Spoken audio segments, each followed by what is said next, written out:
Hello, everyone. Welcome. Are you ready to forge your new road at any cost? The duelists participating in today's Rush Duel Grand Prix certainly will be. So good of you to join us. Starting a little early, daylight savings time, or actually, I guess technically early. Oh, I've lost so much track of time. Let me tell you what, working the daylight savings time switchover is no fun. Would you like to work an extra hour just because? Why no? No, I wouldn't. You have no choice.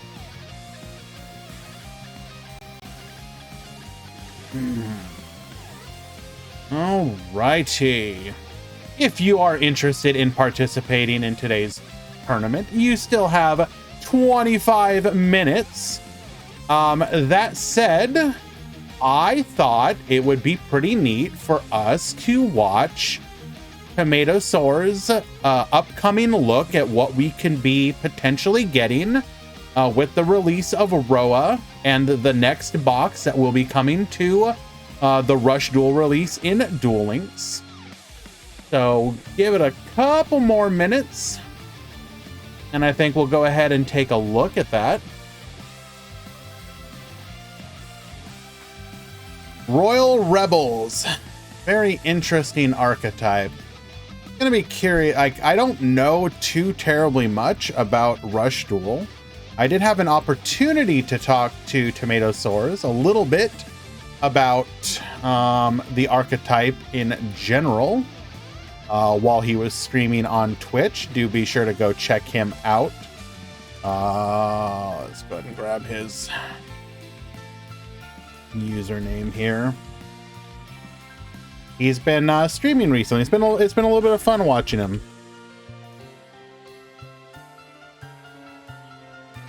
But yes, Roa Cassidy, the character who has been rumored based on the description to be the character that we will be getting with the upcoming release. And why don't we go ahead and bring that up? Go ahead and bring that up. I think it could be illuminating. See if we can understand what is it about this archetype that makes them good. Switch on over.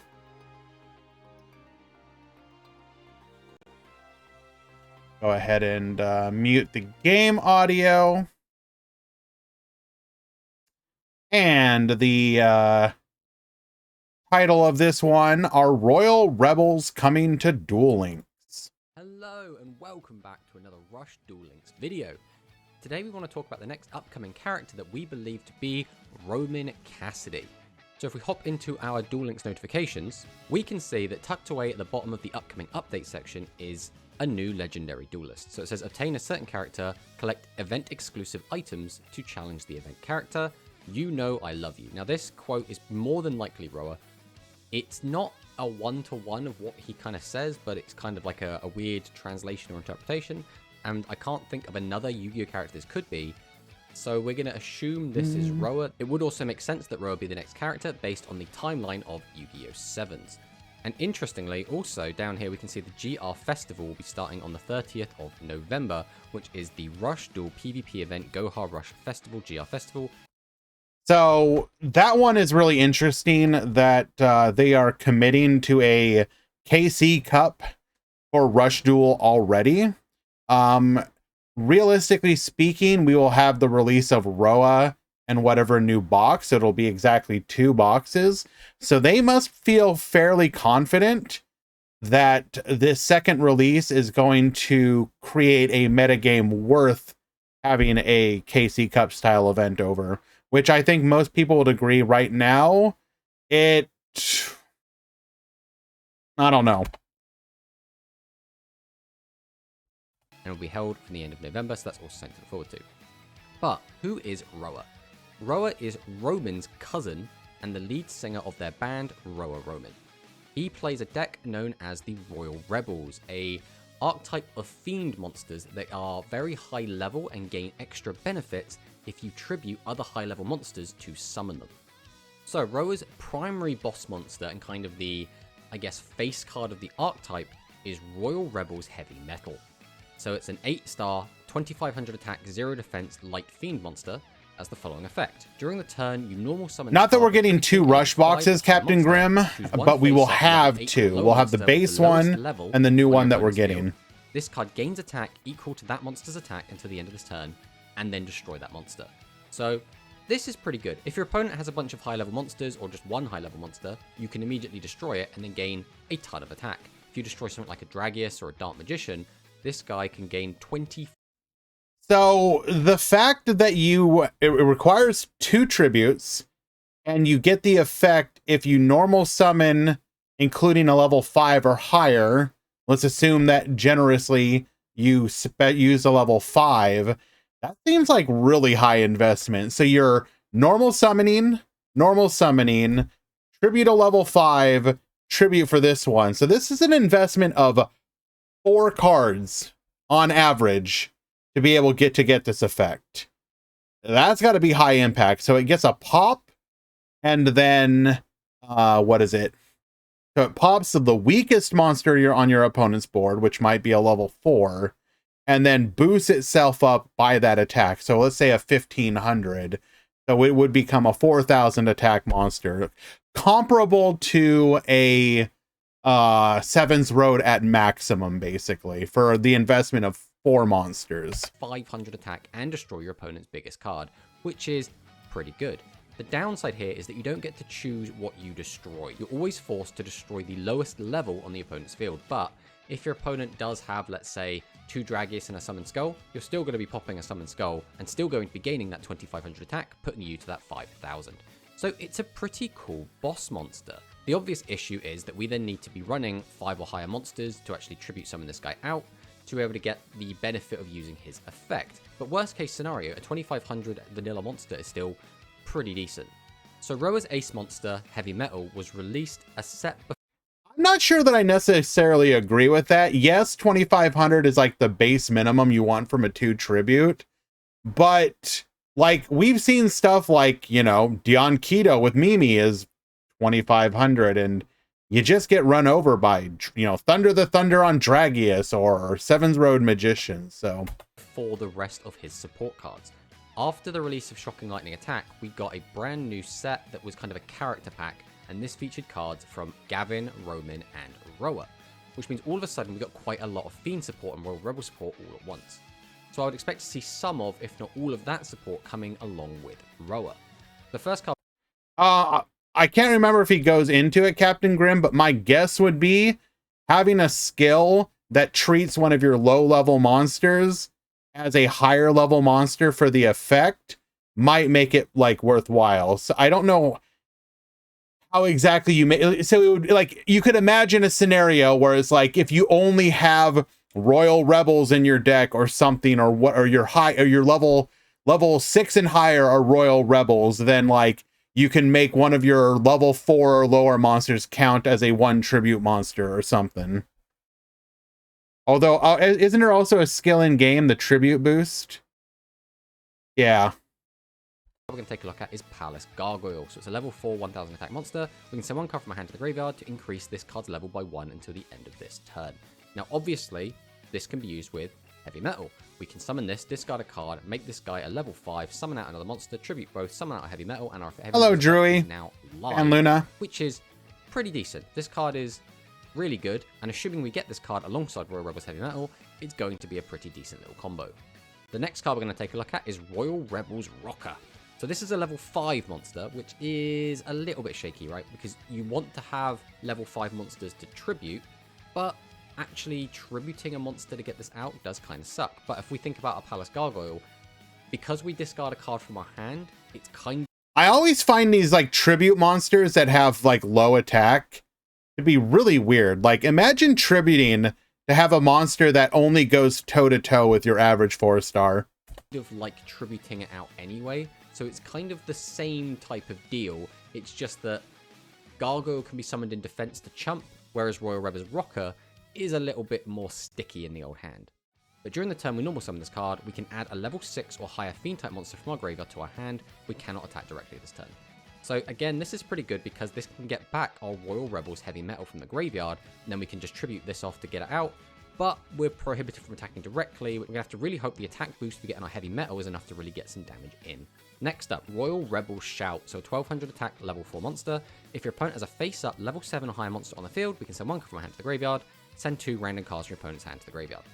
Now, Shout is a weird card. This card has seen some play. I'm really interested by the fact discarding cards that from your opponent's hand is usually so many of these other archetypes that we've seen, and that's where this like the Aqua and now with the Royal Rebels, or your opponent might play but they want to keep cards in their hand. Like they don't get high attack level 4 or lowers. For the most part, those are like relegated to like body to just try and keep our spellcasters, dragons, etc. Probably won't see a ton of play early in like the base version of the deck.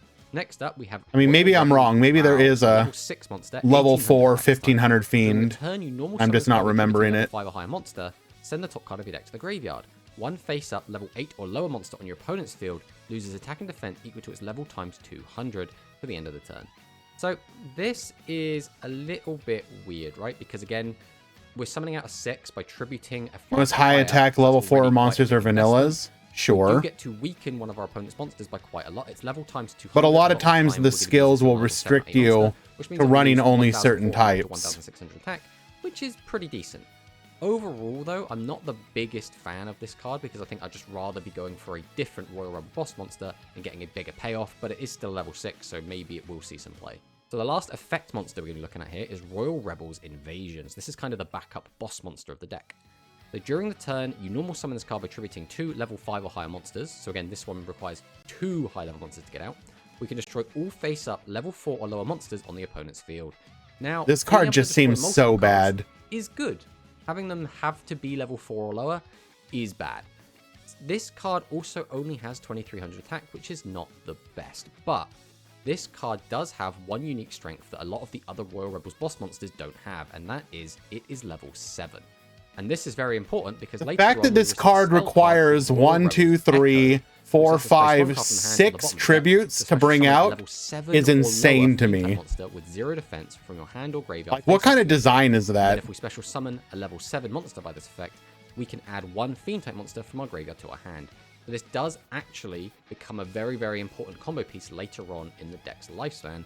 I doubt we'll get Echo on release because I think this card might be a little bit too powerful, but it's still worth picking up your invasions now because they will be decent later on. Next up, we're going to talk about the Fiend-specific Spell Trap Hate, and it's a very weird one. So this is Genie's Fire Breath. If we have a face-up Fiend-type monster on our field, return 1 spell or trap from your opponent's field to the owner's hand. Now, on one hand, this is kind of bad because we don't destroy the card, we know that card's coming back next turn. On the other hand, we are putting it back into our opponent's hand and they're drawing up to 5 each turn, which means effectively they're seeing 1 less new card for that turn. This card is especially frustrating if you're bricking and your opponent puts an extra brick back into your hand and you're now sat there like, I need to draw more cards to fix. Yeah, that is kind of interesting. Even more cumbersome, and it gets kind of annoying. So again, I don't think Genie's Fire Breath is a fantastic card, but it is quite an interesting card, and it does give a way to get rid of, if not only just temporarily, a back row that doesn't require a discard. So it's fine.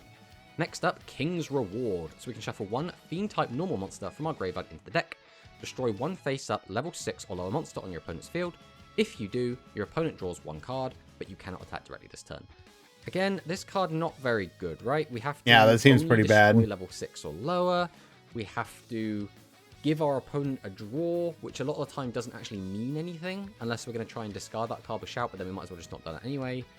And we cannot attack directly the turn we use it, so even though we have popped one of our opponent's monsters... That's like a side deck card you would play if you had side deck, and you wanted to use it against, like, a Magician deck that's playing a bunch of level 6s. Majesty. So when your opponent's monster declares an attack, shuffle one level 1 Fiend type normal monster from your graveyard into the deck, negate the attack. This is okay. It's not great. This is more than okay. If this was in the game, it would be like busted. Like, not busted, it would be very good. Life, which in turn could protect you for the rest of the turn. And it's an okay. We are so starved for any good life cycle, but traps will fall off pretty that even like mid traps would be good. Rebel Scream, on the other hand, is a very interesting trap card. When your opponent normal summons a monster, send 2 Fiend type monsters from your hand to the graveyard. So a reason to keep cards in your hand at the end of your turn. Destroy all face up level 8 or lower monsters on the field. This does destroy your own monsters as well, but it only destroys. This card is insane. But this is a very interesting card. At the very beginning of Rush, this is actually going to be extremely powerful. But as we go forward and we start to see things like fusions and maximums come in, this card does a lot less. Only being able to affect level 8 or lower will eventually be a very big detriment of this card. But being able to destroy a bunch of monsters can just be crazy, right? This is a lot of the time going to be a one-sided. This would be like a game ender. Pretty strong. As well as these, there's also a handful of normal monsters that we get, which will just kind of be, again, just extra fodder to try and get some of these effects off. One more card I would like to talk about. This wasn't one of the cards released in Roa's first wave of support, but I think this card could come in as maybe a 1 or 2 of, as like a level up reward for Roa, and that is Royal Rebels Phaser. So if you have a face-up, level 7 or higher Fiend-type monster on your field, send this face-up card from your field to the graveyard. Special summon 1 level 7 or higher Fiend monster from your graveyard to your field face-up defense position.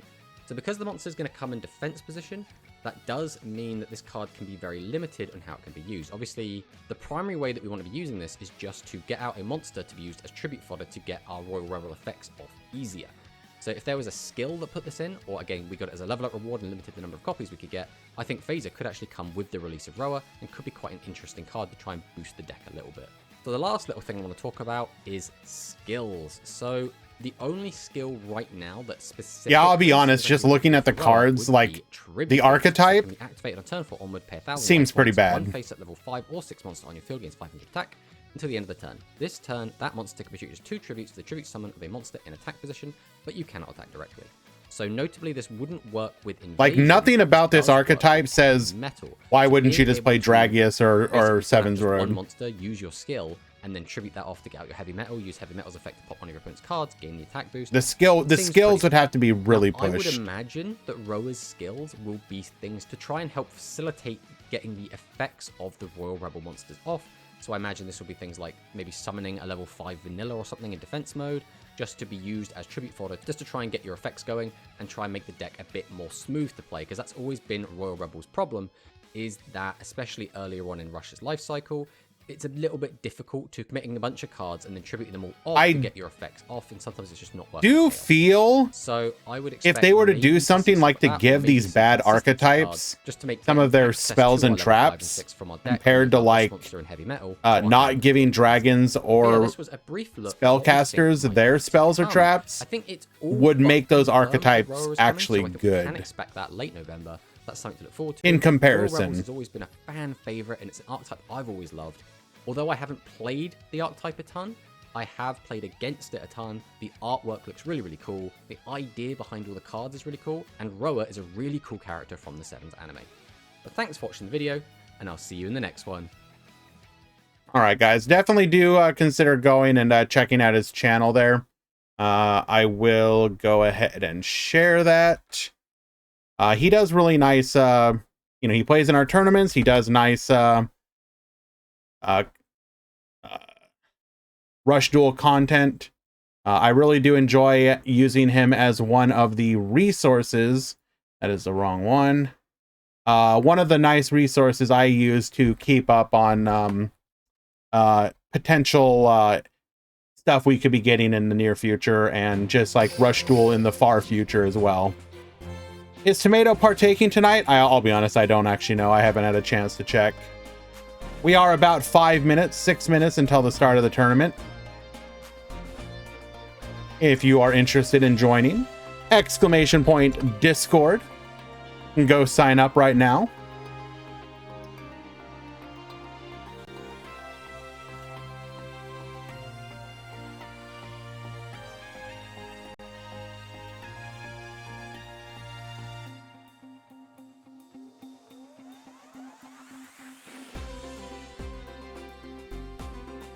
But yeah, we'll see. We should have, we are at the beginning of the month, but hopefully we'll be getting some information soon. I can look forward to the music Roa brings, sure. Terrorist Yuga is the best Yuga. I'll be honest with you, Fan Luna, this is how I always assumed Yuga was. Because you have to remember that my first introduction to Yuga was like being told basically like he forced everybody, like he like virus uploaded Rush Duels onto their dual discs so that people could only play Rush Duel. And it's like, but what if I wanted to play regular Yu-Gi-Oh? You don't have a choice. Only Rush Duel.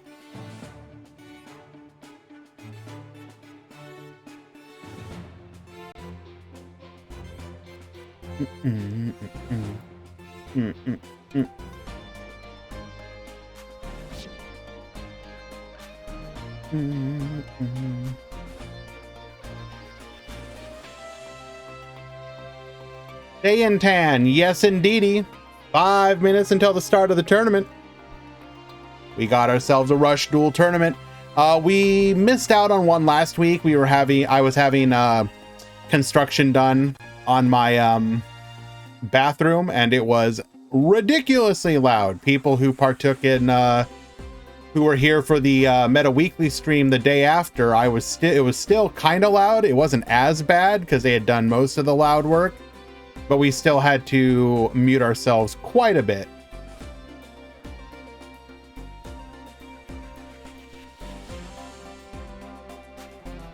But we are waiting for information on the upcoming release of the next Rush Duel box and what they plan to do for Rush Duel fans. It's Brad posted a couple days ago now, but he was not particularly happy with basically the state of things, and I would definitely agree. Konami would do well to interject some excitement for people who are interested in the Rush Duel side of things. Let's go ahead and bring this little community post of his up.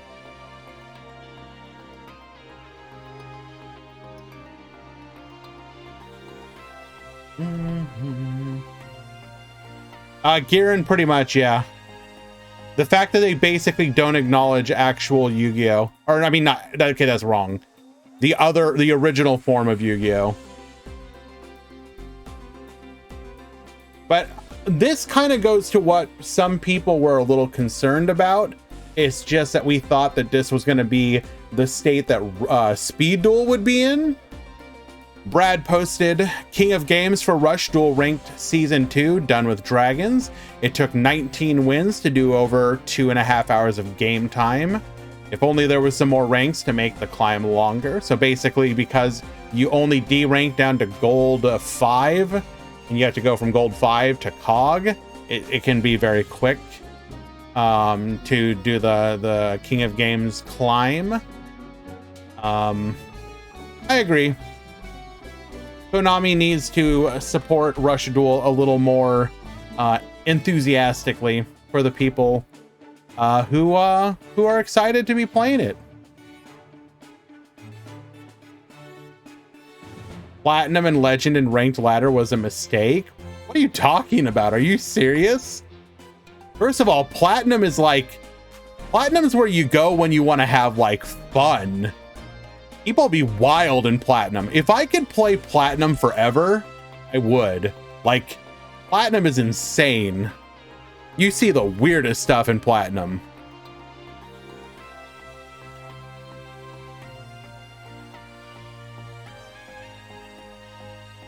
That's more gems, though? Oh no, not more gems.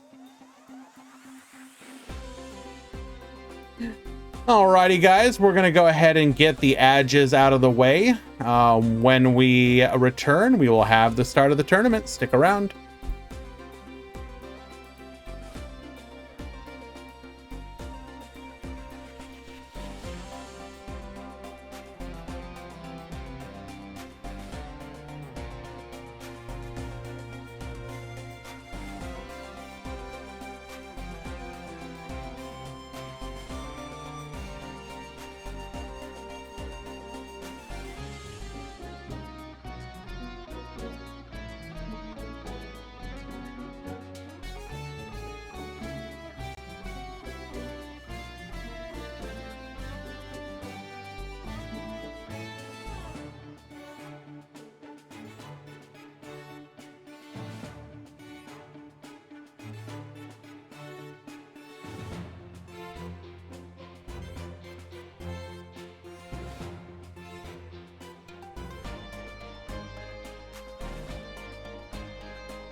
Mm-hmm.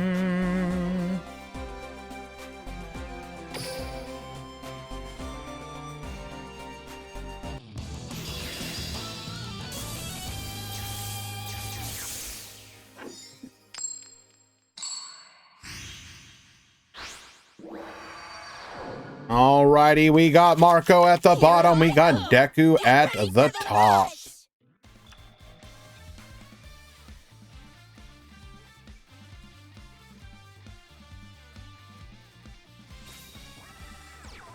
Marco will be leading things off here. We will go with the classic set 3, set up the wall.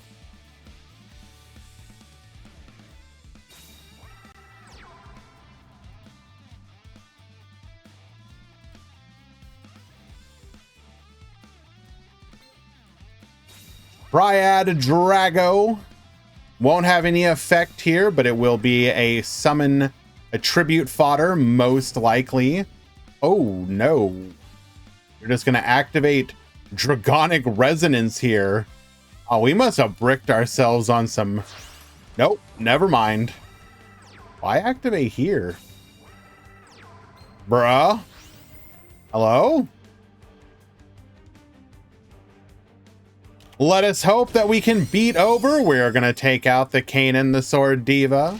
We will take out the Masaki. And we will take out the Lamoon. Getting in for 25 on top of that.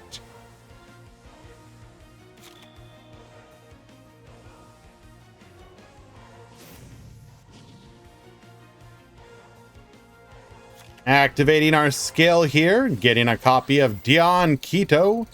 Gain back 1,000 of those life points.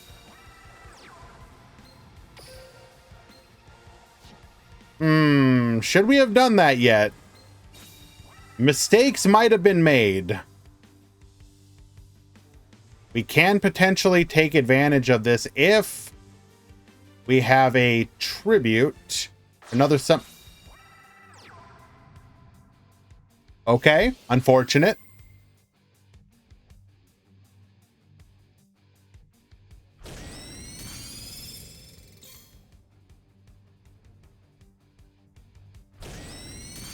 We are going to take out the two small guys, leaving the Dragius as the only monster on the field.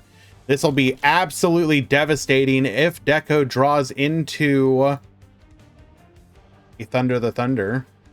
Actually, can we even play that? Thunder Dragons? Never mind. Hello.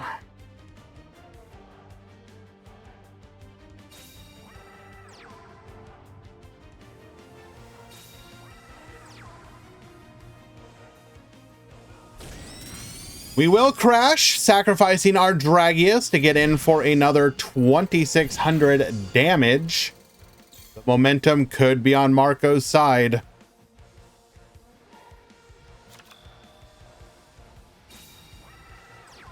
Someone just make the room, please.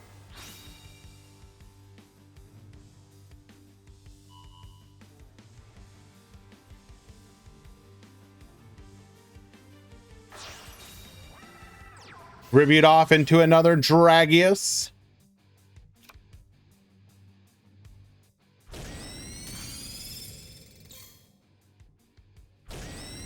Now we are under the threshold where a dragonic pressure would potentially be lethal.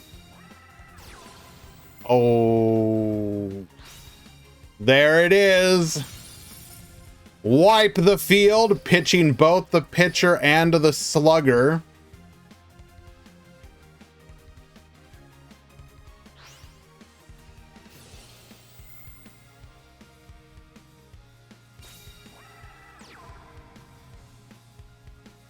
What?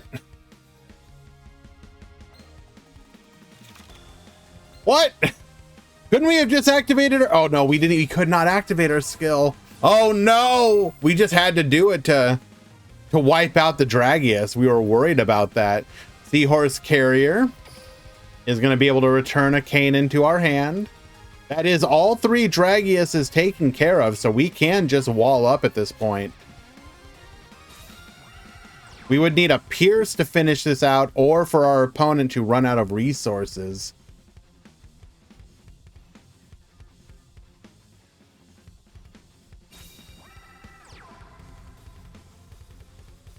We do have to be mindful of just how low on life points we are ourselves. Prima Gitarna. Lamoon. Do we have the Pierce? Do we have the Pierce? No.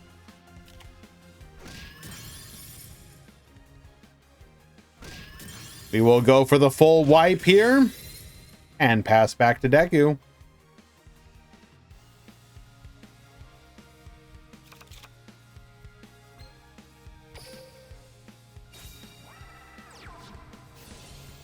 Slugger, bring back the pitcher. This is what we need for another tribute summon.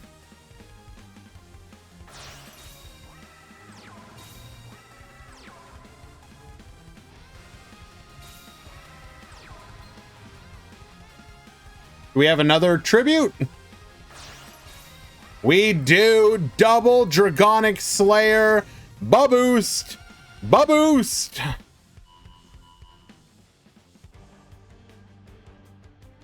And that is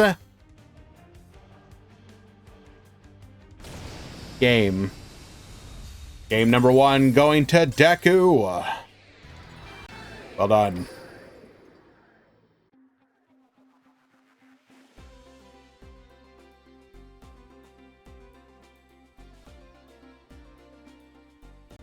We go to game number 2.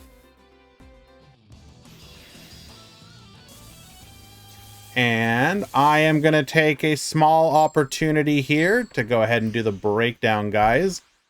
So I will go a little quiet for a moment. Here I go! Get ready for the rush!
What if I told you guys there was not one, but at least 2 beatdown players?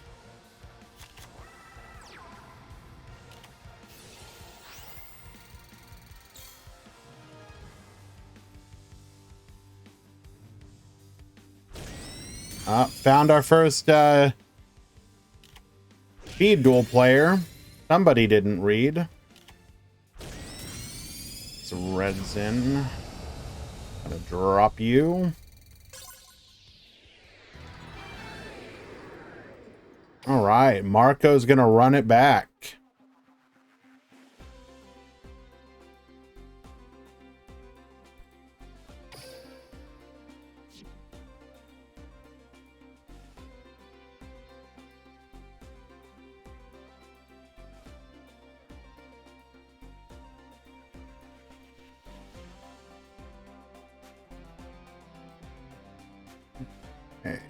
We continue the breakdown. Oh my goodness. I think this might be my first blue Falcon deck that I've ever seen. Yo, we gotta go watch that.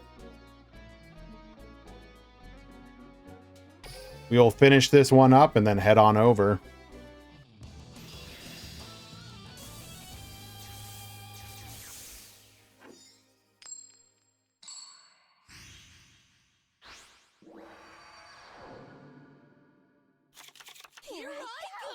Get ready for the rush!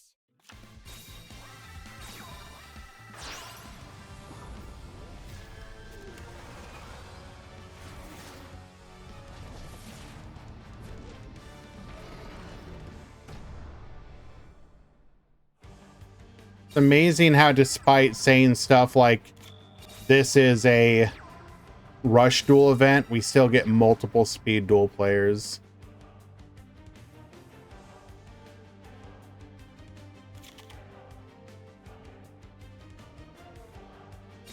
Reading is hard.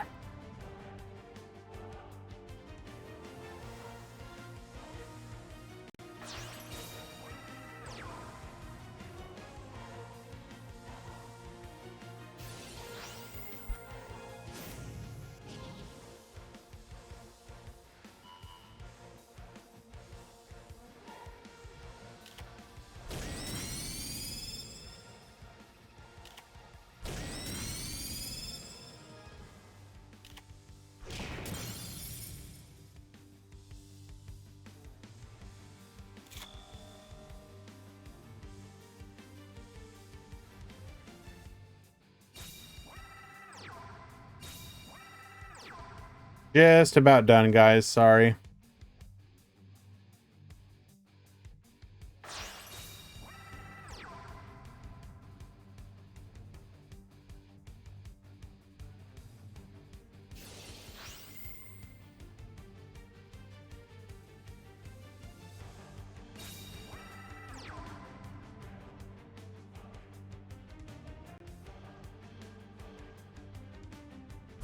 Popularity of dragons is definitely on the rise.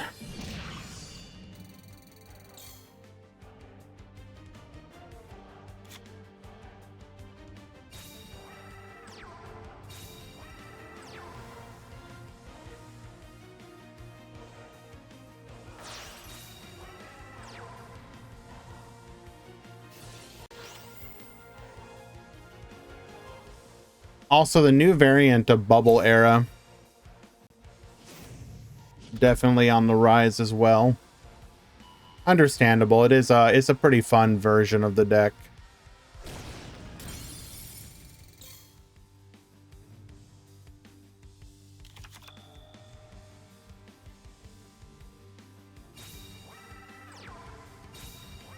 Though this might be the first. Yeah, I think this might be our first one where dragons outclass Dragoncaster. Very interesting.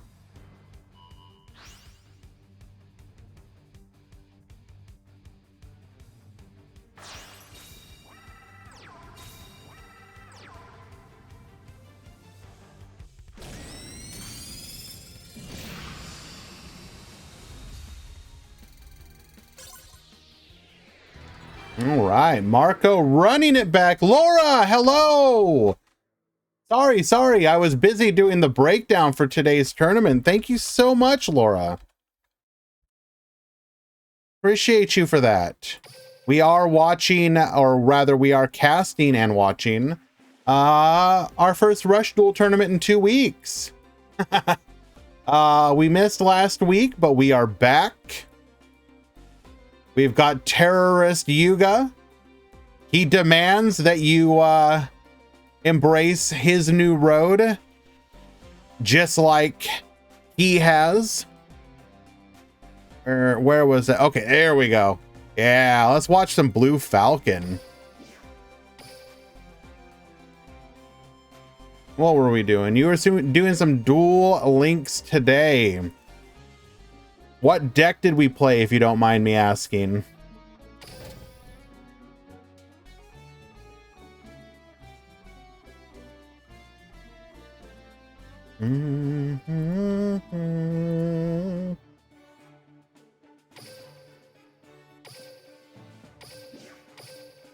We have done Charmers and Live Twins lately, and I actually saw a version of Charmer Live Twins that I'm pretty excited to actually give a try here in the next free chance that I have. Yes, I was curious what you were playing, Laura. Harpies, got it. Very nice.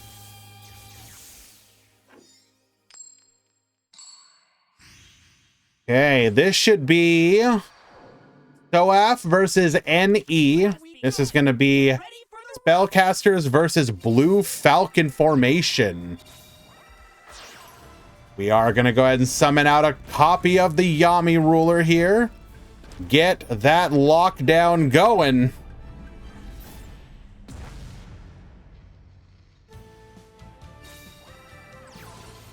Activate the effect.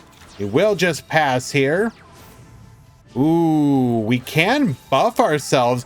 And in fact, the splat is going to be able to get us bigger than the Yami ruler, but the Phantom Bind able to keep us from doing any more with that. Summoning out the Max Raider, activating Blue Falcon formation. Now, what does this do? This skill can be used if you have at least 6 level 5 or higher normal monsters, and it contains no level 4 monsters other than Warrior Fairy and Winged Beast. Requirements can be activated during the turn you normal summoned a level 4 or higher normal monster with 1300 or more attack or 1400 or more defense. One face-up monster on your opponent's field loses 800 attack and defense until the end of this turn. Get reducing. Getting in for a big chunk of damage, but walled off by the Doriado here. We are going to summon out Seven's Road Magician, get Baboostin, up to 3,000 recovery force. Going to draw us a card.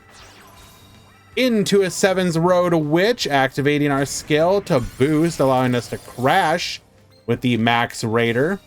Set 2, tributing off for a Gaia the Fierce Knight. Misaki, activate Blue Falcon formation. Beating over, and with 15, 14, that will be lethal. Gabriel, if you want to find my deck list for Live Twins that I played, you can find it on the website right now. I played the Grid Sweeper version.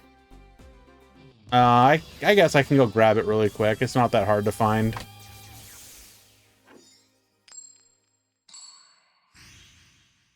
Let me get the breakdown up on the screen as well. Let us begin. Get ready for the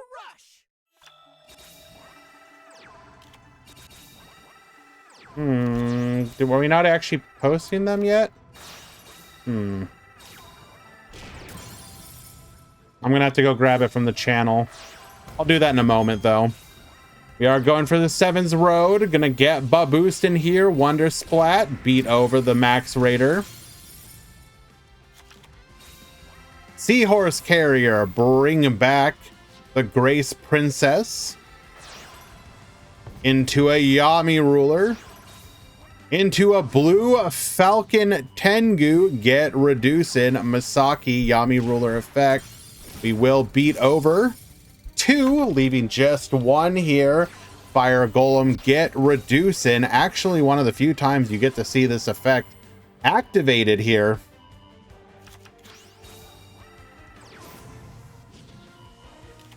Baboost. Thunder the Thunder, get Reducing. Phantom Bind to protect. Our Yami Ruler will survive. Very huge. Seahorse Carrier, add back the Grace Princess. Into a Max Raider, activate Blue Falcon, reduce. Attack. Attack! Not quite lethal. We're gonna go Karibot into the Seven's Road Witch, 7XL Road. Grab us a copy of the Seven's Road Magician, which we can discard to summon out Baboost, allowing us to clear, but leaving the Max Raider on the board. We'll go for another Max Raider, get Reducing, beating over the Seven's Road Magician. We are going to go full defensive here, though. Celtic Guardian, into another Celtic Guardian, into a Blue Falcon. We will just clear here. Now, we are running Phantom Bind, which is pretty devastating against a spellcaster deck, because any mono deck running into Phantom Bind is gonna get punished.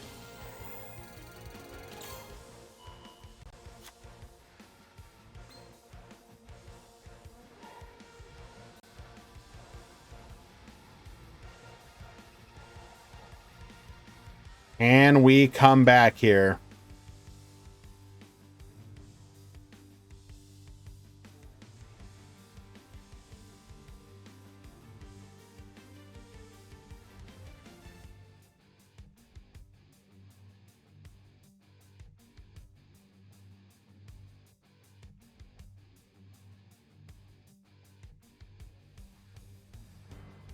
Rush Duel Grand Prix number 5 breakdown.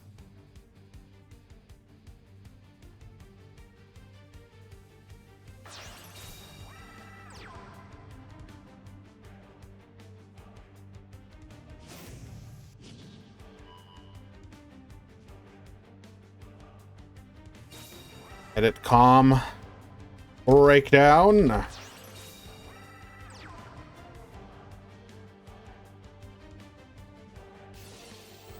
We are going to go for the Torna effect here.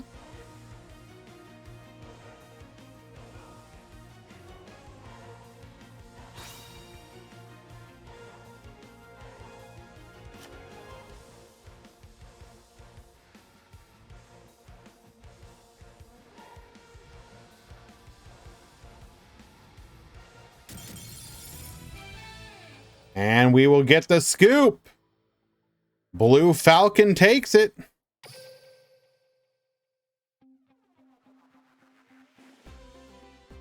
In today's tournament, we've got 12 dragons, 9 dragon casters, 7 bubble era, 3 aggro, 3 spellcaster, 2 beatdown, 1 blue falcon, and 1 Yami ruler.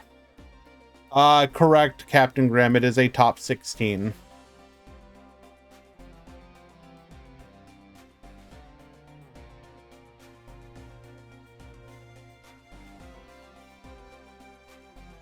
Hmm.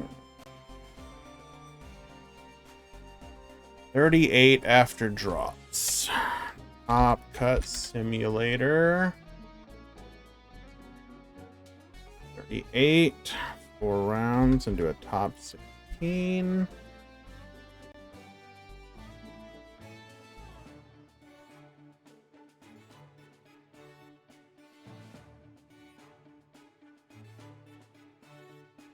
Gabriel, chill, my friend. I'll be right with you.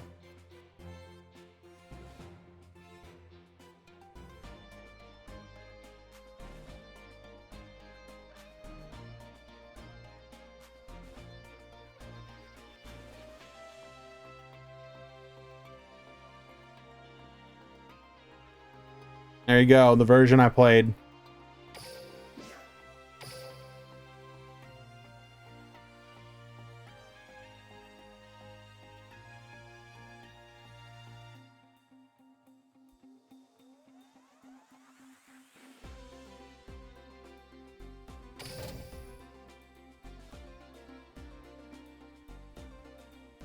Please do take note, I'm not saying that's the best version, it's just the version I played.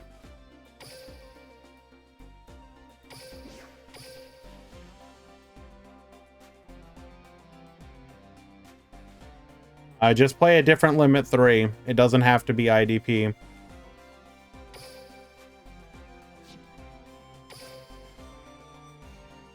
Just adjust your deck list accordingly.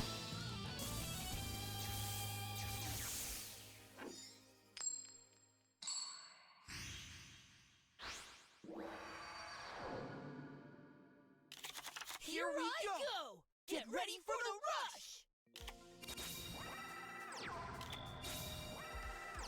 Alrighty. We've got Manu at the top. We've got Kanade at the bottom. This is game number 3. We are going to go for the full board clear here.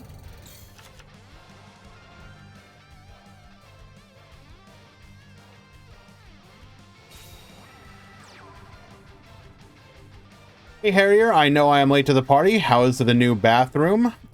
So technically, like 99% of the work is done.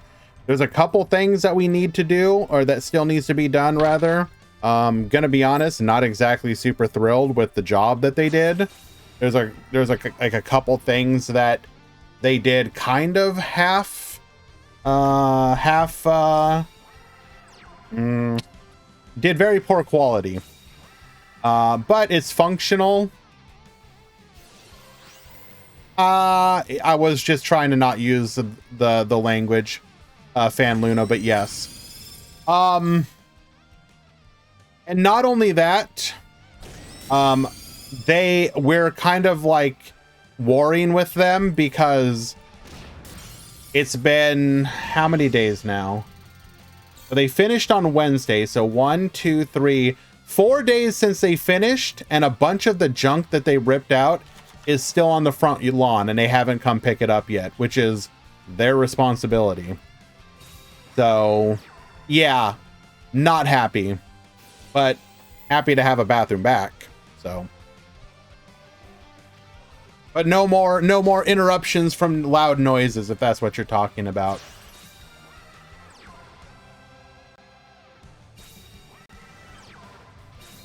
Oh, this is just lethal on board.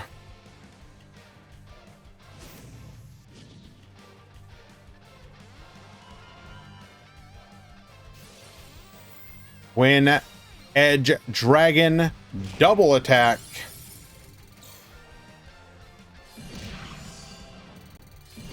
Lethal. 2-star on Yelp. All right. Kanade takes game number 3. Go ahead and verify that.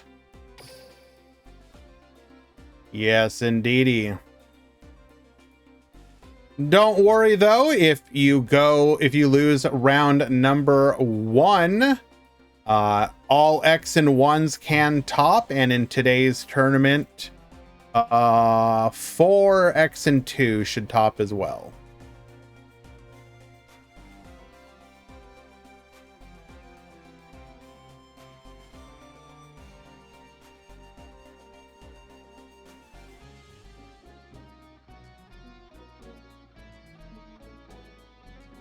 It does look like it is the end of round number 1.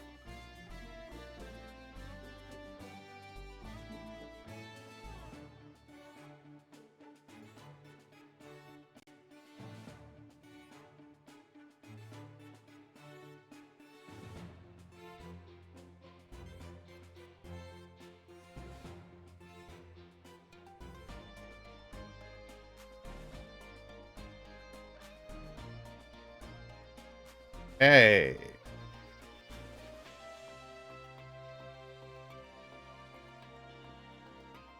Round 2 has begun. Oh, what would happen if we went 3 rounds? I'm gonna get screwed. 3. Yeah, we can't do that. It's gotta be 4.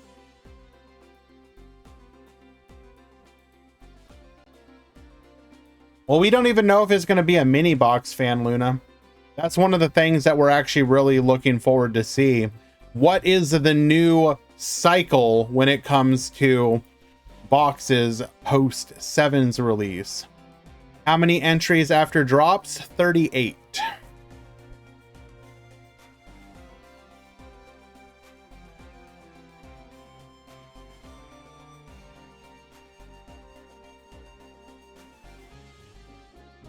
It should be noted, though, that this is a YCS weekend.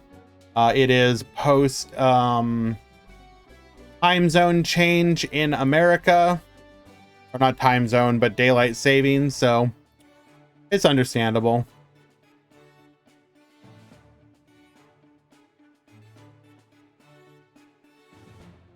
What do we root for this week?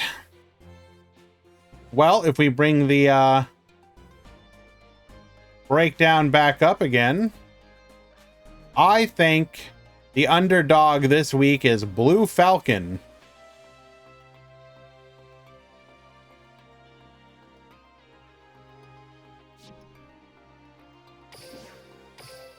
So far, in every single Rush Duel tournament, we have had a different deck win. So far, Dragons have won, Dragoncaster, Spellcaster, and Bubble Era.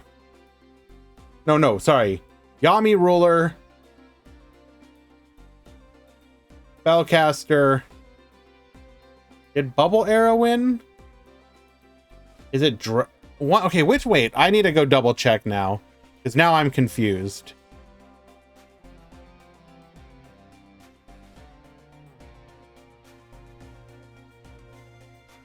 So the last one was Bubble Era.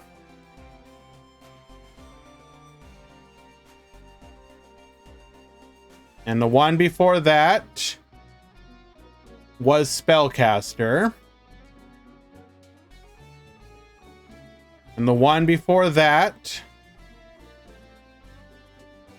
was Dragoncaster. Is it pure dragons that haven't won? And Yami Ruler. So it's pure dragons that haven't won yet. So Blue Falcon, Beatdown, or Dragons are the most likely ones to expect to see, we would like to see win. If we want to maintain that tradition.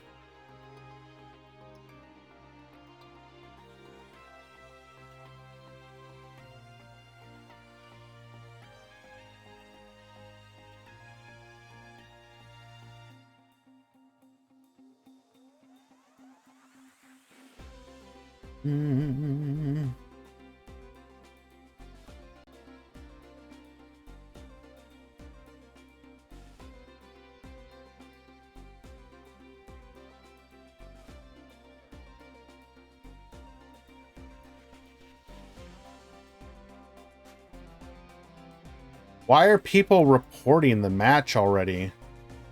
Hello?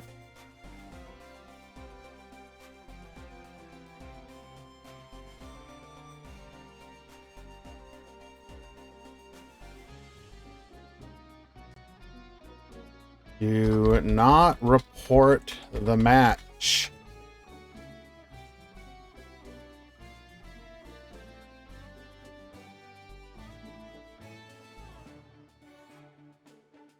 Stop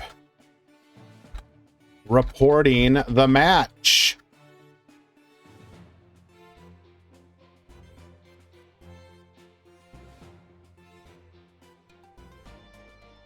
Jesus.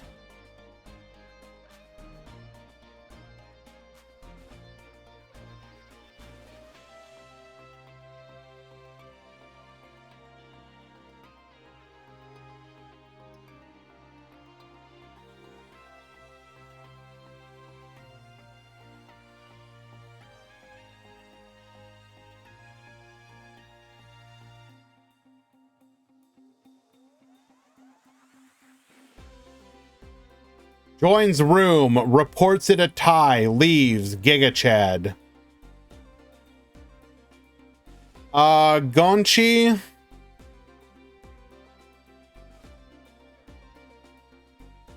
You have a match. You are against Samir.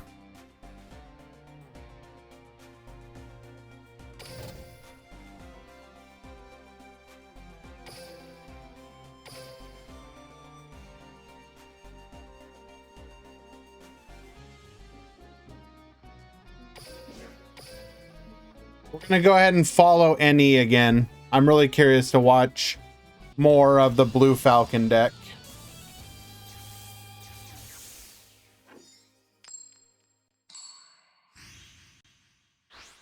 Now, Blue Falcon can be considered fairly free-to-play friendly, if I'm not mistaken.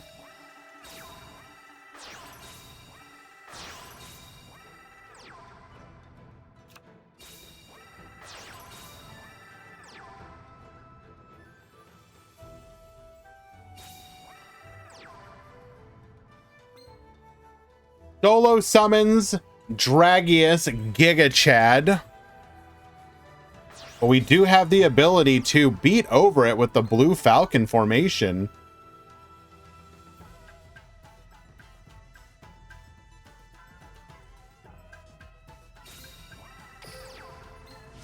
Double Seahorse Carrier in the opener. That's pretty unfortunate.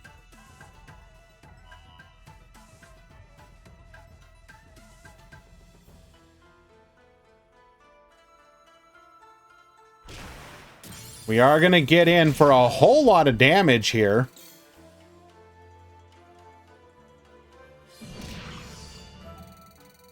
Leaving our opponent at 2,800.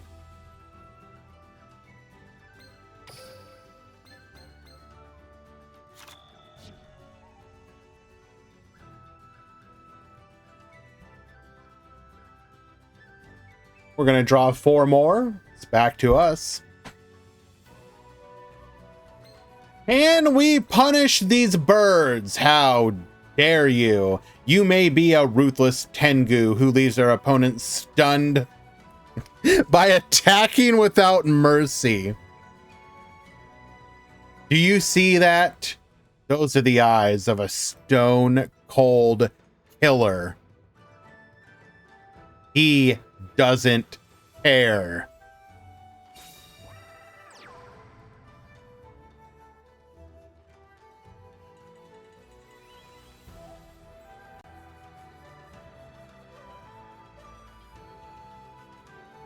Yeah, look at it. Look at it. He's on top of the world. Seahorse Carrier. Do we have a target for the summon? We do.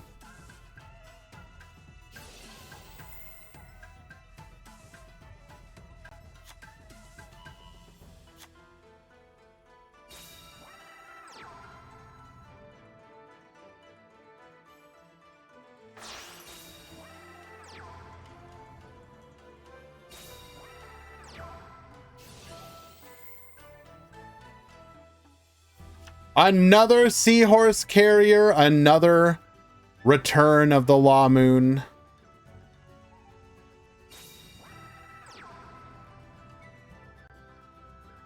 Bubbly Elf to the field. Into another, oh my lord, this is going to be so much damage. Good God.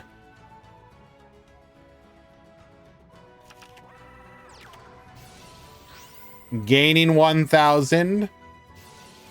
Baboost. Baboost.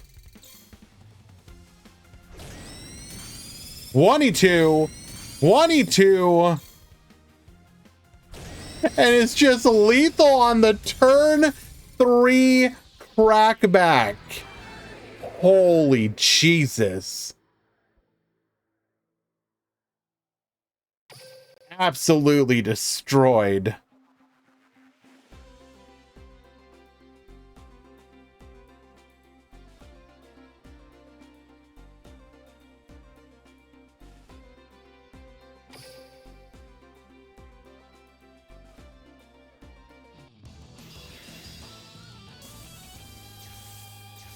Okay. To be fair, that was pretty much a sculpted hand. Let us begin. Get ready for the rush.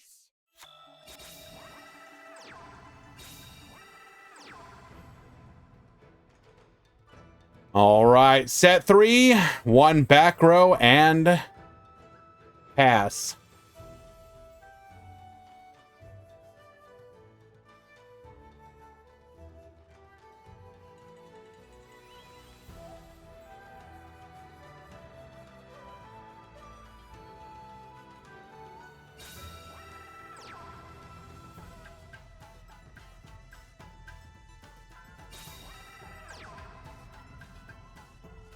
Flip monsters would go crazy in Rush. Well, I think unfortunately the way they have their system set up, they like literally can't exist.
Nah, Blackwing, I'm just eating something.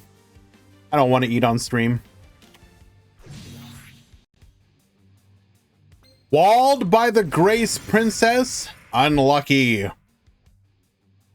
Just some chips.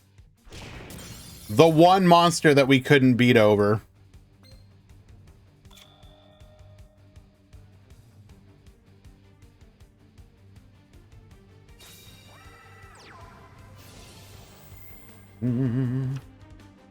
Ooh, we might have another sculpted moment coming.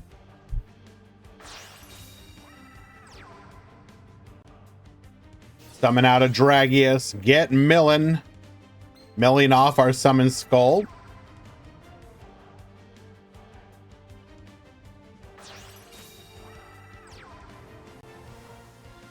Into a dragon, or gravity press dragon. We're going to be able to reduce the Yami ruler.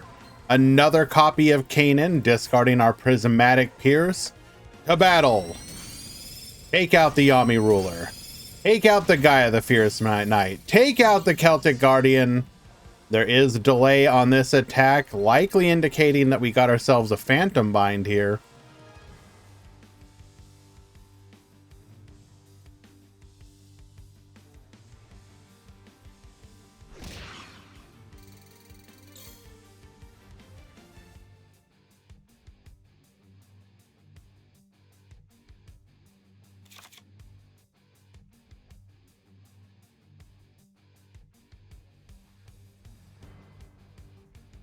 Can we come back? Set 1. Set 2. Show us the tribute.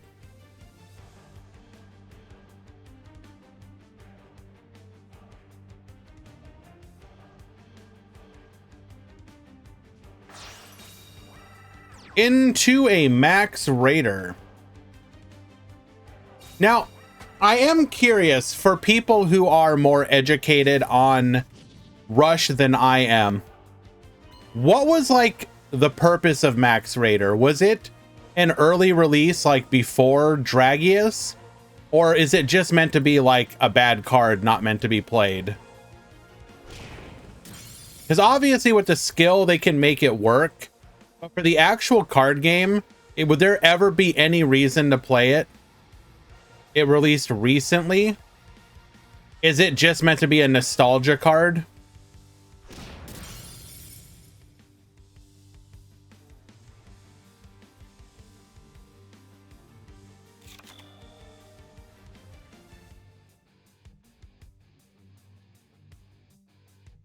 Max Raiders from the first set is just bad. Okay, so it's a nostalgia card. Got it. You would think that something like this, like, why not make it have 2600 attack, for example? So you give up the multi-strike attack of Dragius for the ability to be bigger than Dragius. But the fact that it can't even crash with a Dragius seems bizarre from a like design standpoint.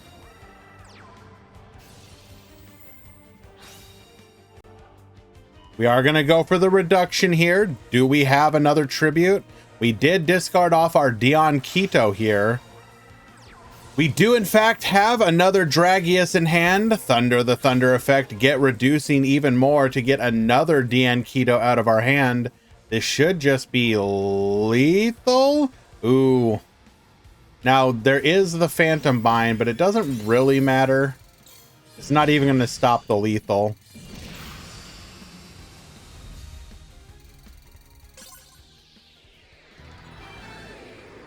All right. Dice will take it in a 2-0 victory. Well done. That's okay, though, NE. We will be rooting for you.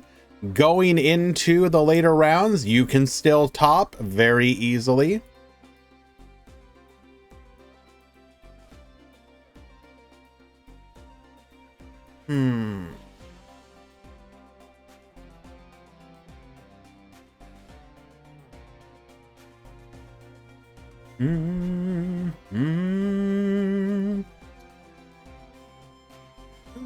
who shall we watch here today?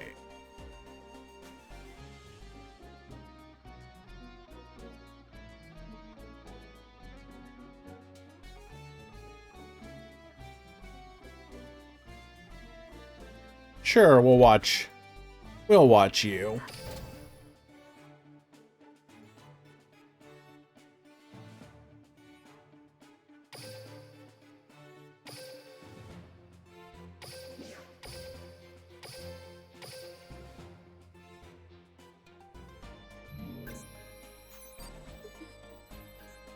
Okay. Luke in the show wins the most duels, even beating the main character most of the time, including in the finals of the King Duel tournament. Dragius just built different. I mean, okay. Here I go. Like, Get ready for the rush. to be fair though, think about any of the other Yu-Gi-Oh series. Like, okay, chat, I want to know from you right now. Based on that, where the rival is the one who essentially becomes the main character in the end with their win, which Yu-Gi-Oh series would you have liked to see the rival or not side character, but you know what I mean, like the rival character be the one who wins in the end? And I'll give you my example. I would have loved if in something like 5Ds, if it hadn't been Yusei, but had been Jack Atlas. Could you imagine if Jack just got up there and like just absolutely styled on and destroyed Zone?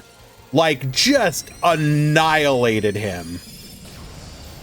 Also, this is the second turn 3 OTK that we've seen. What the hell? Loic taking game number 1.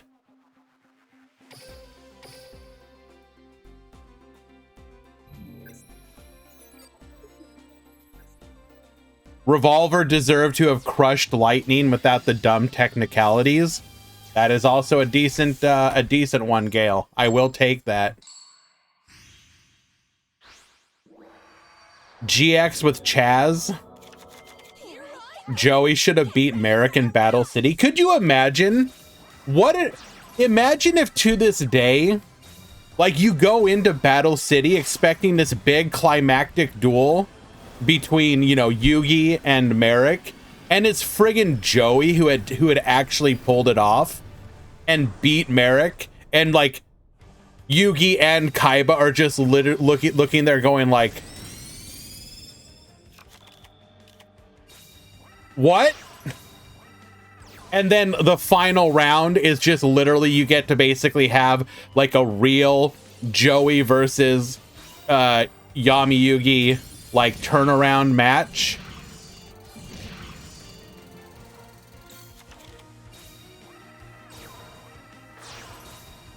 That's funny because the Japanese title for the episode was Joey Dies. Yes, could you imagine? The episode title is Joey Dies, and the way that it ends is with Joey winning. And you're just like,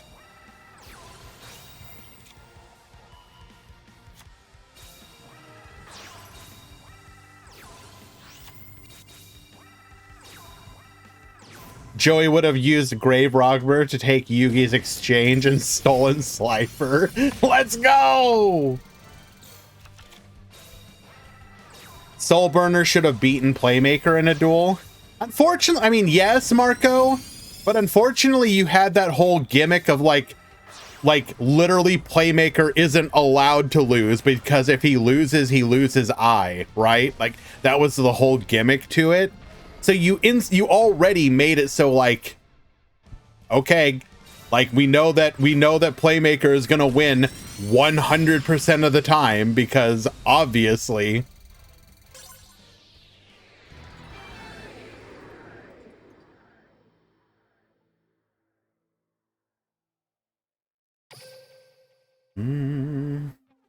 Alrighty, game number 3.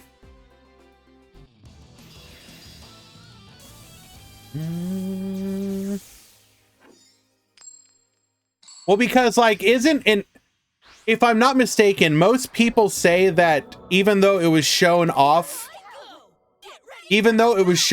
screen, Joey had to have beaten Yugi because he said he wouldn't take Red Eyes back unless he beat Yugi in a duel. And he has Red Eyes back. And Joey doesn't seem like the type of person to be like, oh, wait, you know what? Never mind. I take that back. So canonically, he has to have beaten Yugi sometime after Battle City, but before he has Red Eyes again. Cyrus should have taken down Supreme King. That's a decent one. I like Cyrus is probably going a bit far. I mean, wasn't the whole idea for Cyrus to eventually become, like, to step out of Zane's shadow? Like, I don't necessarily know if that's going too far.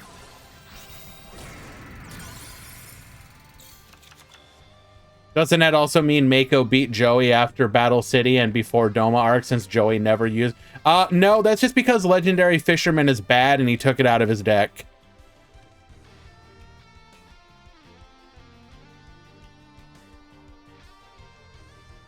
Yeah, I said it. Now that I think about it, Sawatari or Reggie should have beaten Zark. Could you imagine? No, legitimately. Get to the end of Arc 5, and the one who beats Zark is literally, like, the character with, like, the canonically most losses ever. Like, if Sawatari had beaten Zark, like, everyone just would have been like, no. Come on, you're joking. No, there's literally no, what are you doing? No, this can't.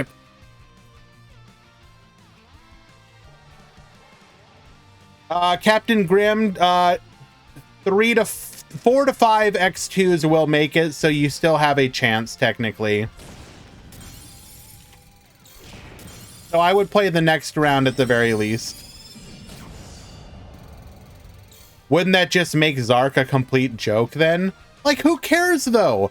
Like, okay, honestly, does anyone if you get to the end of a series, do you know that it's a foregone conclusion that the character loses, right?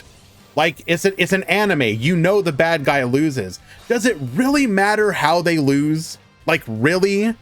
Like, would anyone be like, you know, well, Zark, like, Zark, nobody's out here like standing for Zark. No. Okay, please, anyone in chat, are you Zark's strongest warrior?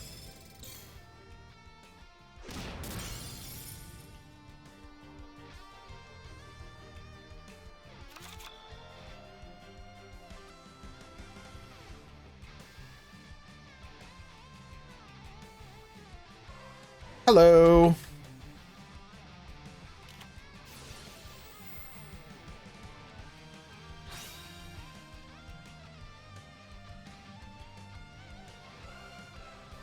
No side deck is allowed.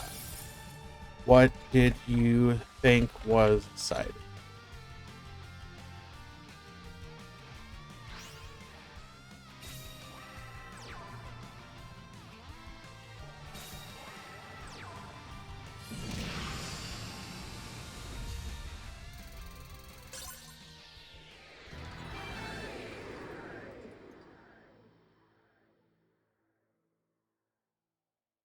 Jihan, if you can hear me, check start GG. Check start GG chat, please.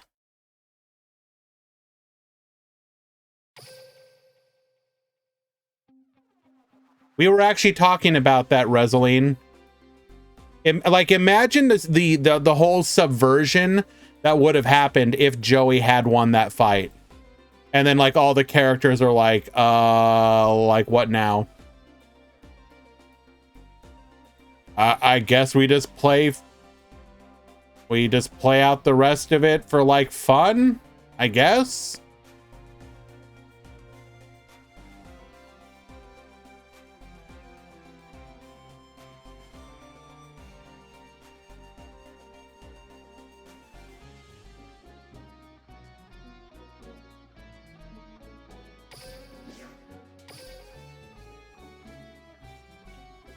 Who's my favorite Yu-Gi-Oh villain?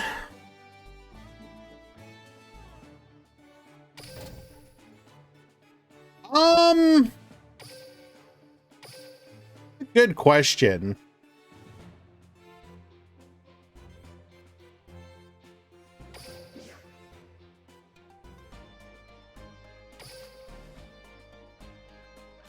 I'd have to think about that.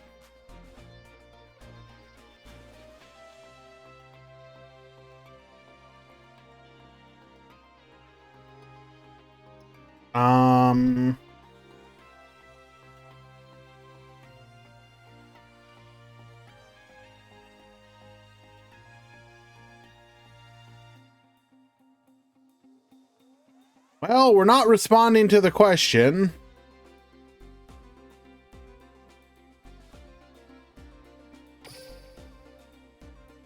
Let's watch game number 3 between Deku and Manu.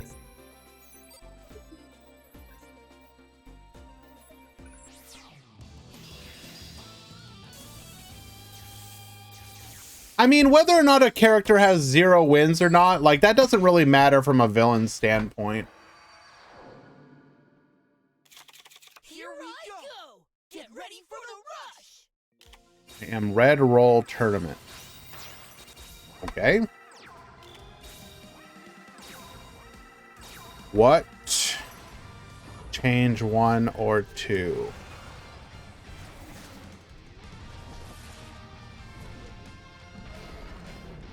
Okay, but what cards do you think they cited?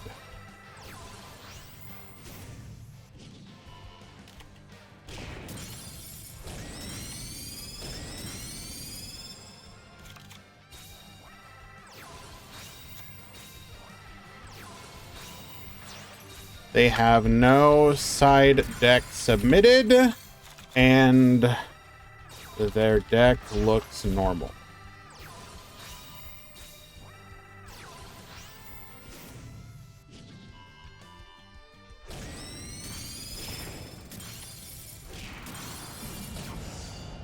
I mean, yeah, Yubel's a decent villain.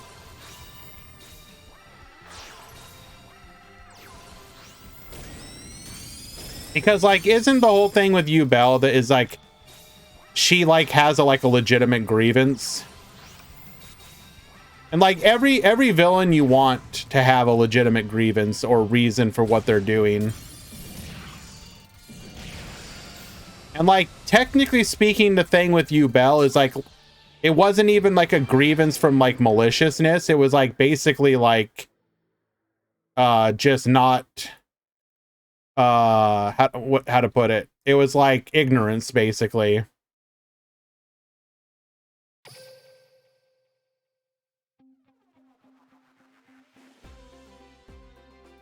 It was like the light of destruction or whatever, JC, if I remember correctly.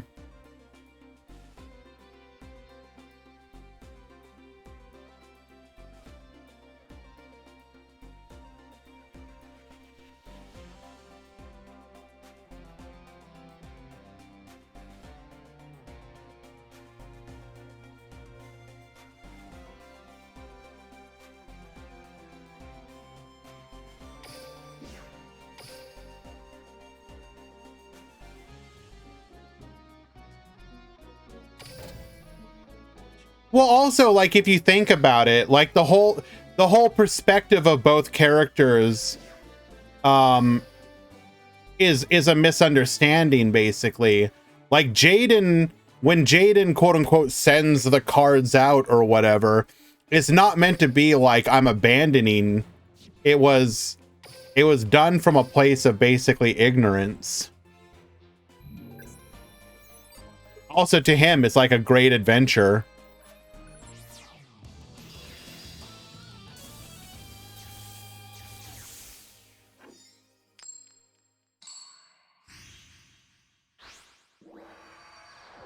Profear, because you just sent it to me, like, recently. I'll get to you, don't worry.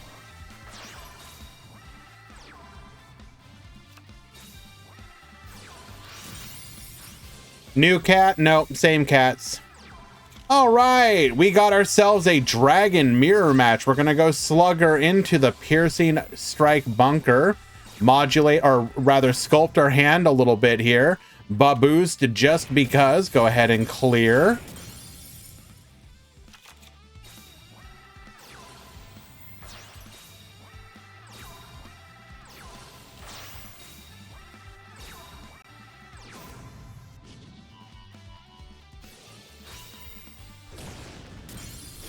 Alrighty. Not able to clear in return, though. We are going to set one, summon the bunker strike. Set two into another Dragius.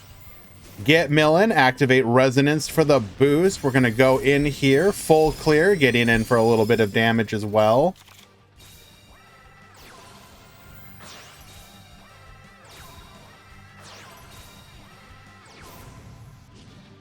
We are going to be able to beat over the Dragius here. Full clear in return.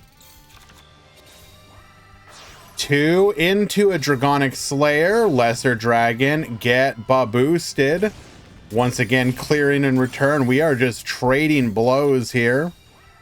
Draco the Tiny. Into a Gravity Press.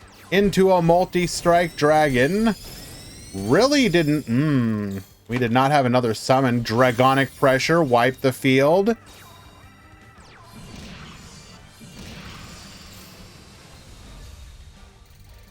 And that will be enough for lethal. Well done.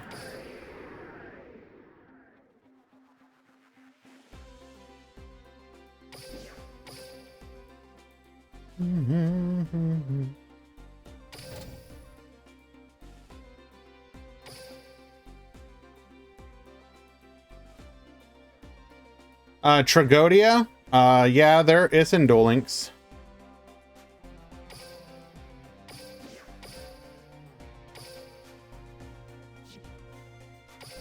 And this is game number 3 of the final match of round 2.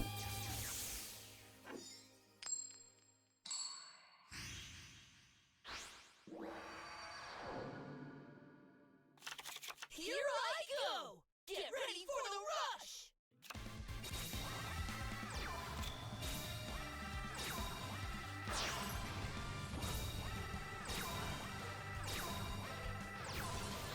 Dragius, we got greedy here, got unlucky rather.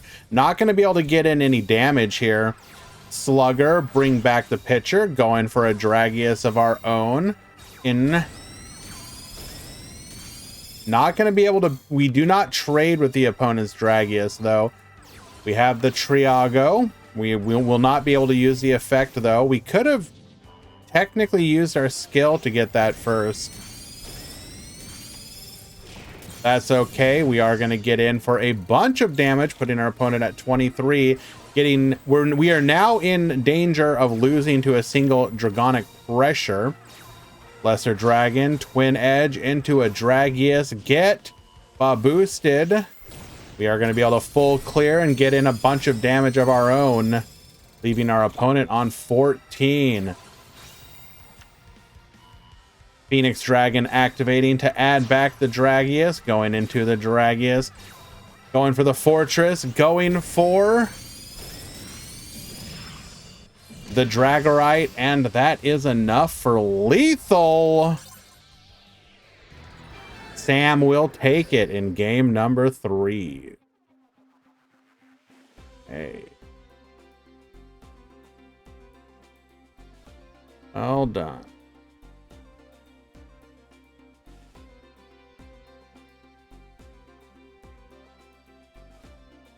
And that will be the end of round number 2. We will be moving on to round 3.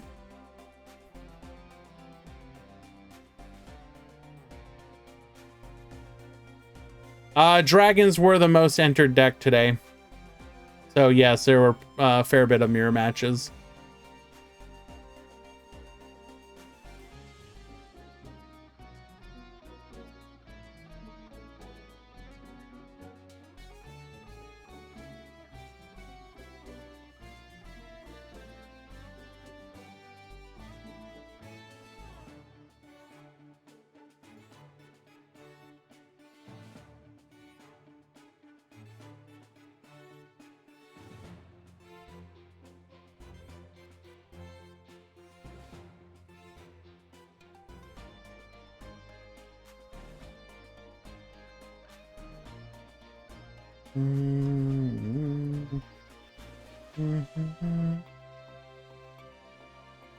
How many people entered after drops 38?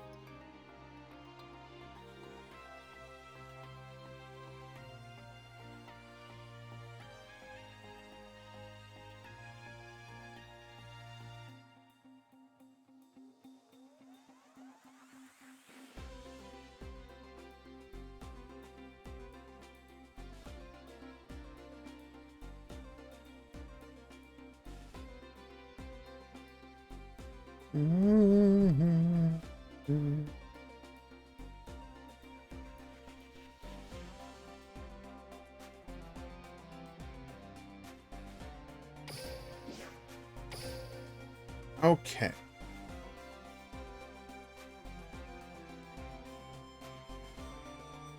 Ooh, I didn't realize the Duelist of the Roses final was today.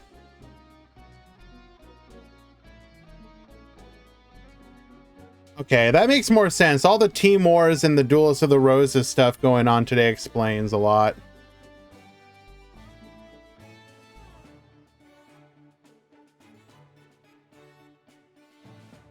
Damn, Uchiha is destroying Crescent Wolves. 40 is on a 6-0 tear. Jesus. What are they on? That Orchist? No. Is that Clock Dragon? Oh my god. I think QWERTY is destroying with Clock Dragon. She's 7-0. Wow. That's crazy.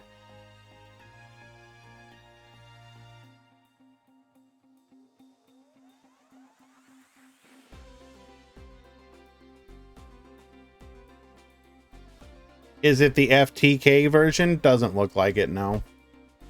I don't think you take a... surely you don't take an FTK version of the deck to the grand finals of a team league, right? Like, surely.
And Blue Falcon formation remain in the tournament. We shall watch them in round 3.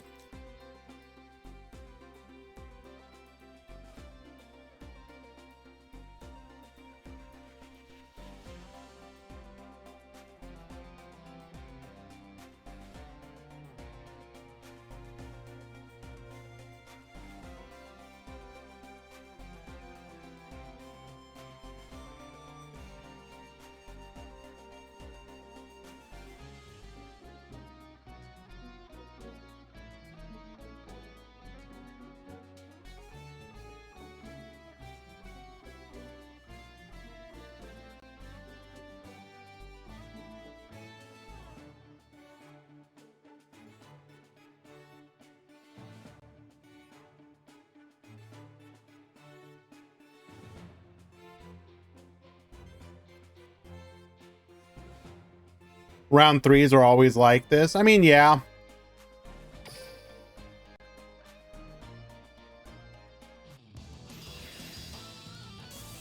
In a lot of cases, you can treat Swiss tournaments like double elimination.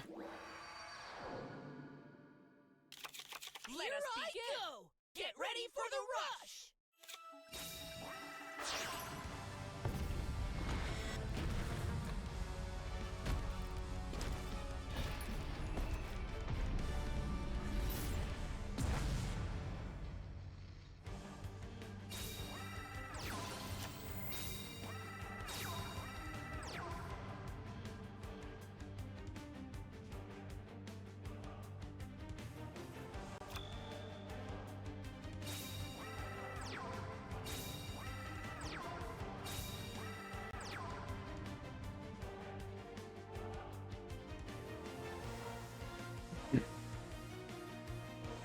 Interesting that we're choosing to run Yami Ruler in the Tengu or the Blue Falcon formation version.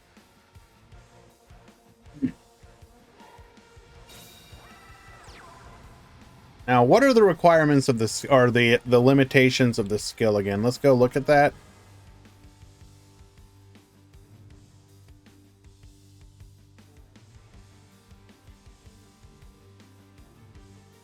Blue Falcon.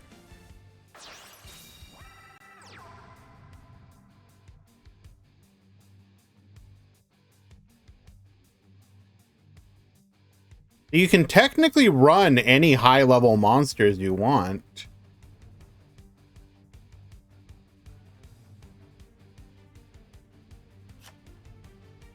It just says no level 4 monsters. It doesn't say anything about higher.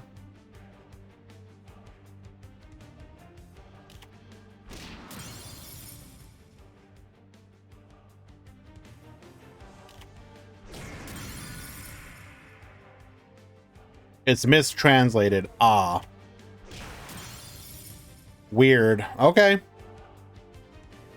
Well, there are no high-level fairy or winged beast ones, right?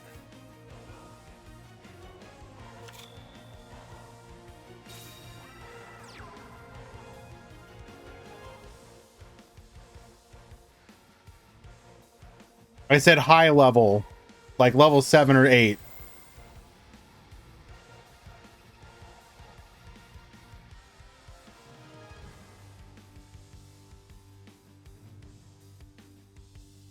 Lightning Volt Condor. Okay, fair. Seems like a pretty bad payoff, though. Gaia's a warrior.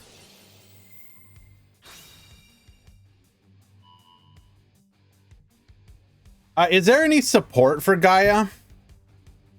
Or is it just like another bad level 7 nostalgia bait?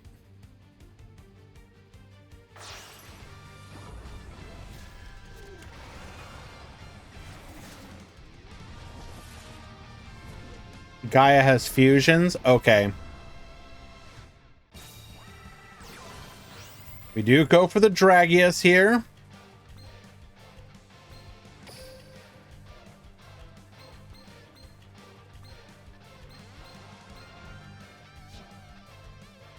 If that's Phantom Bind, we actually trade here. That's pretty devastating.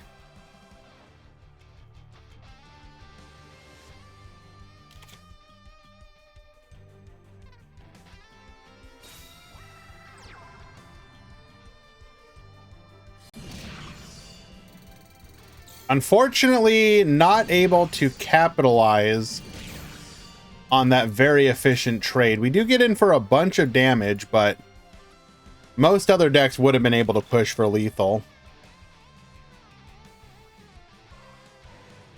Hello, Dancer Sensei.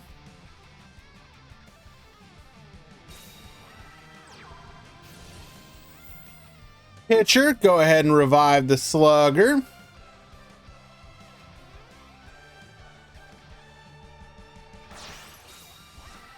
This will allow us to summon out our Dragonic Slayer, Dragorite, Winged Fortress, activate our skill for a huge boost.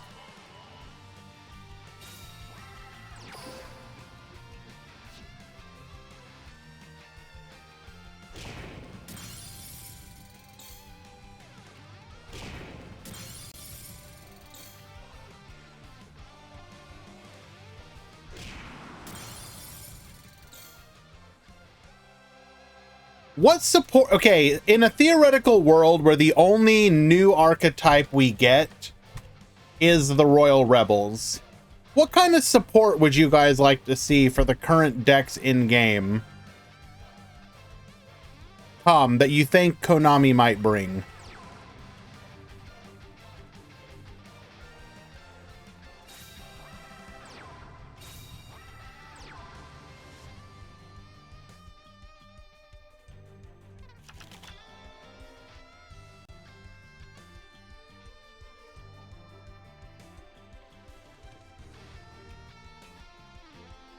I am curious though, for people who are more keyed into the actual Rush metagame, do you think that it's possible that Konami made a mistake with the 6,000 life points? And what I mean by that is, we have seen from them that they are really hesitant to give spell and traps that are good, because they're probably afraid of scenarios where a good spell or trap leads to an easy OTK. So for example, you can imagine nothing even like a blowout card like Mirror Force or whatever, but imagine that Bubble Era had access to 3 triple threat thunders. In a 6,000 life point meta, isn't that theoretically like really easy to OTK?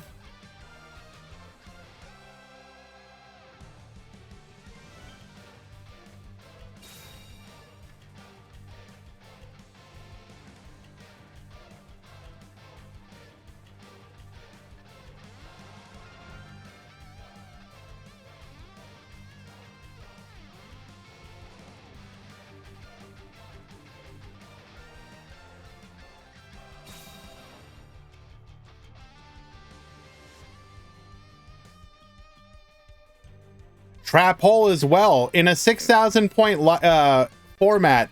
Does trap hole mean that whoever activates their trap hole first probably wins?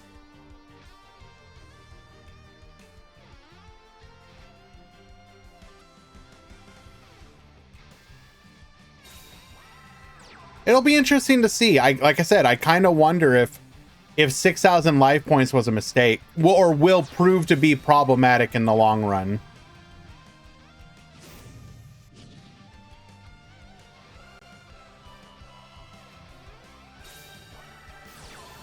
We are going for a big Pierce here.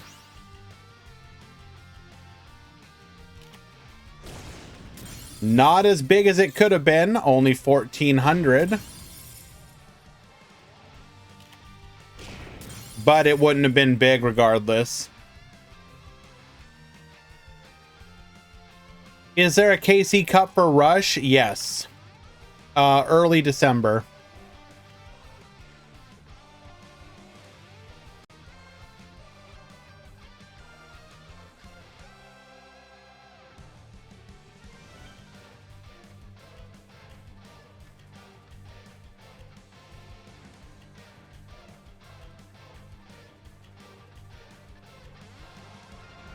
All right. Our opponent is on 1,400. Can we come back?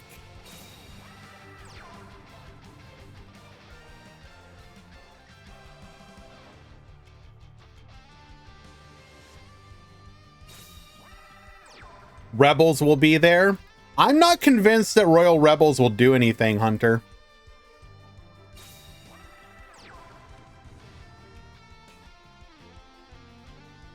Like, we talked about it a little bit at the start of the stream, but that archetype, I'm gonna keep it real with you, looks real bad. Tribute Boost says hi. Okay. Like, you're still using a skill to make a bad archetype like... Okay. Again, I do speak as someone, as an outsider looking in with general Yu-Gi-Oh experience. Oh, we're going for the blowout here. Wipe the field. It has all gotta go.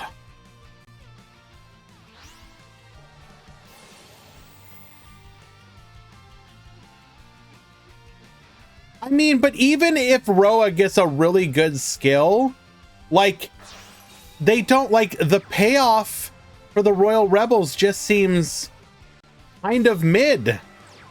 It's like even the big boss monster feels like, what if you just did Seven's Road Magician instead? Like, what if you just summoned Dragius instead? Like, it seems like a lot of effort for a fairly mediocre payoff. Like, I don't know. I remain skeptical that archetype will actually do anything.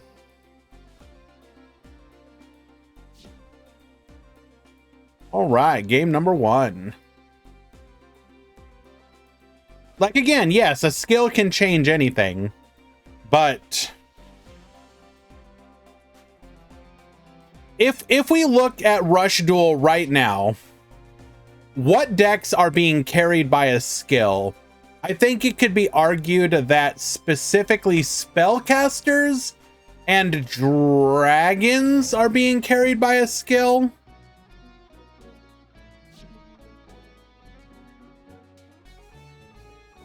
Like, none of the other skills really do anything.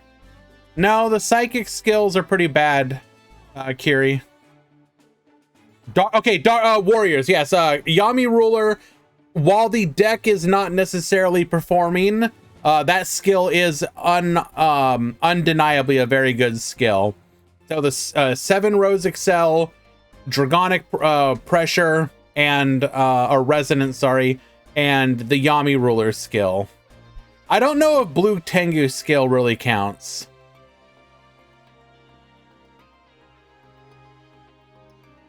Until we see Blue Falcon formation actually doing something like consistently, I don't know if we can count that. We're talking about like skills that like define, like straight up define. Let's actually go out of the room for a moment so we can go check. Bubble era doesn't really count. Yeah, I would agree, Marco, especially since the bubble era decks have moved away from the Disco Fever variant.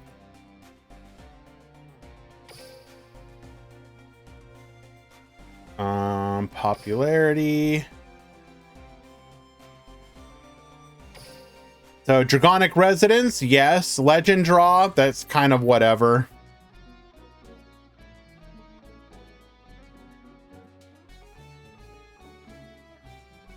Wow, okay. I think we named it.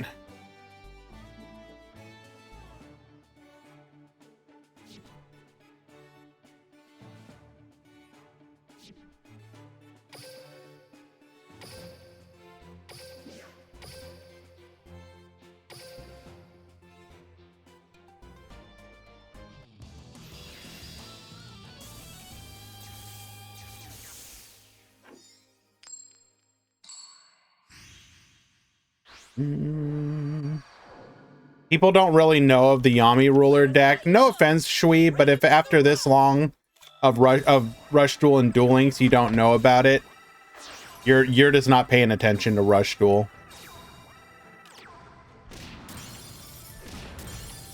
All right, we do get a full clear here.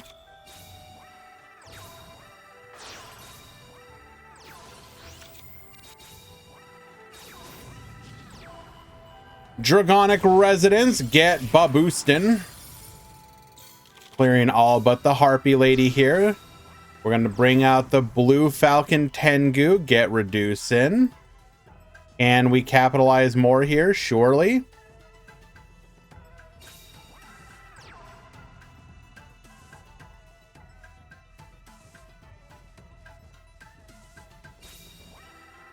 Wow, we really can't... We can't even contest the Guardian of the Fortress. That is unfortunate. Question, do we have any advanced Burst Draw aggro or Dragoncaster deck? What do you mean by that, Hunter?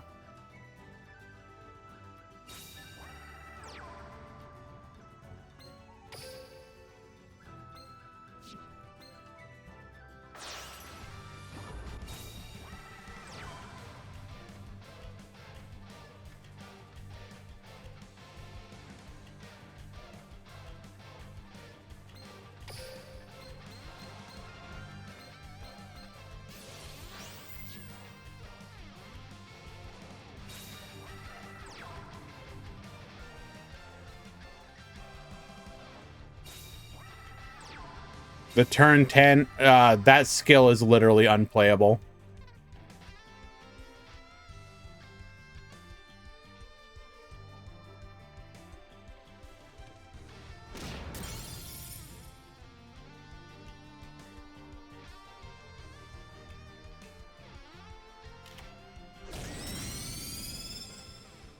Yep, does not attack into the Tengu as we can feel the delay of a Phantom Bind.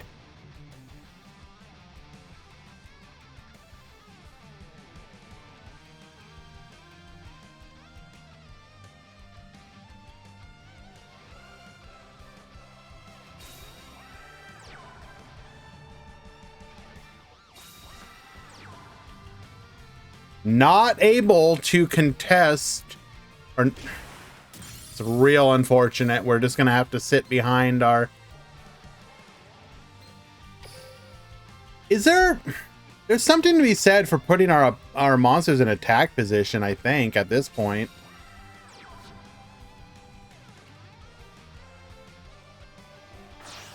I have a question. Do you think Altergeist need to be buffed after this KC Cup? Having a limit 3 and a limit 1 right off the bat feels excessive.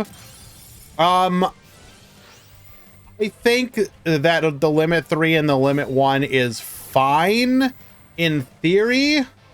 The problem is they need a good skill. I think if Altergeist had a good skill to go alongside him.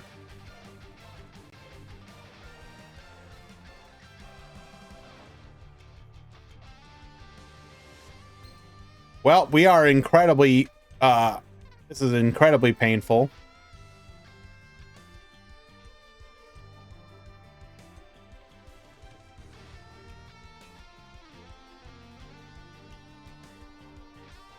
Like, you already see the deck performing decently.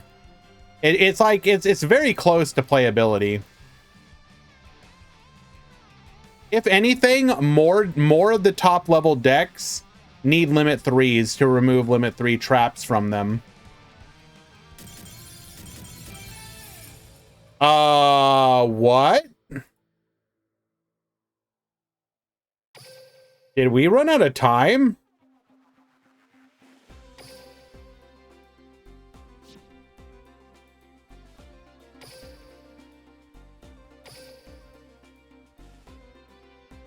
Let's double check that really quick.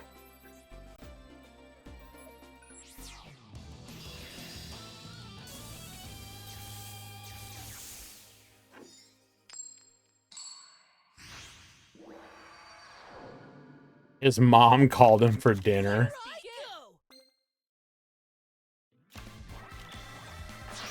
Go ahead and speed through this really quickly. If only Konami would just tell us what the actual reason was.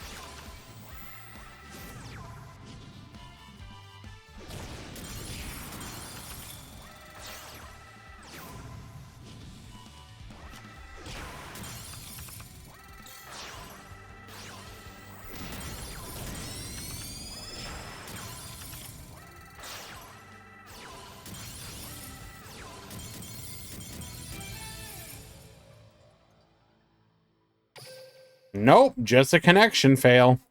Well, that's unfortunate.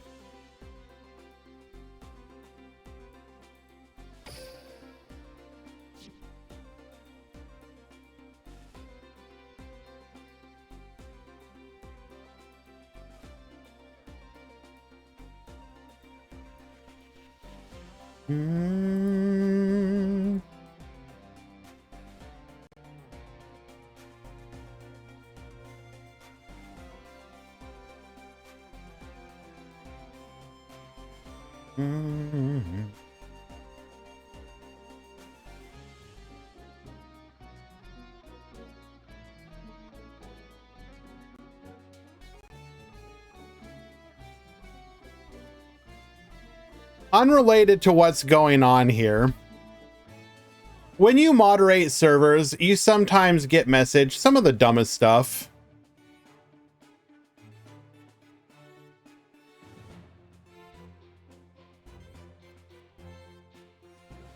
We're gonna hide this person's identity. I'm not about that.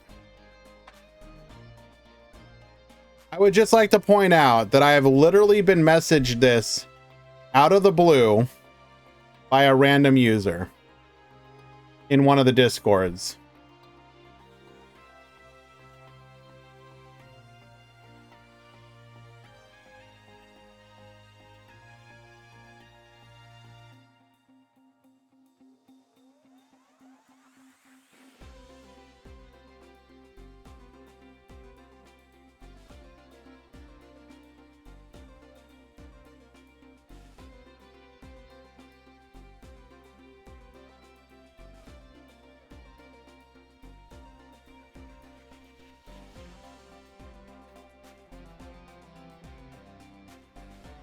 Society.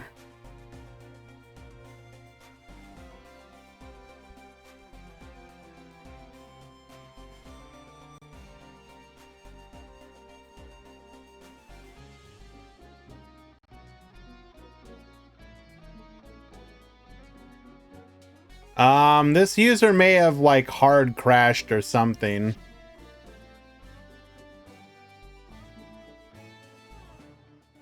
We will keep an eye. So let's see. This replay ended at 34. If they are not back at 40 after you get the win.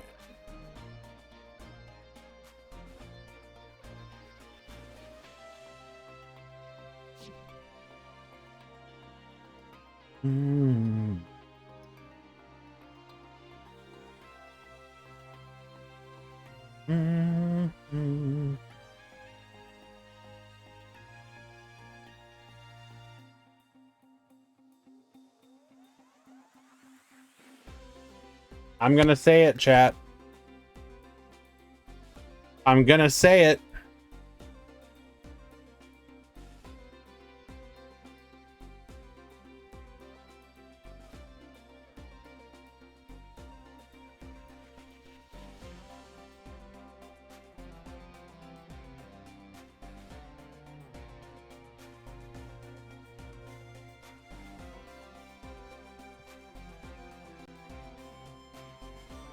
Say what you want. I consider myself brave.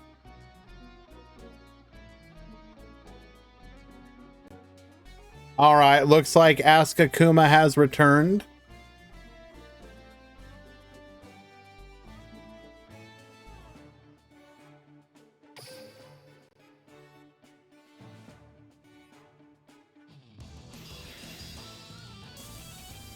You can't legally say that unless someone's summoned 5 times. Let us begin. Get ready for the rush.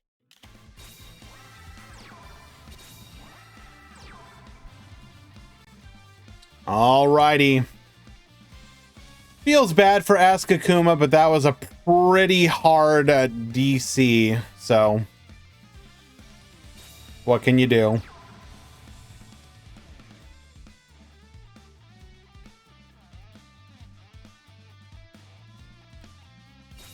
Did I see your QCR, Ash? I don't even know what QCR is.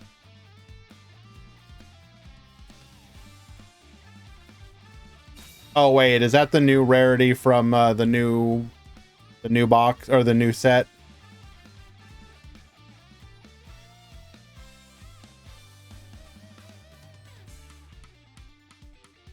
Back to Askakuma. It's kind of funny seeing like people.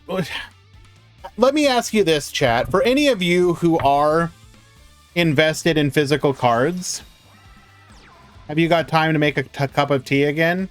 Yeah, the round's not over yet. You probably got about 10 minutes before the round's over. For any of you who are invested in the physical card game in the TCG, obviously the new set is being widely regarded as a very good one. It has brought a lot of very cheap staples to the game, and I think everyone would agree that's a good thing. However, do you think this is a one-time thing, and if so, does Konami deserve the credit, or is it them band-aiding a problem that they created? Because there has been a lot of discourse recently amongst the community talking about the frankly ridiculous prices of some cards right now.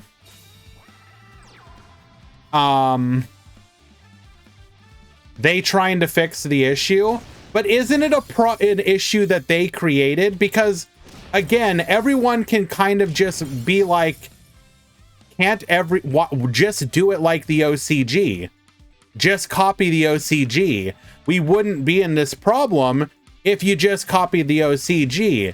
And then like the pushback that you get from people is like, well, that wouldn't work here. Which begs the question, why? Why does it work in Japan, but not here? No one has, in my opinion, has ever legitimately answered that question. Why does the system work in Japan, but not here? Because like the only arguments that you sometimes get is like, well, Konami has to make them more expensive here so that they can afford to make it cheaper in the OCG, which is like, why would we be subsidizing another region? Like, I don't know, like I want to like look at something like the rarity collection and be like, that's cool, but I also don't then want to turn around, look at the Duel Star cards and be like, oh, if I want to play in this current metagame, I've got to drop $400 on the Duel Star engine. Cool.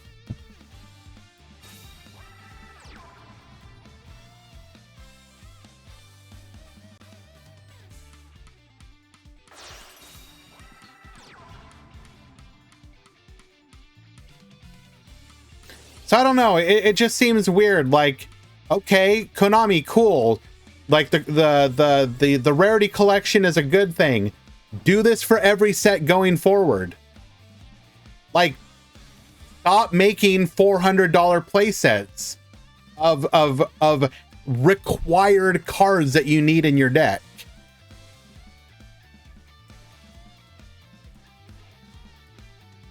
You know, like, I put together, for example, TG. Did you know that TG requires the Duel Star engine to be played optimally? So if I want to take this rogue level deck and make it playable, I have to drop $400 for the Duel Star engine. So it's like, on the one hand, cool, thank you for the cheap staples, and my deck's unplayable. Unless I spend $400.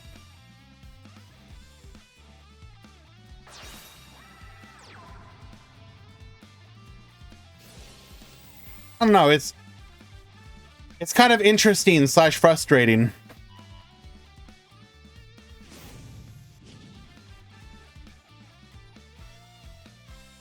Reducing the Gaia, boosting here. Surely there's a list that isn't running Duel Star. Yes, Shui, bad versions of the deck. The good and playable versions of the deck run the Duel Star engine. It would be like you could take a deck, for example, that isn't running like, I don't know, what's a good example?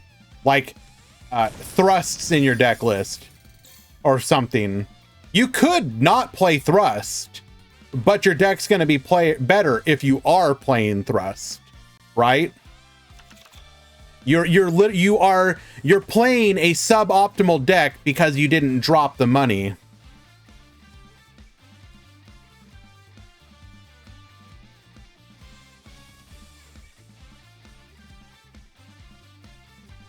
I have to drop $95 for SP Little Knight in my Raid Raptor Lunalight deck in order to make it playable. The card costs more than the deck combined, which is like $50. Exactly. Another example. But you know, that unfortunately has been something that has been happening with stuff like any of the generic boss monsters they come out with. Access Code Talker, Appaloosa, Barone, like all the generically good boss monsters get that same treatment.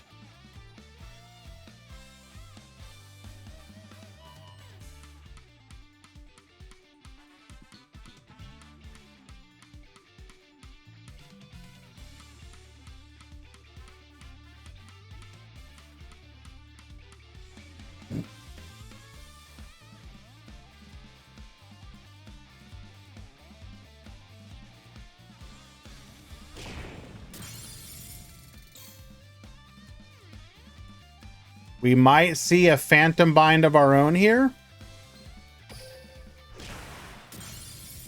We got one Winged Beast. Not enough to reduce.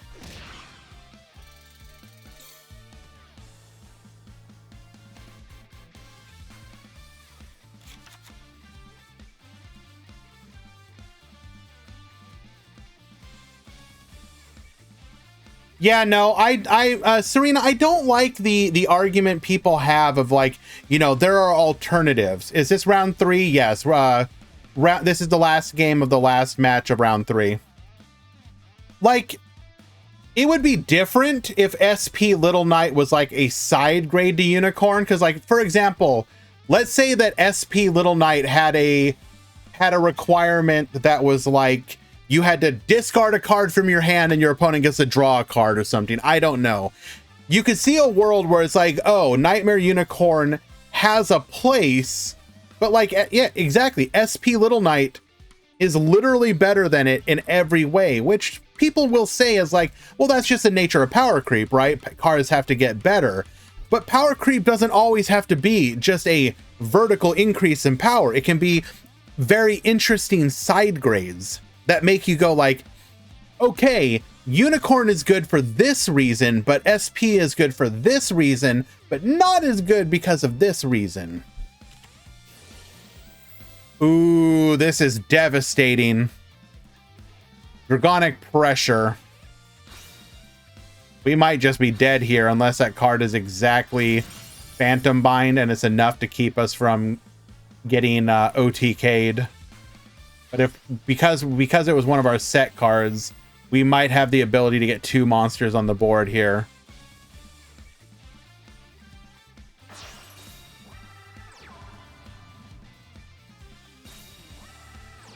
Oh my god. And because we're able to boost it up, Dragonic Slayer is going to be able to pop it. Oh no! Incredible! It would have been enough to keep us alive. Oh, jeez. To be fair, though, Askakuma was going to win in the previous game, so they do come back and get their well-deserved win.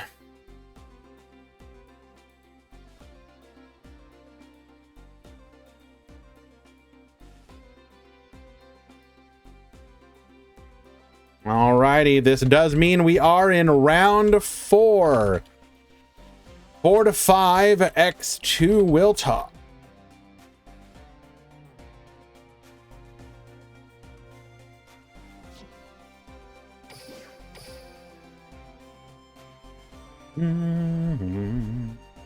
E. Tommy, hello, hello. Thank you so much for the raid, my friend. I was, I'm not gonna lie. I was peeping you. I was peeping you just a little bit ago on the DL while we were running this tournament.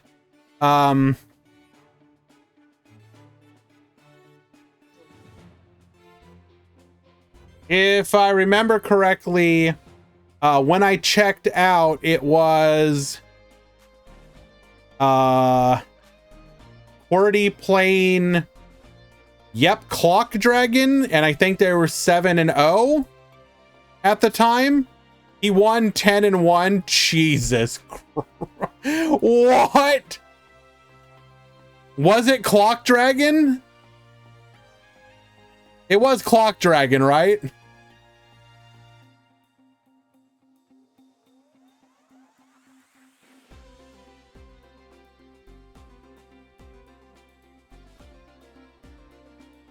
Ah, oh, wow. What a fascinating finals.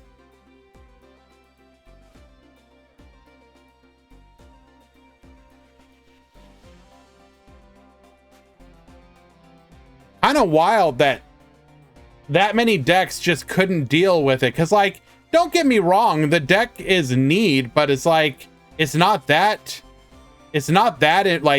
oppressive of a board. Like, send somebody in with like friggin' Dark Hole, and it's like, well, now what? Get OTK'd, nerd. I don't know. Funny though.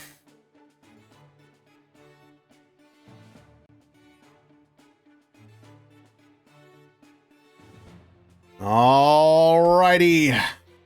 Let us find another match.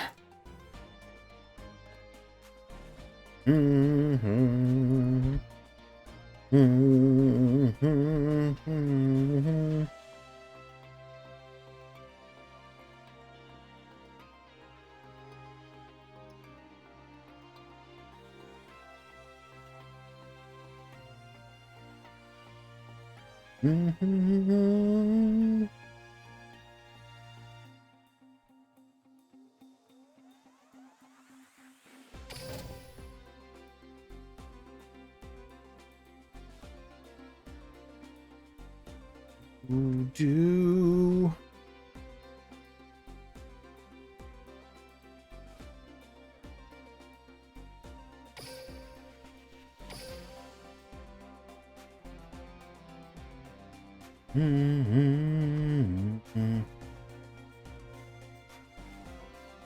Oh, see, he was just God handing every game. Got it. Got it. Makes sense. When is where is the new Rush content? The Rush community is starving. Yeah. It's Konami's kind of doing the Rush community dirty here. I agree. We can expect a new box probably at the end of the month-ish. And again, we talked about this a little bit at the beginning, but it's very fascinating that leading up to the launch of the new world, there was a lot of concern from Speed Duel players of like, oh, we're just gonna get overshadowed and ignored for this new mode that they put in. And it's almost like literally the reverse is happening, where Rush Duel is kind of the one who's getting left out. Now, that may change, obviously. We're only like a month plus into the new cycle, but like, Konami should definitely be doing better by the Rush Duel players.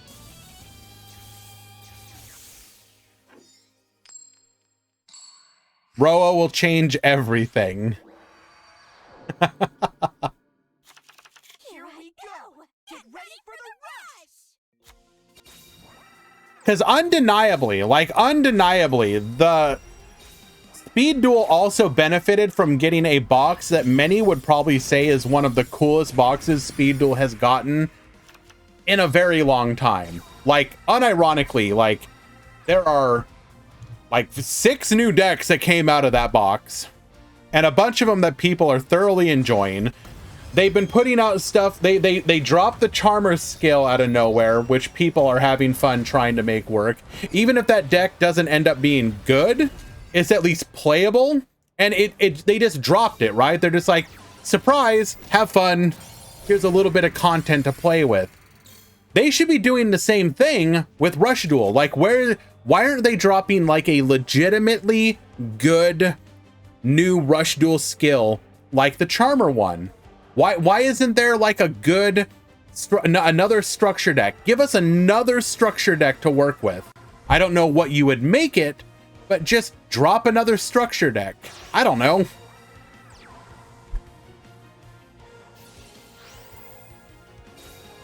Rush Duel TCG is killing it right now as well. Banger set after banger set. I mean, that's good to hear. Like every time that I've gone and like looked at, so I specifically showed off your video, Tomato, on your talking about Roa, and I've also been watching some of your other videos about like what's going on in the current rush, and I've also watched a couple matches of like, you know, stuff like what was one that I watched in particular? It was I think it was the Dragius Sevens Road Fusion deck, and then like some like light machine content, and like it definitely seemed interesting. I'm also very like, I'm kind of curious how long they're gonna make us wait for the first introduction of maximums, for example. Like, I don't know, how long was it in the actual physical game before they released their first maximum?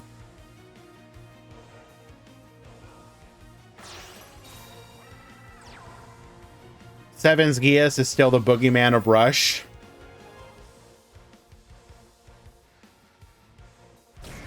I believe you mentioned something, I believe it was your reaction to the ban list, I think, that I watched, where you kind of were commenting on that.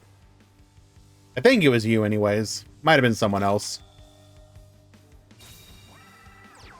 Alrighty. A lone multi-strike on the board, only 1,600. Can we get lethal here? 1,2500 monster. That's it, and we just need 2 more monsters on the board. There's one, there's another. Juan will have lethal. Attack in. Clear. 15-15.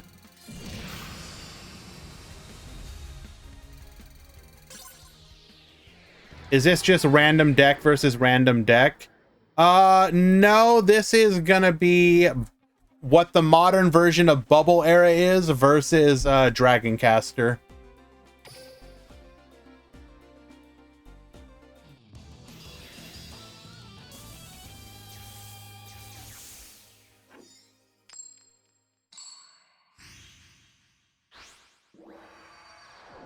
Well, Redzoline, realistically speaking, Get ready for the rush! you wouldn't even need a new Speed World. If you wanted to have the release of Rush Duel into the game, you should just be firing on, like, especially the first couple months.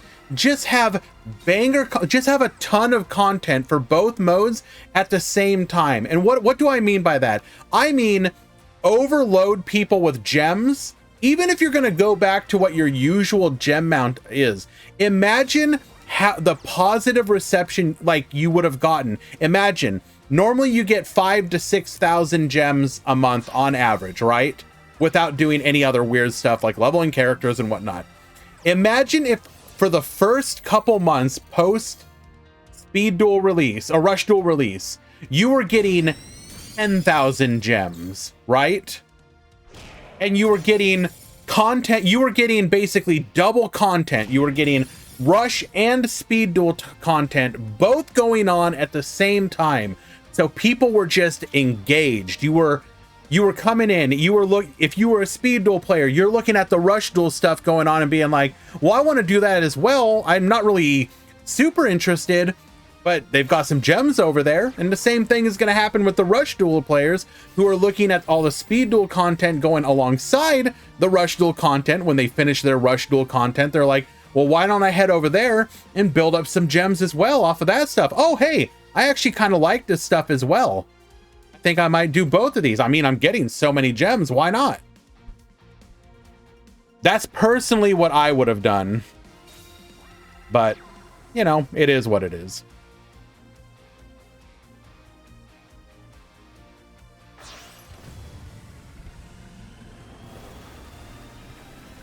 What I see, Redzoline, what I think we're kind of witnessing is that there is so for anyone who is interested, basically the revenue has kind of been the same, like, right? Like, right now, Konami can expect about the same amount of revenue from Duel Links, like, irregardless of what they do, almost. And on one hand, you could say, well, that justifies why they're doing what they're doing with the current content flow. But I would almost argue that now more than ever is a great opportunity for them to just make the game be appealing in a way that draws new people in.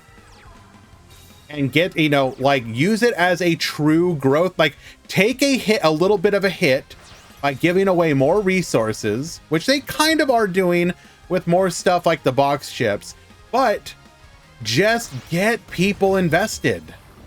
But anyways, we'll see. You know, we might end up eating these words if, like, the releases for the next boxes continue to be bangers. Like, if the Rush Duel box comes out and everyone is like, oh wow, this box is actually kind of cool. They've given us enough interaction that I actually feel like there's some, like, thought going in. Like, I actually kind of want to run Hammer Crush Deal because having access to, you know, that extra draw and getting rid of a back row is actually kind of important here. And then when we get to the next Speed Duel box, it's another one on the same level of the one that we just got. Like, just, I mean, even if it's not that, like, what we have seen from the release of stuff like the Speed Duel archive skills is that just really, and not just the Speed Duel archive skills, but specifically stuff like the incredibly specific deck build skills, like the eternal love or whatever, like the Neos Kruger. Imagine if they just started dropping some really weird combos, like, look at some of the boss monsters in the game and be like, we're gonna make skills that revolve around you playing Dian Keto and Prima Gitarna, right? I'm not saying that, just pick unusual combinations of monsters that give you a reason to play, like, different versions of decks and some kind of benefit, so that you aren't just like, I want, you know, just throw Dragius into the deck. Like, people may complain about skills, but at the same time, people enjoy easy to use build around skills.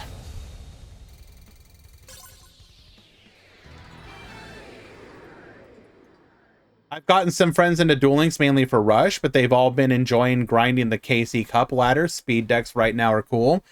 Tomato, if you don't mind me asking, if I'm going to assume that these people are relatively new to the game, what kind of decks are they playing without, like, investing too much into the, like, speed side of things? Are they playing Blue Eyes? Are they playing, like, the Neos Ubel? Like, are they playing, like, Reseline has actually yeah, well, so Reseline just made that comment.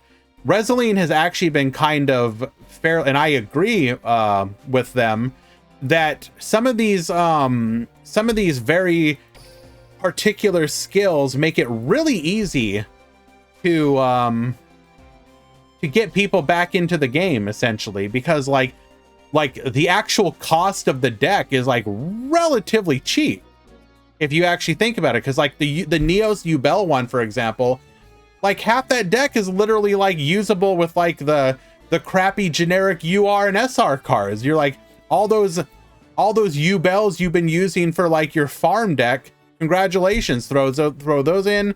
The Neoses you get for free, throw them in.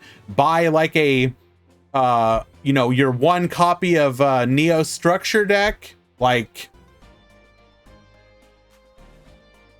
I really, like, I would love if Konami basically dropped a new skill, like, I don't know, every 2 weeks. Just drop some new skill.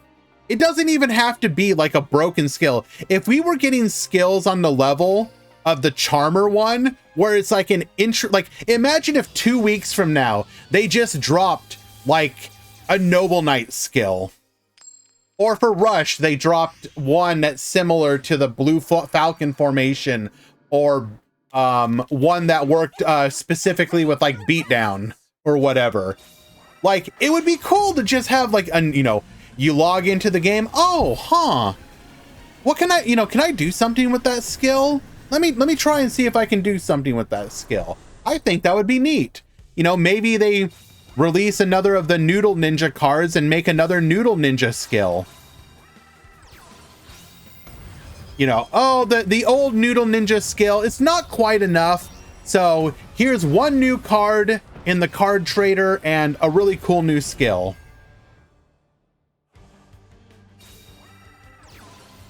Devin's Road Baboos. We're going to be able to clear here. Thunder the Thunder Baboos. Dian Quito into Gazelle. We're going to clear in return.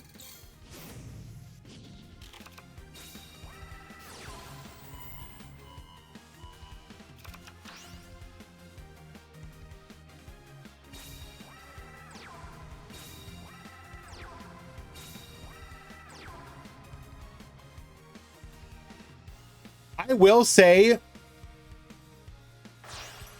playing on the ladder to reach duelist level max. So for anybody who watched, I definitely did rage a little bit, but unironically, even just those very basic Blue Eyes decks, I had to like actually think about some of my plays sometimes. Like, I was like, ooh, okay. So what can they do here? They can do this, this, and this. So they can do 4 things here, and I can interrupt 2 of them. Which 2 are the best ones to interrupt? Okay, I'm gonna stop this one. I'm gonna yoink this. I'm gonna do this. You know, like, they managed to make a matchup like Unga Bunga Blue Eyes actually like very interesting, at least to me, to play against.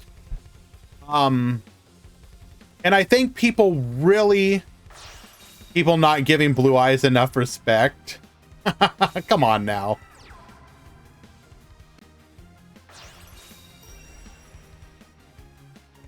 Okay. Cure Master Dian Quito gains some life points here.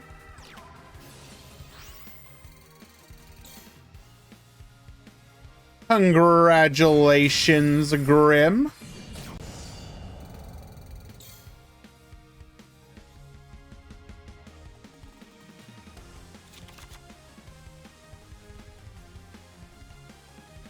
Michael, okay, I faced a lot of the U-Bell deck as well, and I definitely did rage a little bit, Shui. But I don't know, like, in hindsight, like, screw it. Like, I'm glad that people have... I think of all the people that maybe struggled to get the D level max before, and now that they have access to a strong deck that's relatively cheap, like, I don't know, I just love that. Oh, Jesus. Okay. Hold. Hold. Phantom Bind to survive. 100 life points. Here's our chance.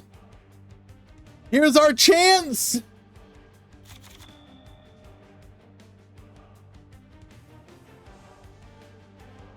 Can we come back?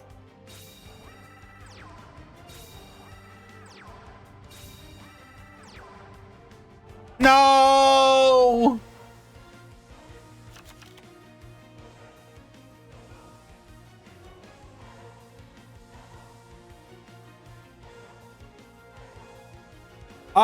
The Neos U-Bell deck can be problematic for people who don't read. And I will not lie. There was 1 or 2 times where I forgot to read. Ah, they have the Neos Wise Man out. I'll just deal with this by using my IDP. IDP solves all the problems. Wait. Why is Neos Wise Man a spellcaster? Why isn't there any other spellcasters in your graveyard?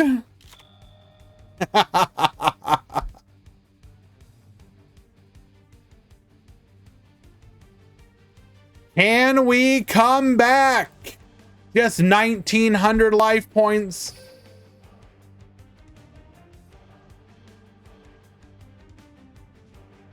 A single Dragius is all we need.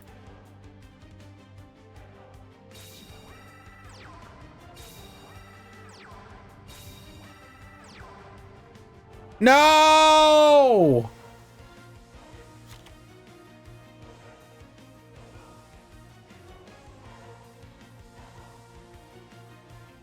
So Reseline, you say that, but literally every time I had the ability to, oh no, not like this. Every single time that I would be able to solve my problem with the Neos Kluger via a live twin present, they would be like, surprise, I'm on 2 Kluger, 1 Neos fusion, and I just happen to have it. 2 Neos Kluger. And so if I yoink their Neos Kluger, they just crash into mine, protect their Neos Kluger. The one on my side dies, goes to the graveyard, and they get a Neos Wise Man. That unironically happened to me like 3 or 4 times on stream. I'm not even joking. Alrighty.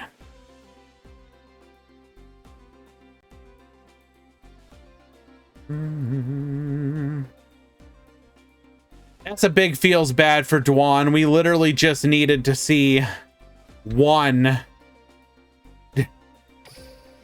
We had 2 Dragius left in the deck, just needed to see 1 of them. Never saw it. Never saw any tribute monster. How long till the end of round? I don't know, 15 minutes at most.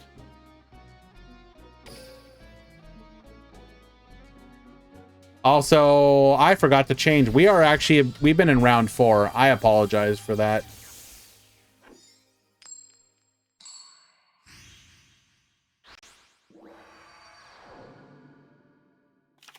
Here I go! Get ready for the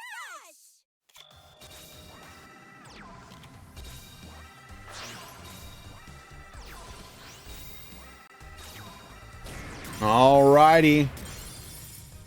Clearing 2 bodies off of the field. We're going to go for a Lamoon Seahorse Carrier into a Prima Gitarna. We're going to get boosted. Activate our skill here to gain 1,000 life points back. Attack 1, attack 2, and chunking in for 2,000 more damage. We're going to set 2, tributing off for a 7's Road Magician. Activate Recovery Force. Ooh. Will we see the coveted 7's Road into... Oh, nope. We will get the Summon Skull, though.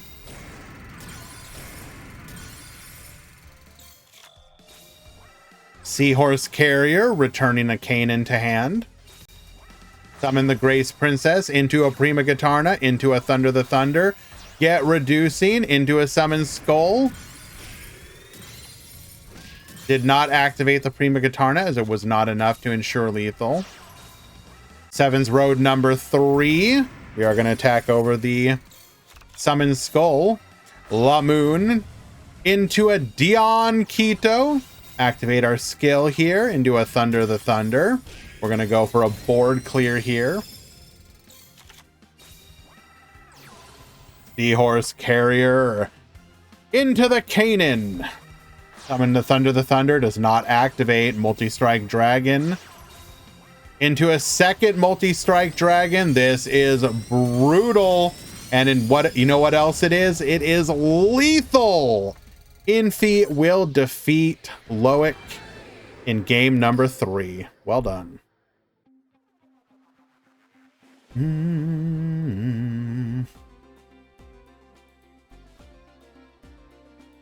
It is a spellcaster because it is a combo of a fiend and a warrior.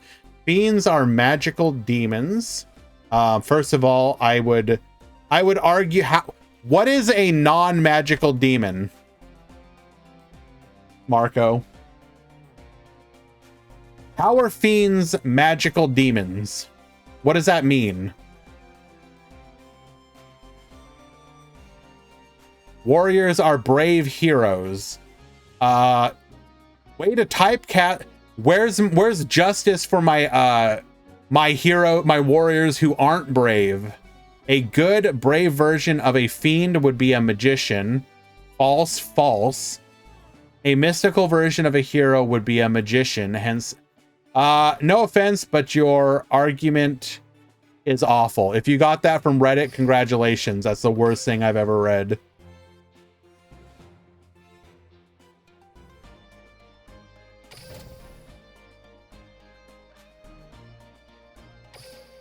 Non-magical demons are orcs. Well, that's incredibly racist.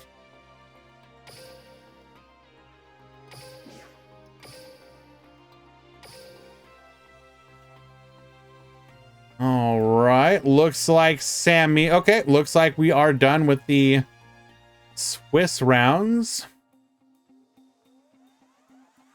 Just got to go ahead and push this through really quickly.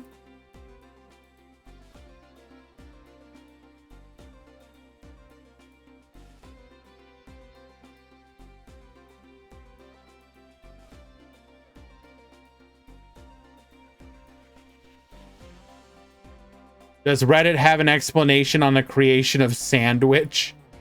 That's a pretty good one.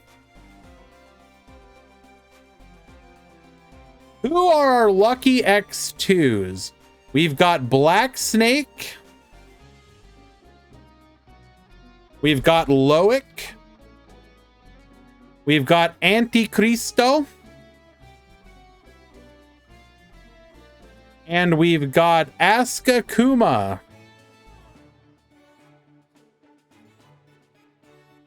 You topped X2.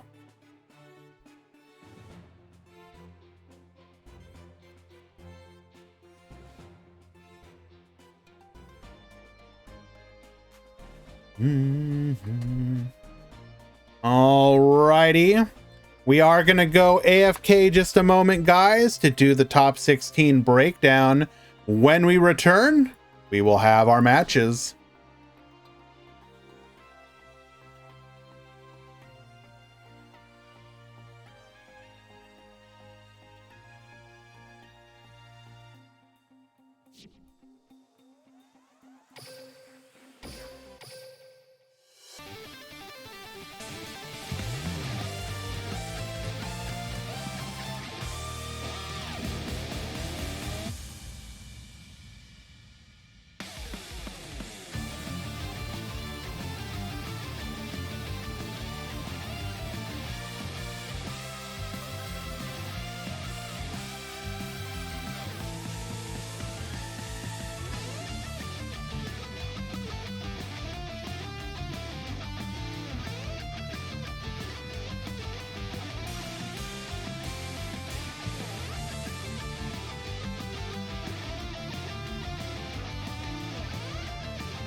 Alrighty.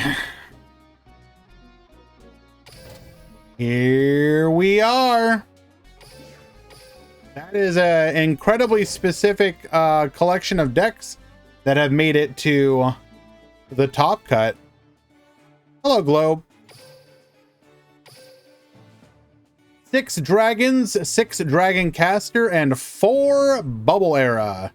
It should be noted that these are new age bubble era, which are essentially like dragon caster, except instead of Seven's Road, you're playing the bubble engine.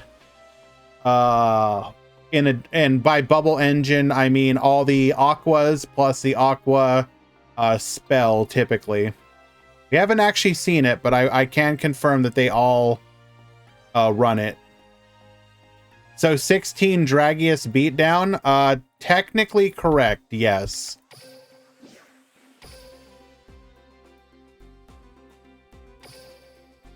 I can confirm that literally every deck is running Dragius.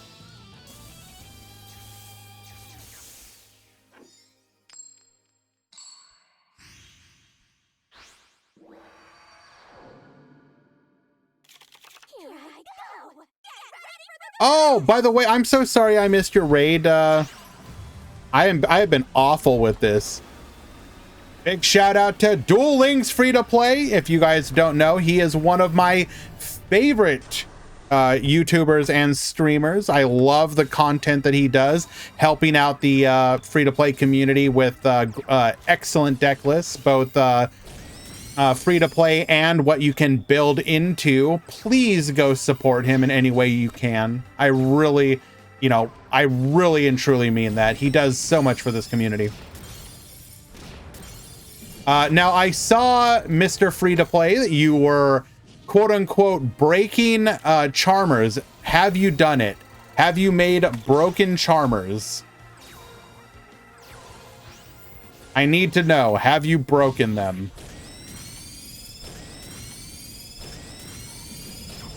We are going to get in for 2,500 more. Seahorse Carrier. Add back the Grace Princess Kana. Go for the Summon Skull. Set to...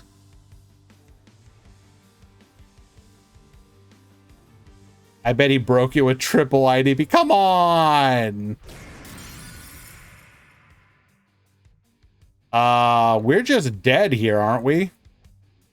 Yeah, that double Dragius put us on the ropes.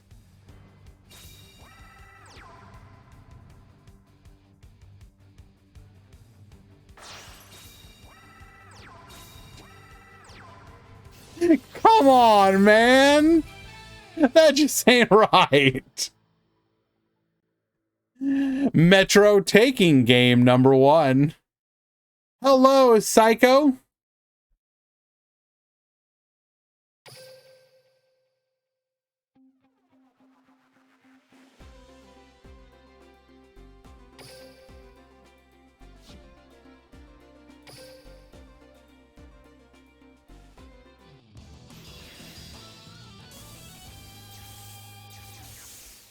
Dragius is in fact best deck.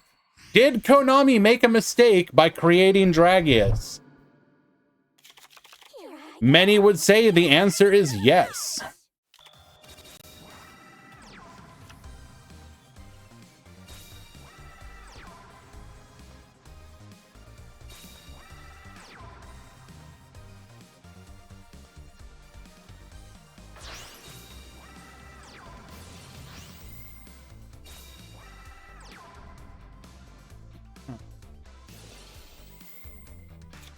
Returning the Kana to hand. We are going to summon. Do we have another tribute? Don't tell me. Loic with the sculpted hand.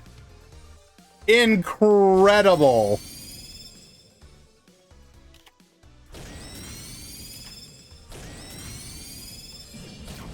Going for 2,500. Good luck, gamer.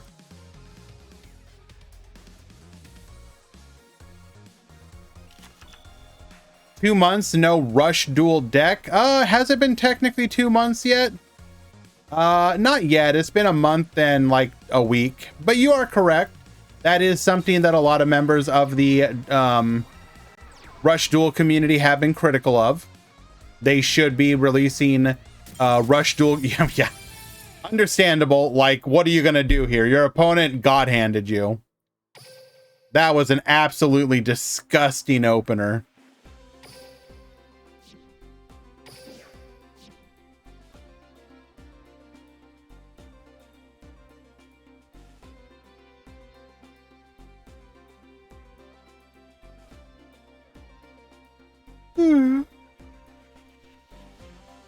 How do you balance Dragius under the restrictions of the Duel Links ban list system? Because, like, if it was the TCG, or sorry, Rush Duel Physical, if you were to do it over again, you could do something like Dragius to 1 or something. But unfortunately, due to the way that Duel Links' ban list system works and the fact that they won't do anything to an ultra rare from a box other than limit 3, they would have to like really bend over backwards to deal with Dragius. And I don't even know if you could do it in like, let's say for example, every boss monster goes to 3, try and keep you from playing Dragius. Well, then you just play Dragius and no other boss monsters except like, you know, Max Raider or something. They could start designing skills to specifically say you can't play Dragius, but that seems like incredibly specific. And actually, I'm sorry, apparently we missed a game 3. Oh, wow. Holy crap. These two played 3 games in 3 minutes.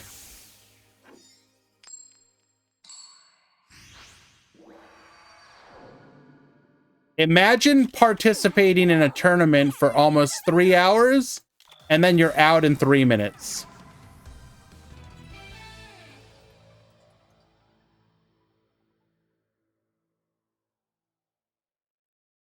Just surrendered? Do we have to leave or something? What happened here? Oh, no. Okay. Hello. We have the spectate bug.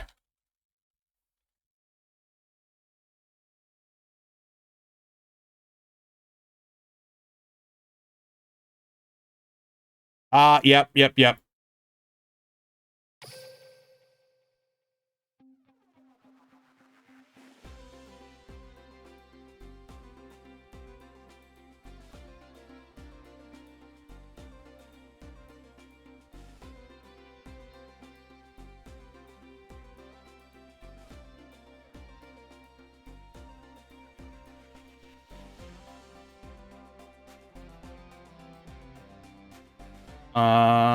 Metro, you can see the message I sent in help chat on the Discord.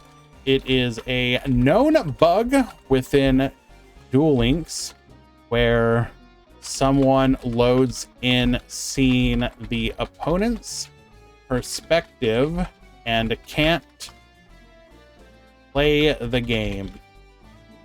This will be a restart for game 3.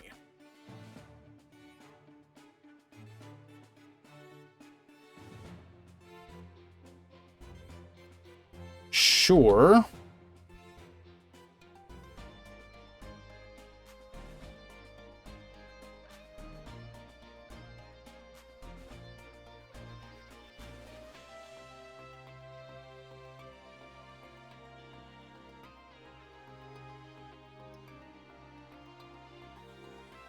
So this was a screenshot sent by Loic.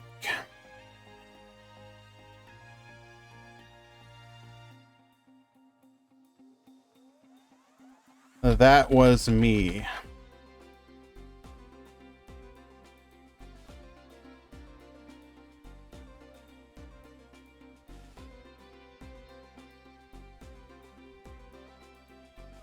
This is a frustrating bug.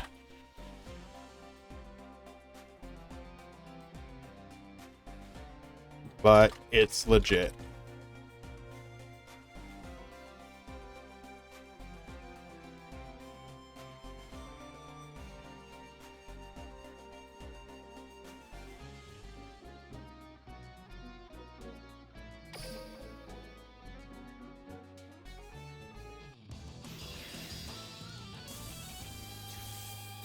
Oh my goodness, Chaotic Chibi, we're getting all the raids today. Thank you so much, Chibi. Here I go! Get ready for the rush!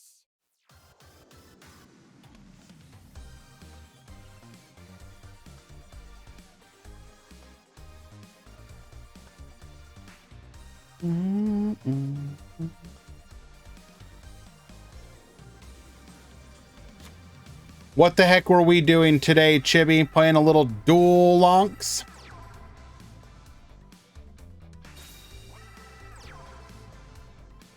Let's go take a quick peek at...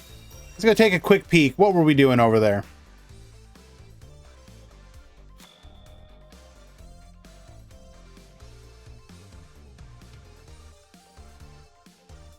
Looks like we were playing a little bit of... Hello?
One moment, guys.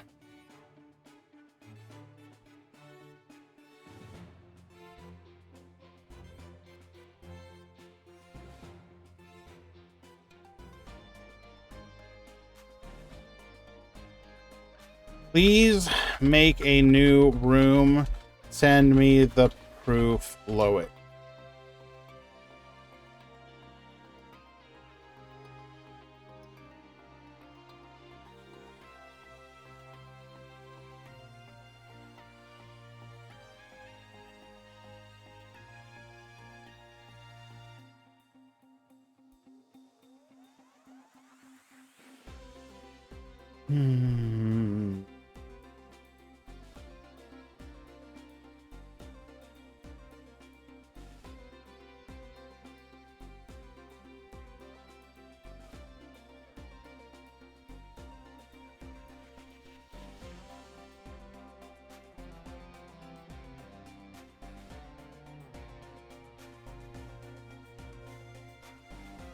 You're waiting.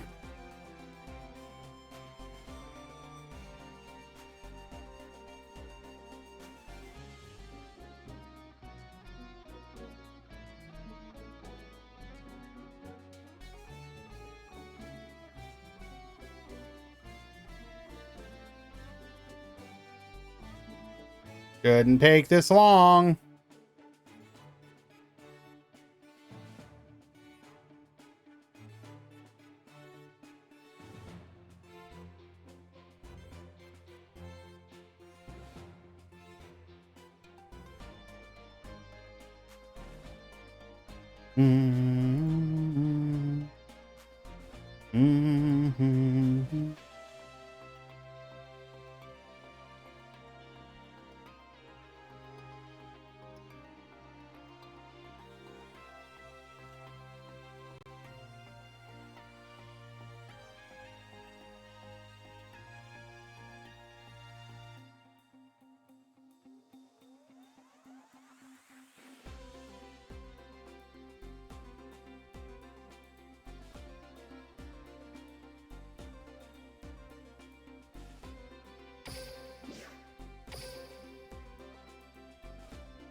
Okay.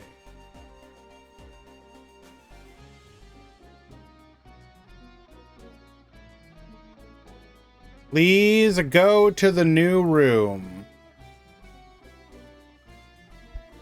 Proof accepted.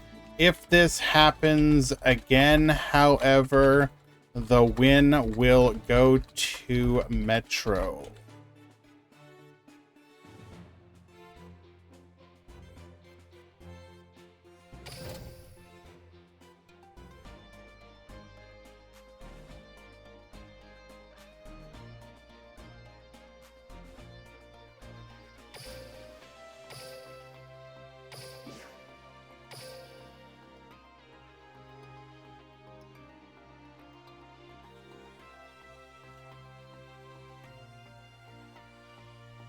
Metro, for what it is worth, I usually get like 3 to 5 of these 8.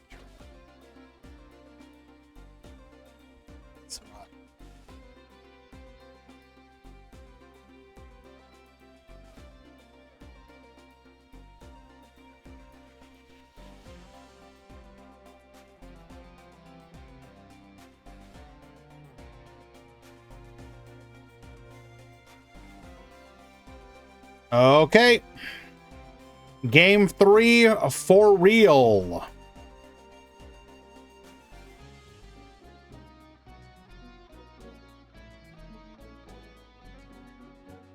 Konami is slow to patch bugs. This one has been.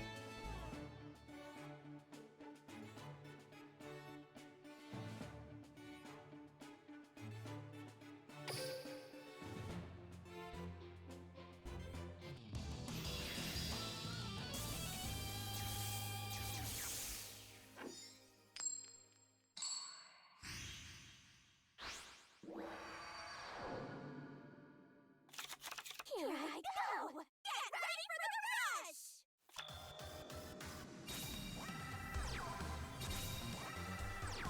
Alrighty.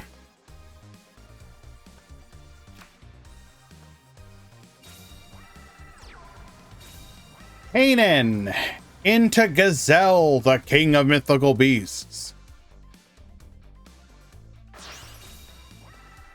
Summoning a Dragius. Seahorse Carrier, return the Kanan to hand. Summon the Kanan. Ain't no way you have another. Okay, Prima Gitarna. This is a manageable. Hello, Age. How you doing?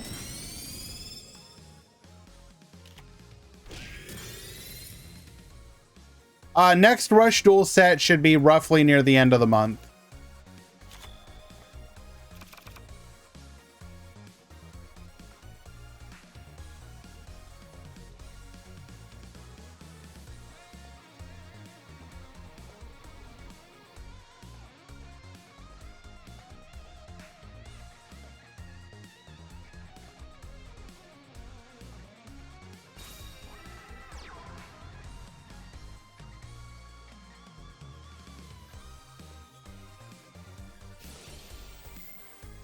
Thunder the Thunder's effect.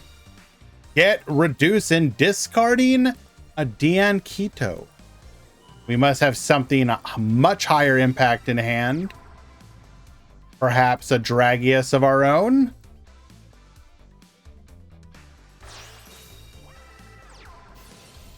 No, a Prima Gitarna. That's rough.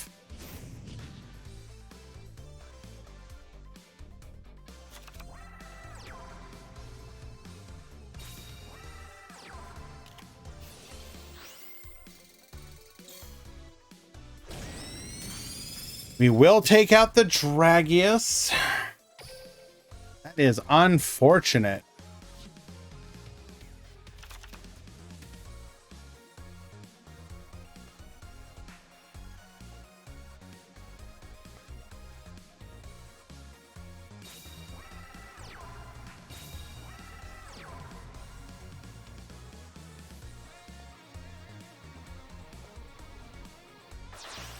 Of course, play the deck. I don't care, Captain Grimm. Gazelle, we're going to be able to boost here. Gain back a little bit of life points. Loic does appear to be in the driver's seat right now.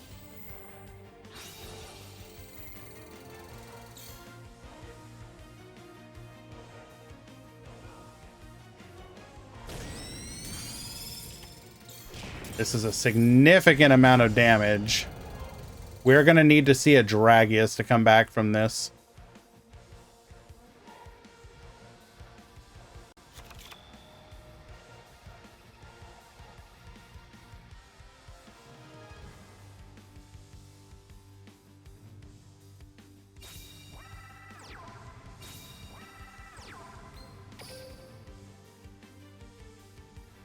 Doesn't even have... Ooh, that is rough.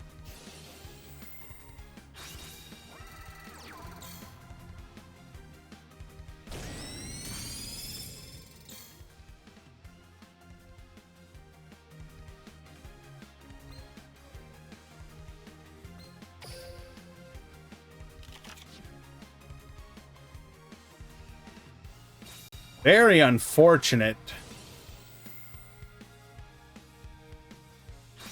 Thunder the Thunder, get reducing. Loic literally being handed everything they need here.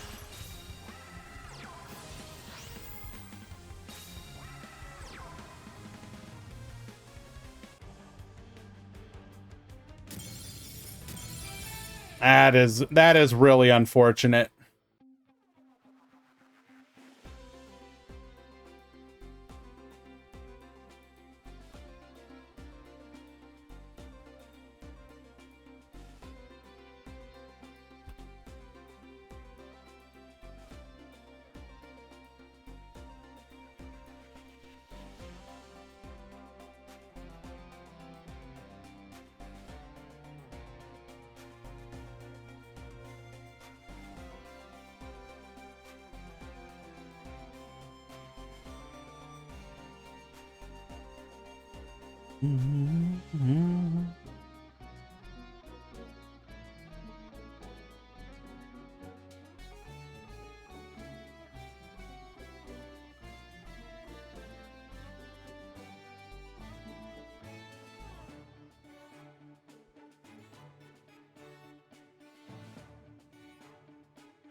All right.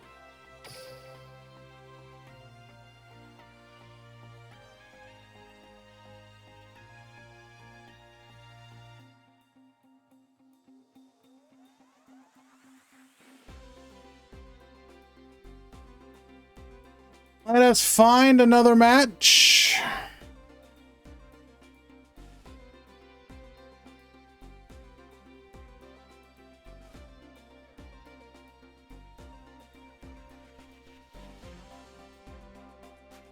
I do feel bad in this instance for Metro. I understand why it can feel bad. That said, with this being a bug that we can prove, like, it's just not, it's also not fair to load into the game and literally not get to play the game. Like, it's not like, oh, my internet was bad or there was a hiccup. Like, you literally load in and Konami's just like, you don't get to play. Like, so it's unfortunate, but because it is a bug where we can verify it, we are going to allow people to prove it and continue to play. Sorry for the bad experience, and hopefully you will continue to play in the future. Here I go! Get ready for the rush!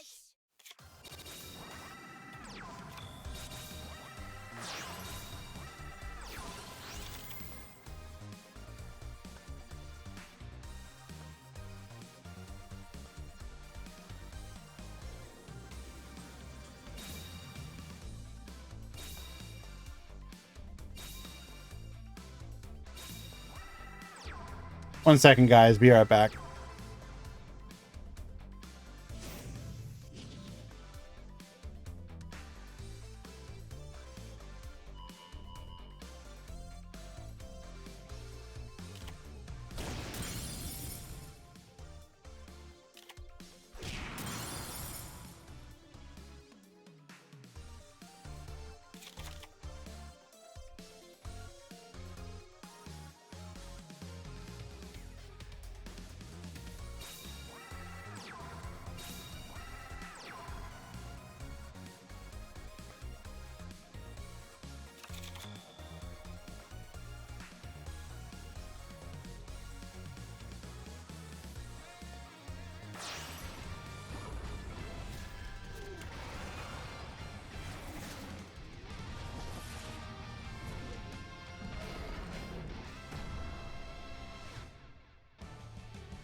Alrighty, we are back.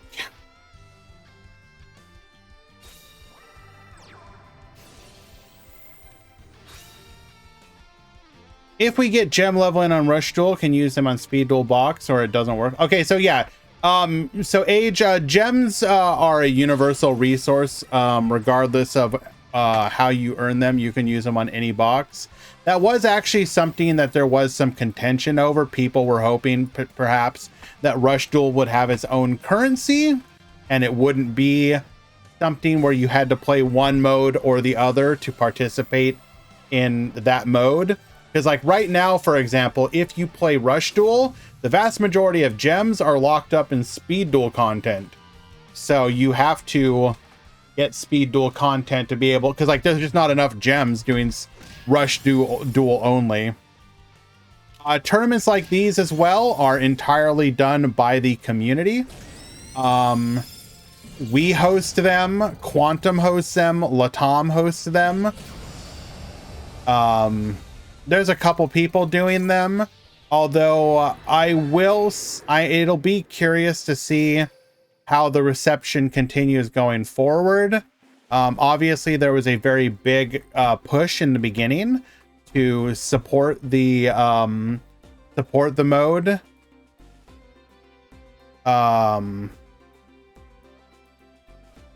But I don't know.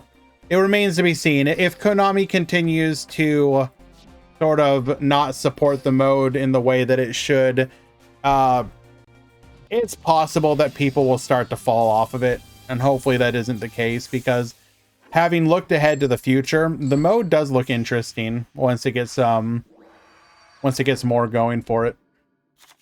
Here I go! Get ready for the rush! Alrighty, we will just triple set here. Slugger into Dragorite into the Piercing Bunker Strike.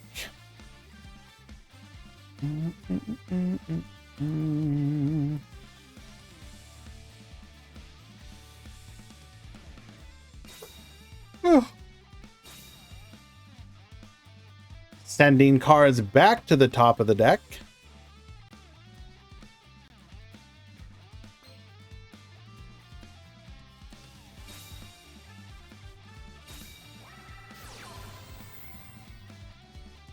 Going for the Pierce. This is very...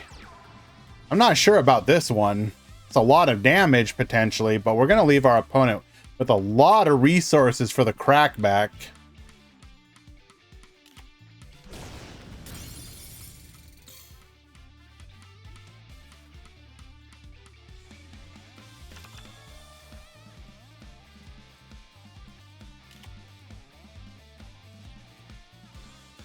Two cards on field, 5 cards in hand. Thunder the Thunder to get reducing. Do we even need to do that? Surely we have something that can beat over it, right? We may just not have a card that can benefit from the Seahorse Carrier. Wow. Okay, maybe not. Double Seahorse Carrier, that is. We may have really benefited. Oh, don't tell me. Okay. Dragius will be a way for us to beat over. That is going to be a significant amount of damage. 800, 25, 13. That's just lethal. Wow. Turn 3 lethal. That is the third one of those we've seen today. That will tie things up 1-1. Every deck in the top 16 is a Dragius deck. Can we have a tournament where Dragius is banned? So you want Seven's Road Magician to be played. I see. Wait, wrong one.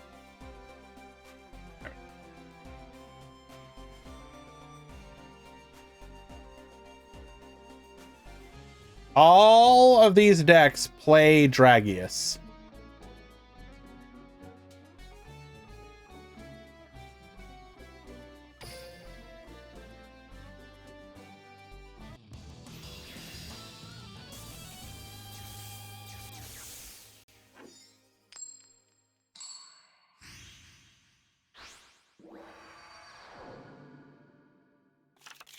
Here I go!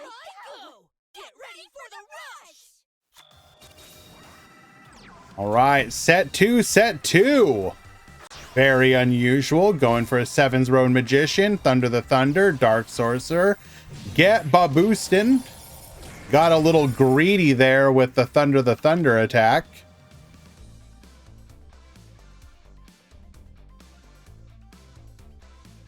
The problem, Gunchi, is I don't see how Konami releases anything that eclipses Dragius.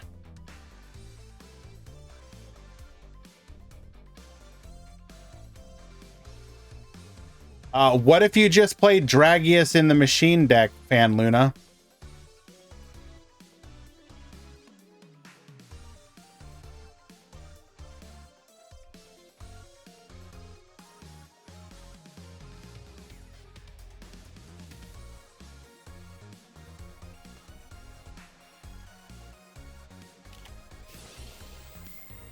Dragonic Pressure, wipe the field.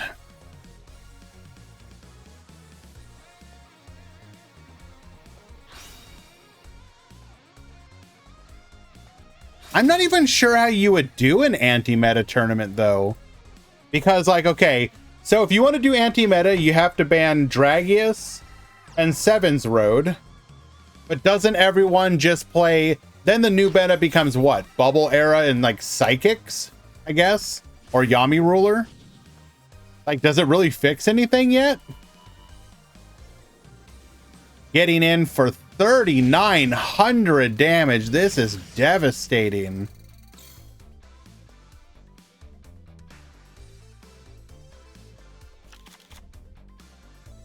That was a very strong Dragonic pressure.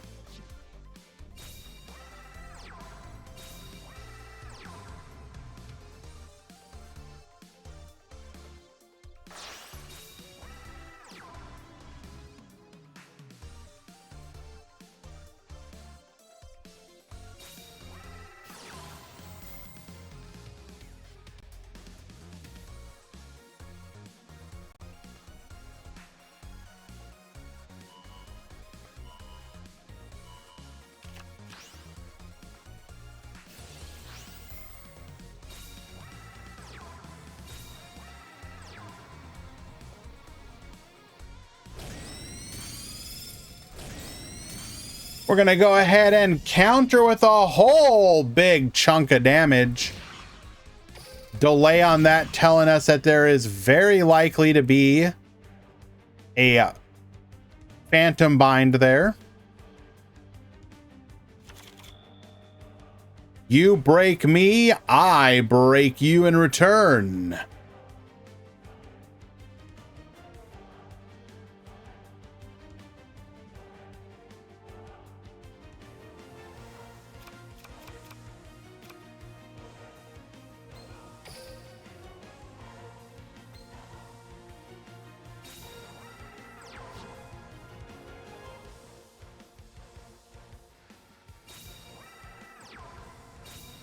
No, not like this. Come on. No, come on.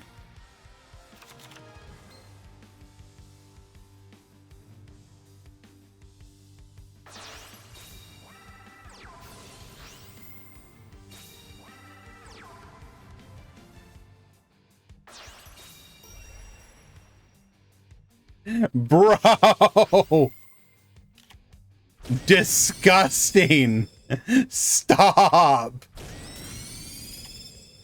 Yeah, use your pressure here. Use it. Show us the pressure. Oh, only 3,300. Wow. Oh, Asuka. Absolutely sacked. Not fair.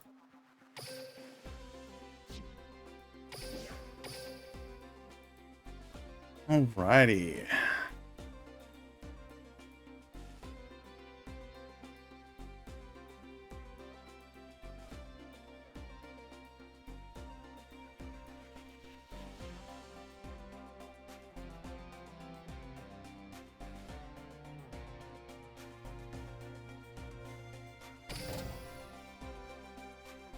Yes, clearly no more dragons.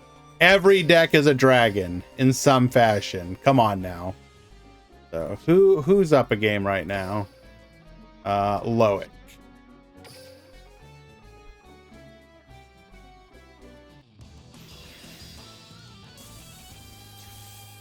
Ban Dragius.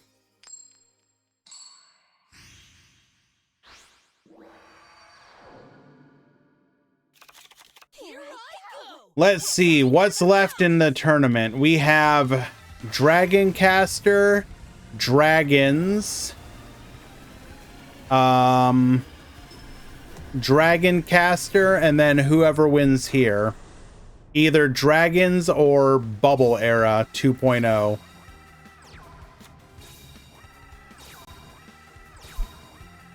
Here, Dragons have to win. True.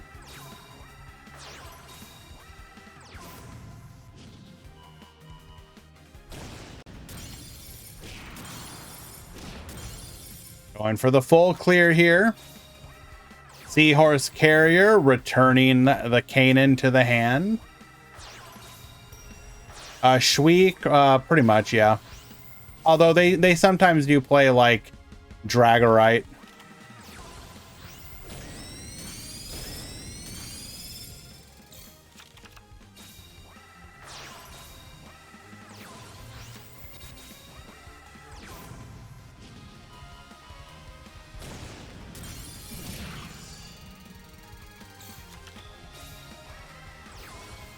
Seahorse Carrier, return the cane in the hand. This is our opportunity for a big push.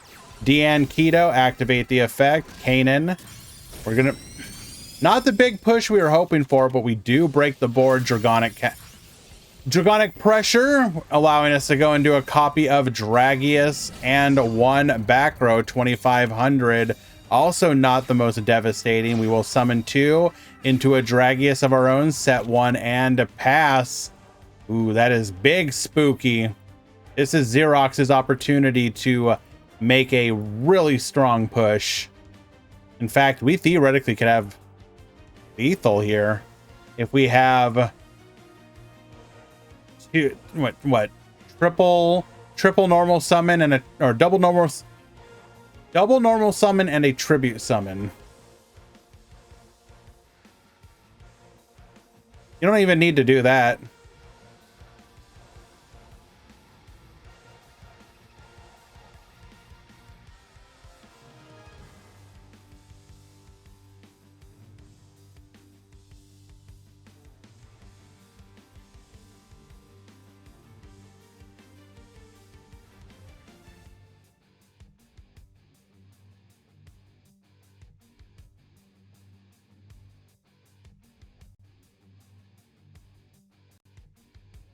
What's the game plan? Bro, stop. Stop. Discarding a Dragius.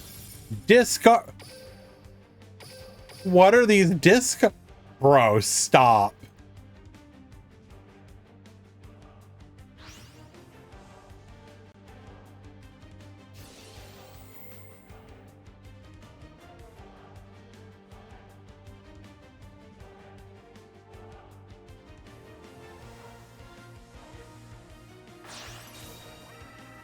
Going for the piercing bunker strike. Do we have a normal summon as well? Activate Dragonic Resonance. Boost. If you can't handle the pressure, stay out of my way. Hello, Wanted.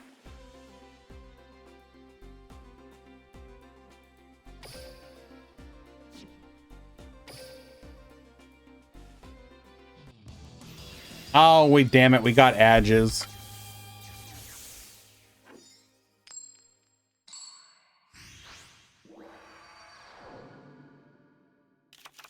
Here I go! Get ready for the rush! We're actually gonna wait a moment.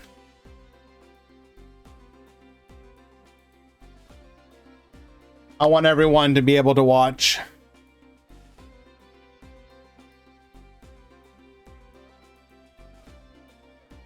Game 3 will continue in just a moment.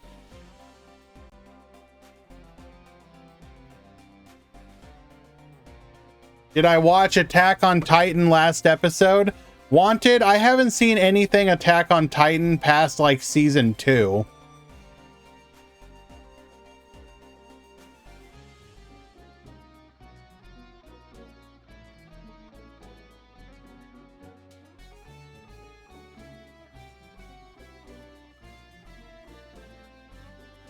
Why not?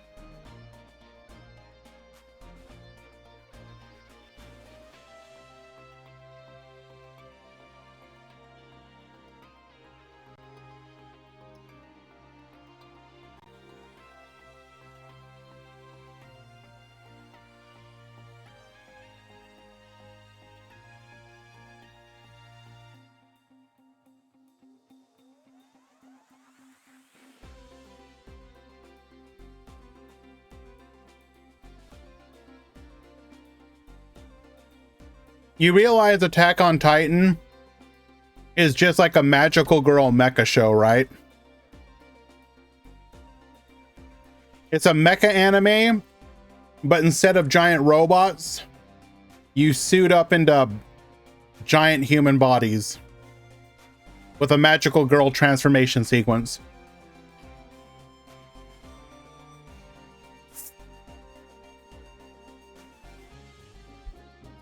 So let me give my hot take. I don't want to hate on Attack on Titan.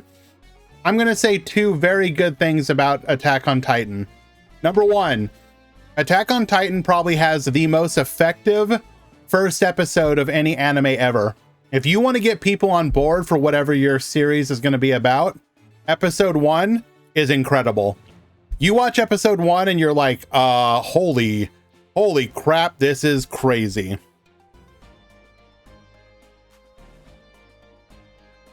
And anything in Attack on Titan that doesn't involve the magical girl mecha bodies, like the actual fighting of like humans against the Titans.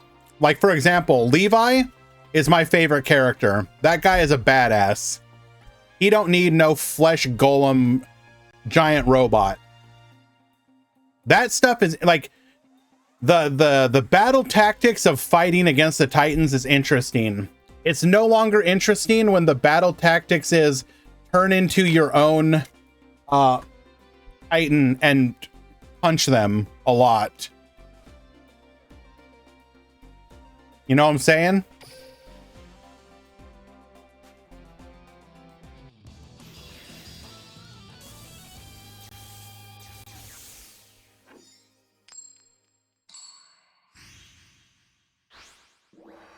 Here I go! Get ready for the rush! Also, it doesn't help that there's basically like very few characters to like. Basically everyone in that series sucks except like exactly Levi. Everyone else is like, I kind of don't like you. Now it's fine to not like characters. Oh Jesus, Dragonic Pressure right off the bat. Getting in for 19. We can theoretically punish this pretty hard here, Seahorse Carrier. Add back the Lamoon. Tribute off into a... Bro, stop.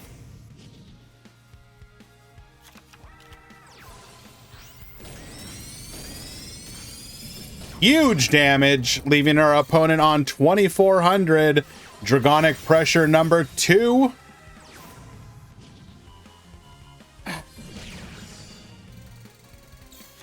Feel like we're getting greedy here.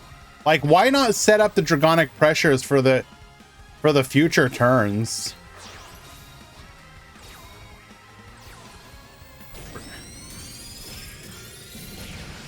Yeah, Xerox got a little greedy here, I think.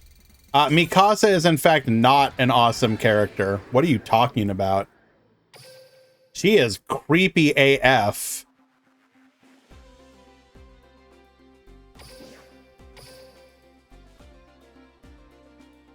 So unfortunately, one chance of dragons winning it has fallen.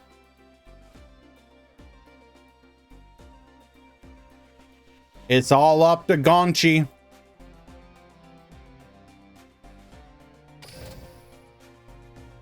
I mean, being like a lot of characters are quote unquote baddies. It doesn't make them like likable.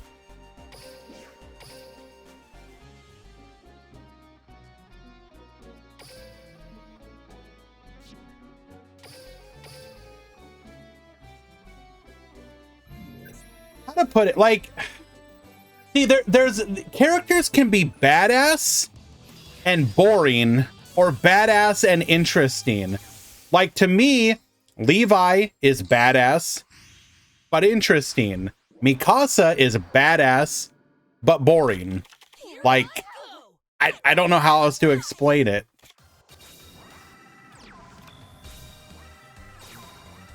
All right, we are in top 4 now.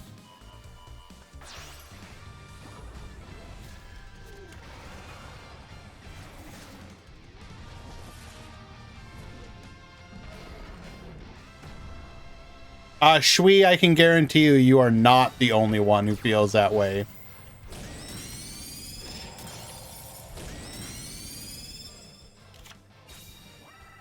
You're saying doing cool stuff is great and all, but if the characters themselves are basically a block of wood, it doesn't really matter. Kind of. That's pretty. That's a good summary, yes. Pitcher, bring back the Slugger. Going for the Dragius here. Summon the Phoenix. Phoenix, bring back the Dragius to hand. Summon the Twin Edge. Tribute off. Why are we double milling here? We can get punished pretty easily here. Seahorse Carrier into a Mystic Dealer, into a Sevens Road, into a Mystical Beast. Did not have another body. This would have been so much damage if we'd had another body in hand. Lesser Dragon into a Gravity Press Dragon, Dragorite, and a Winged Guardian. Get Reducing, activate Dragonic Resonance, and this will just be lethal.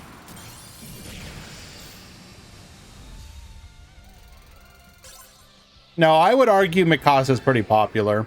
I just personally find her boring.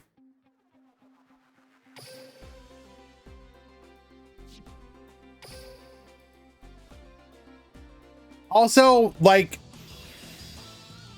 Attack on Titan also, like, has something that really annoys me, which is, like, I like seeing characters get what's coming to them. Like, and who doesn't, right? Like, who doesn't like a good revenge story? There are so many characters in Attack on Titan that you're like, oh, finally, this character is going to get, like, the comeuppance they deserve. A classic example, I hope this isn't spoiling, but it's like the Levi versus Zeke fight, right? You're like, dude, this guy is getting exactly what he deserves. Oh, but then Deus Ex Machina, he survives. And you're like, come...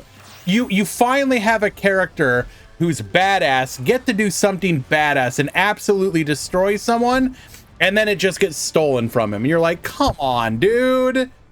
This was like supposed to be like this cathartic payoff. There's nothing, like, who cares about, like, I don't know. Going for the clear, getting in a bunch of damage as well. Infi is on the ropes here. Can we come back? Into a draggy. This is okay. There is surely no way Gonchi loses here. Bunker Strike. Yeah. Dragons will be moving on to the grand finals.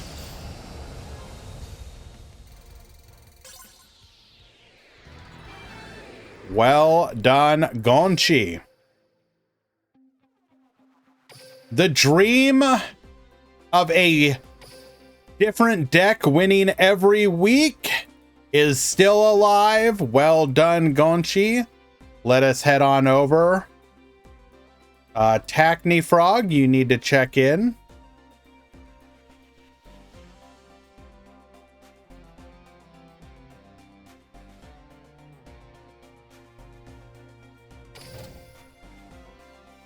I don't want to spoil it. I mean, I've already spoiled a good chunk of it for myself, Wanted. But yes, please don't do any spoilers. I'm talking about some, like, stuff that's pretty old at this point.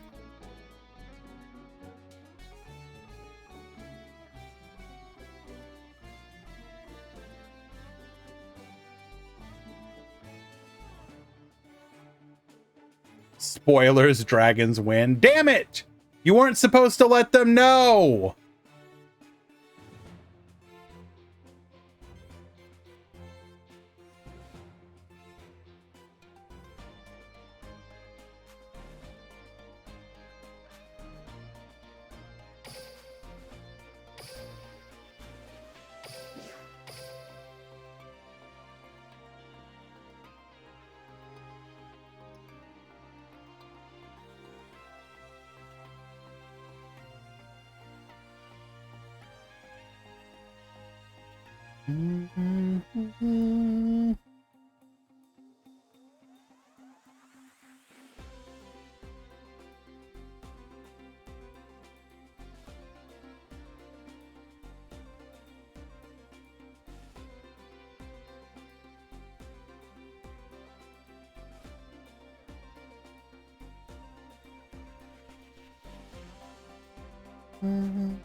Alrighty. The other top four. We've got Dragon Casters versus Bubble Era.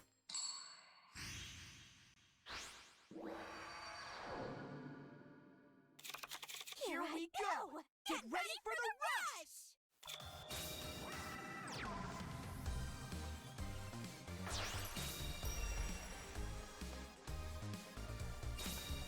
rush! Why not play enemy controller in Live Twin? You can. I just chose not to.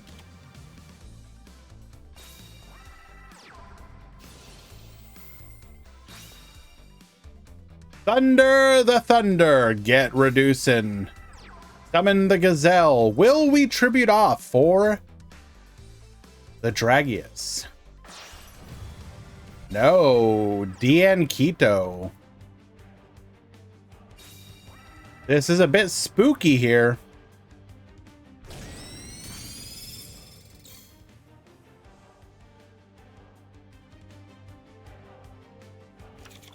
Hackney Frog in a very good position here to inflict some serious hurt on their opponent. Anytime you leave that many tributes up,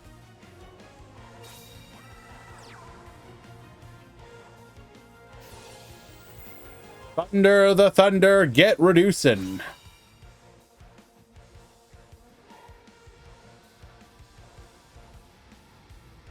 Likely telegraphs a Dragius. No, Seven's Road. Interesting. We might still have a Dragius, but usually you're not going to reduce unless you have a Dragius. Like, surely the damage isn't worth it, right? Another Thunder the Thunder. Seven's Road Witch. Baboos. We just wanted to clear our hand. Every damage is worth it, I guess.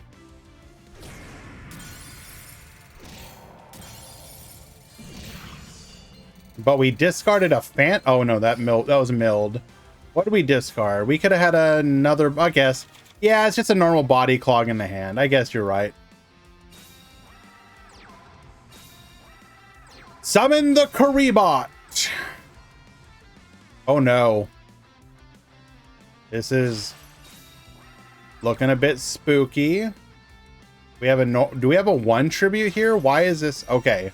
This is a devastating counterattack.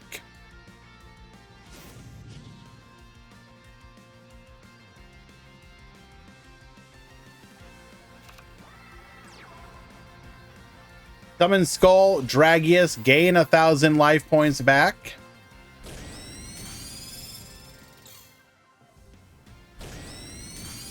Full clear the board here.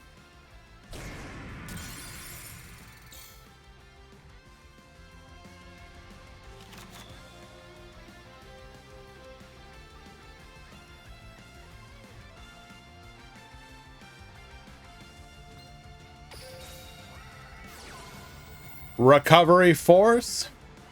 Send back the Seven's Road Witch, and a Mystic Dealer to draw a card.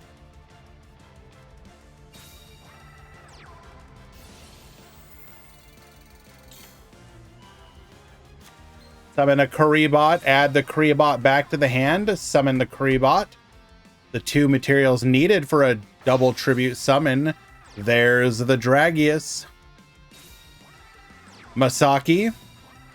Dark Sorcerer. Do we have a Seven's Road as well? Oh, huge!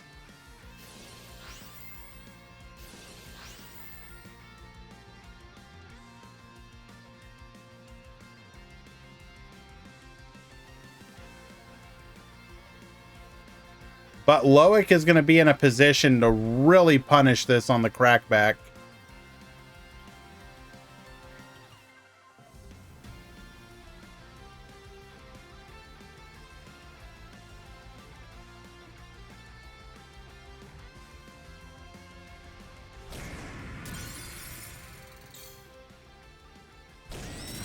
We do go for the crash, though.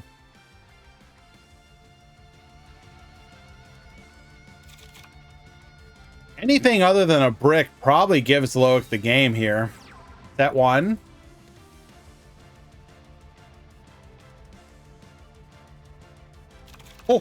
What? There is no shot. Bro. 4 high levels? That has got to be the most insane brick I have ever seen.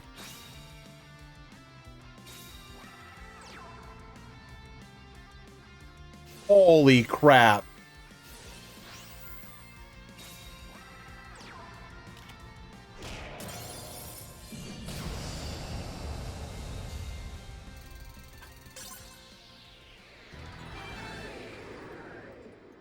Jesus.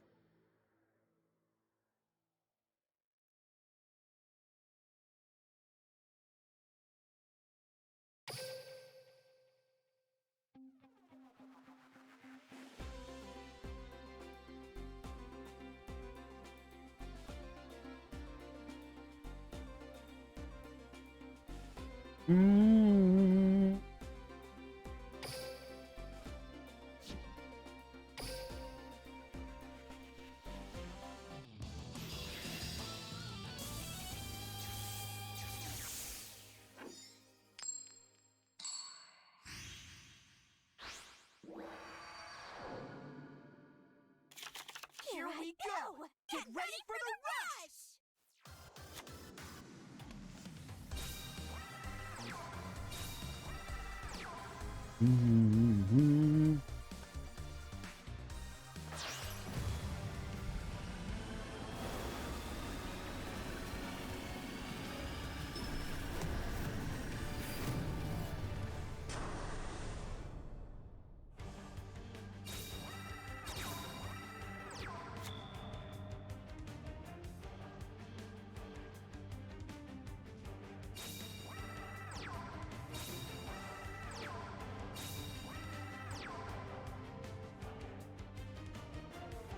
Alrighty.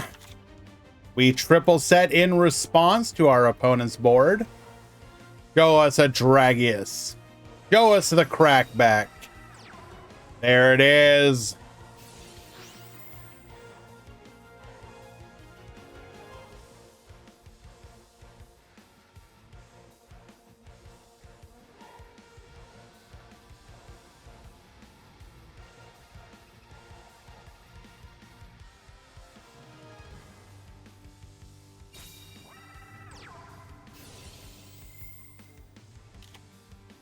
Returning a La Moon to hand. Interesting.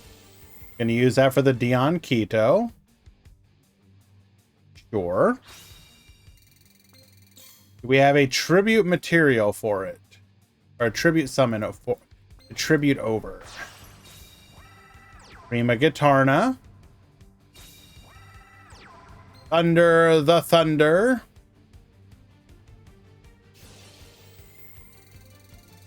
Gonna be able to put in some serious damage here.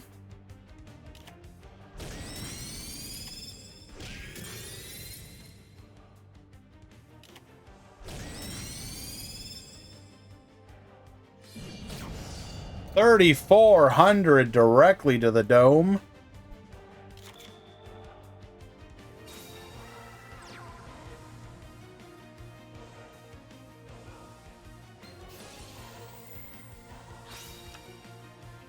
Mystic Dealer, we're going to go for the card draw here. 4 cards in hand.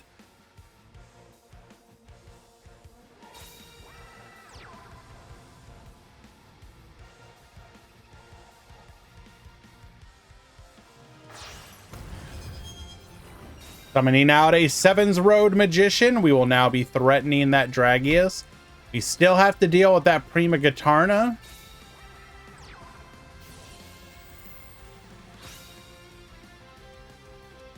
Ooh. Not looking good for Tacne here.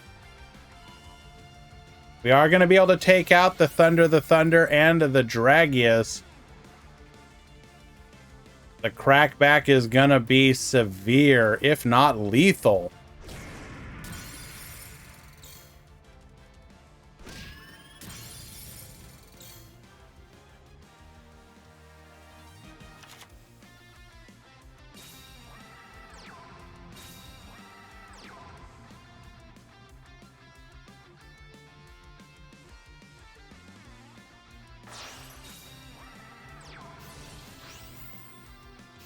Sure.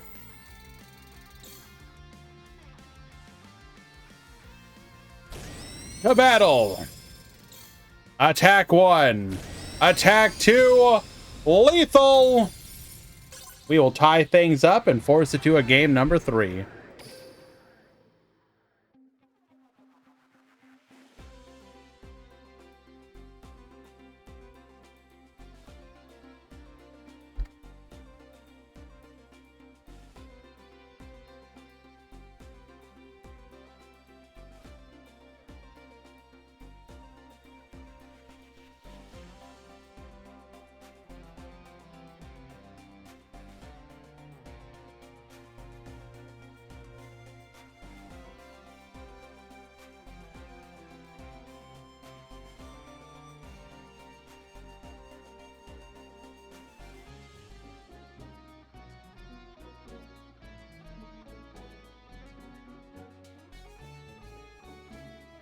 Alrighty.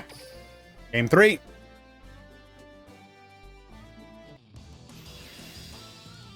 Whoever wins here goes on to the grand finals.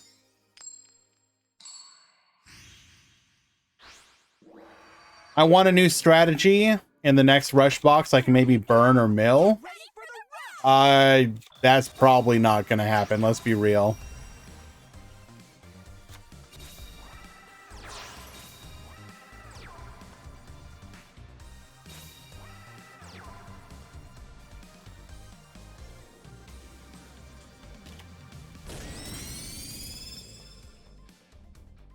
Ooh, that's a rough counterattack. Not able to contest the Summon Skull.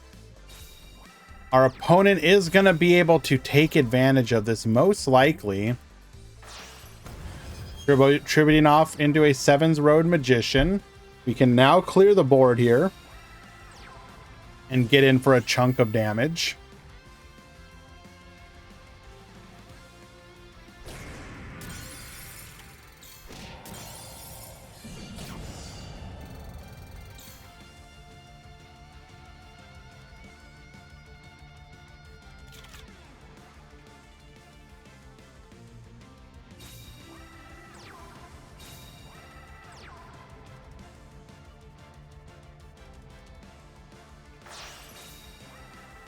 Okay, Dragius.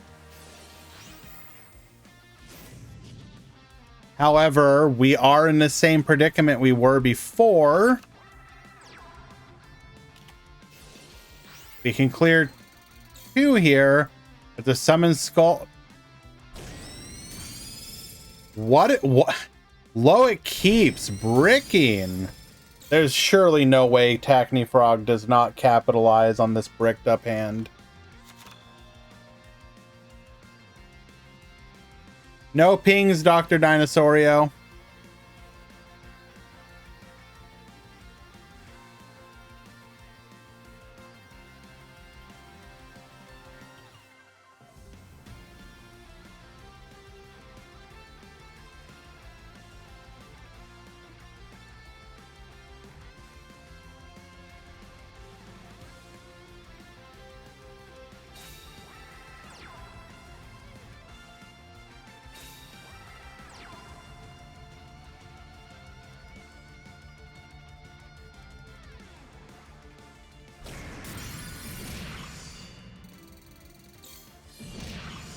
Not quite lethal, not able to capitalize here.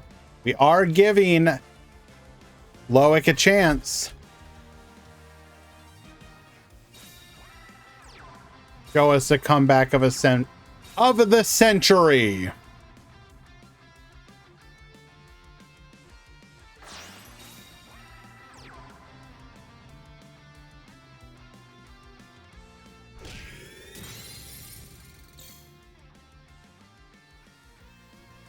That is not the comeback that we were hoping for.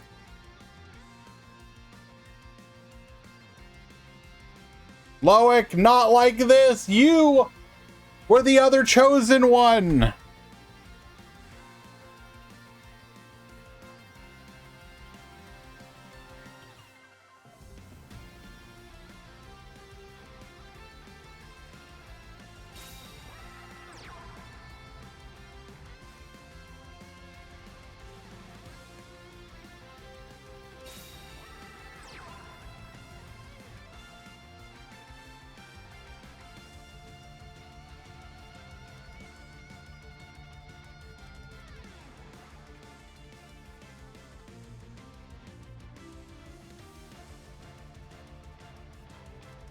No shot. How? No shot. I mean, it's going to be really hard for Loic to come back from this.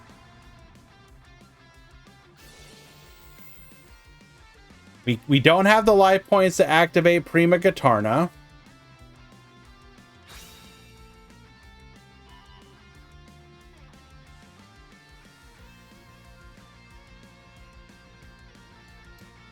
If we have a Dragius, though, that's still not lethal.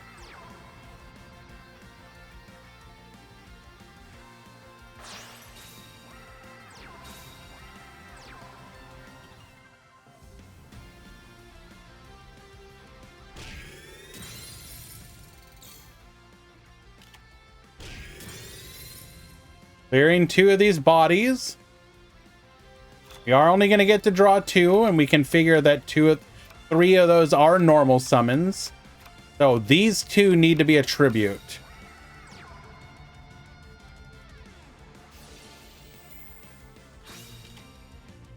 We have 2 opportunities for a tribute. Oh, I think we found it.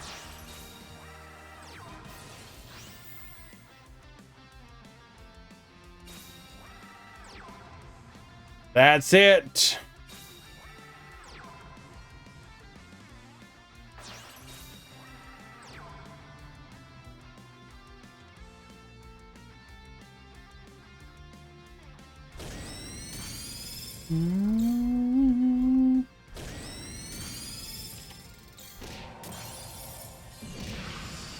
Leaving our opponent on 100, and then Masaki with the lethal. Tackney will take it in a very bizarre game.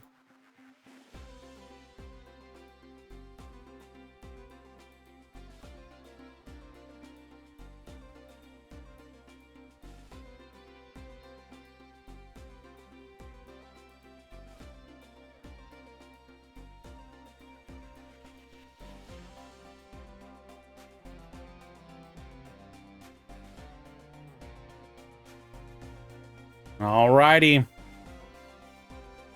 Here we have come to the grand finals.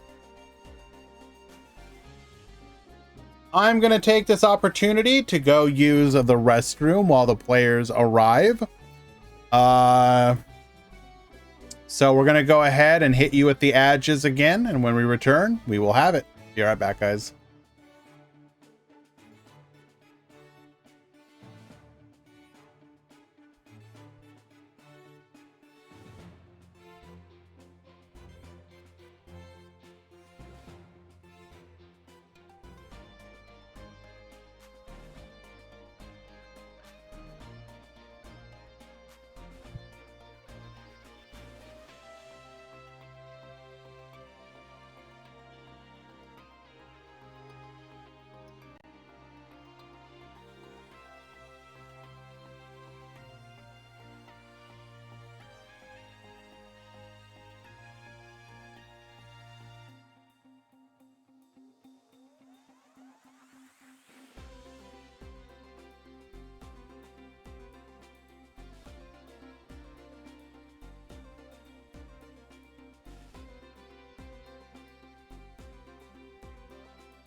We are not muted. What are you talking about?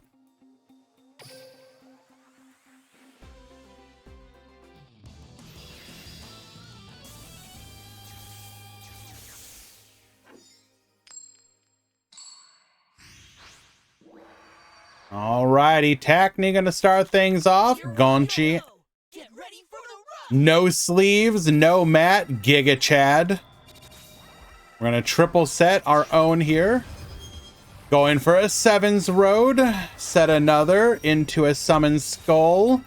We're gonna go for the full clear here, setting a back row as well. Show us that pressure. Show us that pressure. No pressure.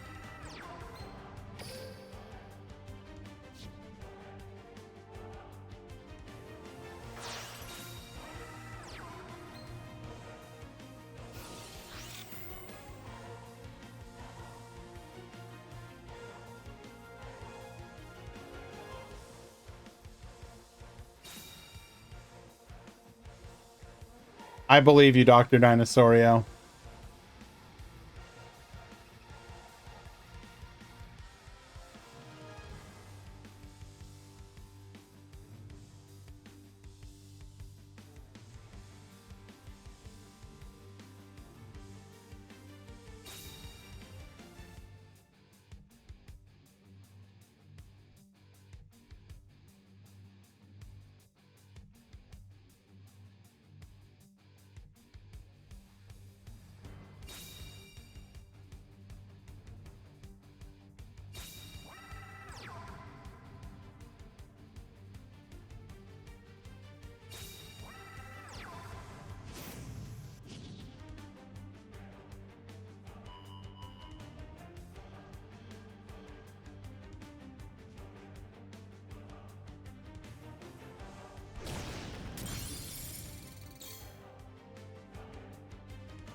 We're not going to be able to clear the summon skull here, unfortunately.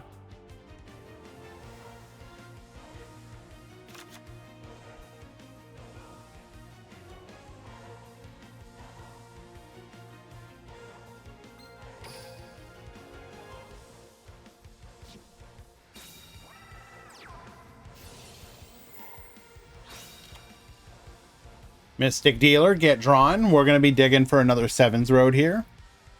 Or a Dragius. Get that punish.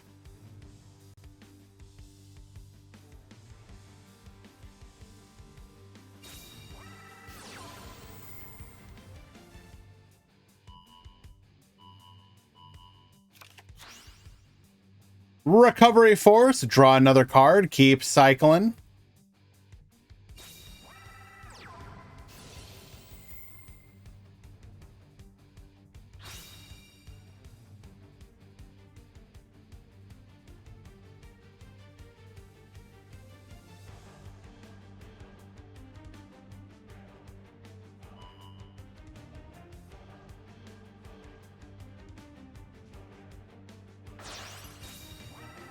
We do have the sevens road. And one more normal summon. This is going to be big damage.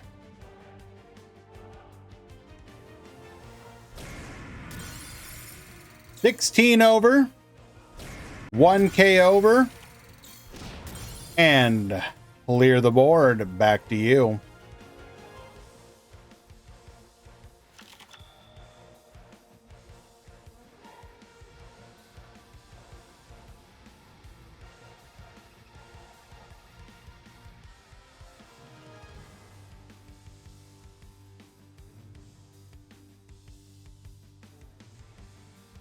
What do you got?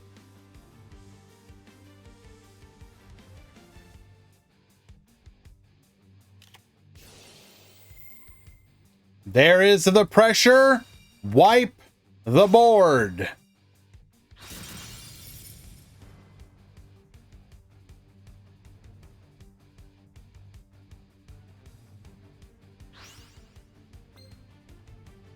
Are going to put the Guardian in defense position, though. Not able to take it. Did not. Did not want to attempt to put through some damage.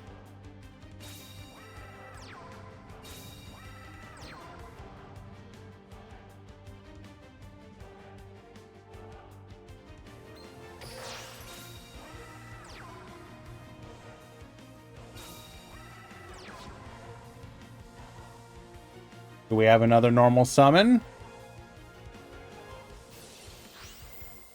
We do not. We will just go for a board clear here.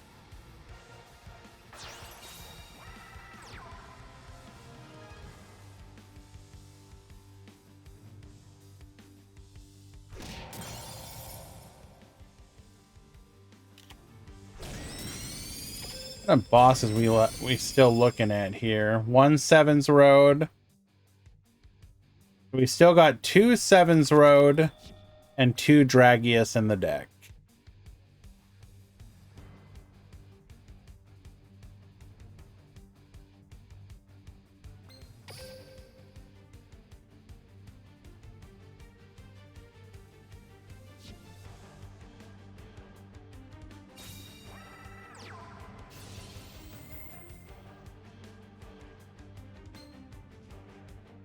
Okay, we got the pitcher.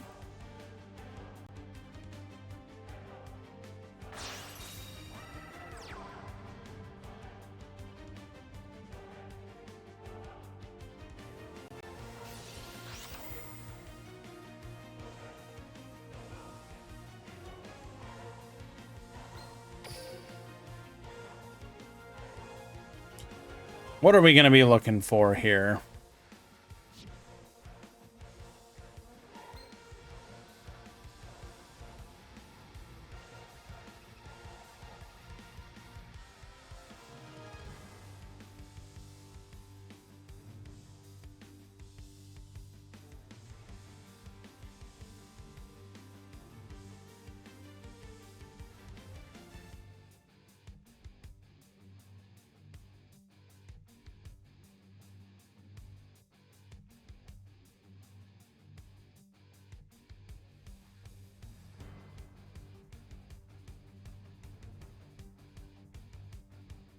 We are running low on resources here.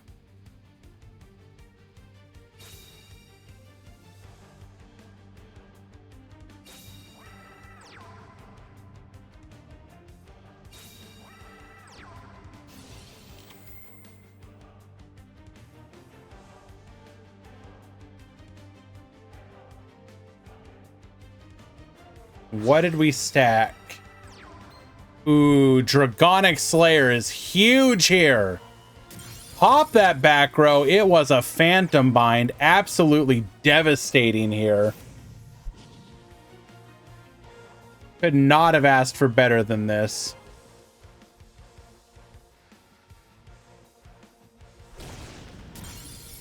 Absolutely countering our opponent. All right, Tackney Frog with only 1,500 left.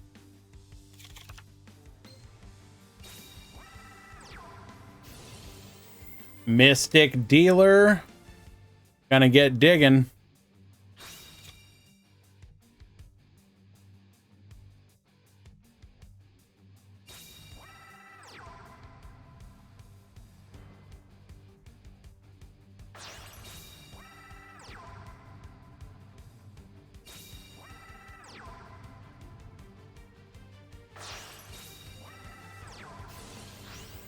Ooh.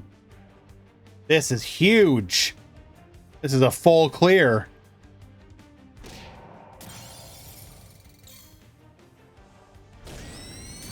And Gonchi even come back from this. We could Dragonic Pressure.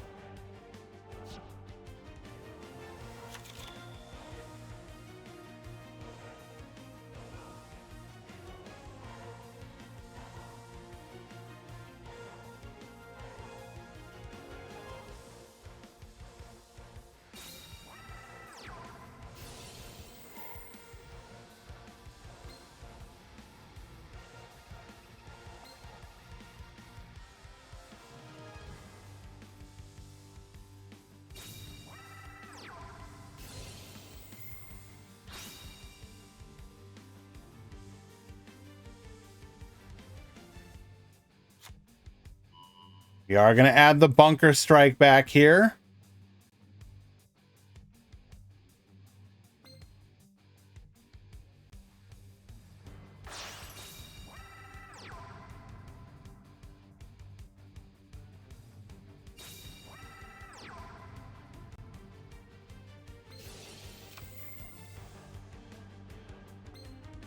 What are we digging for?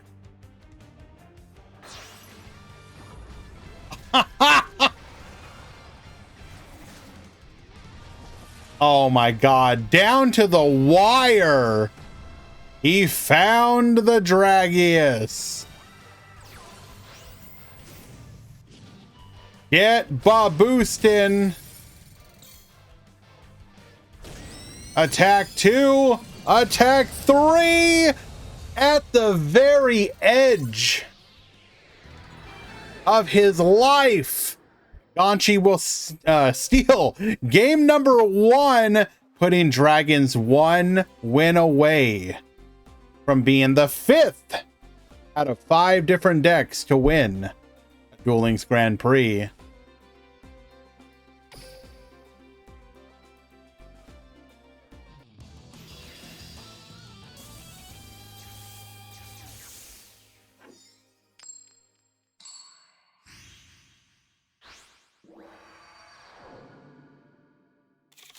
Here I go! Get ready for the rush!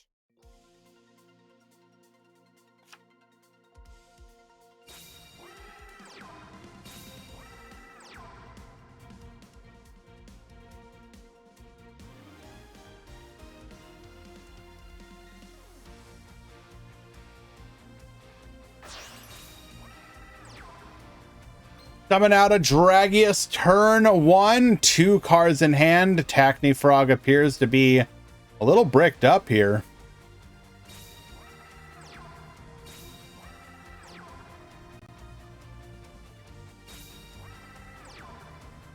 But Gonchi not able to capitalize on it.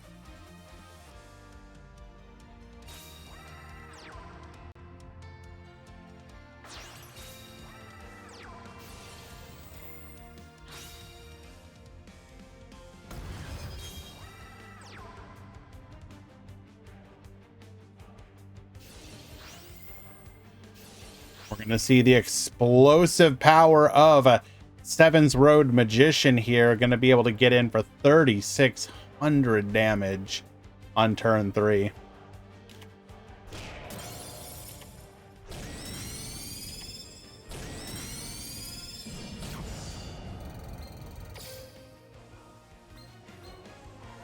If we wipe here, though, that's like almost all of his boss monsters gone.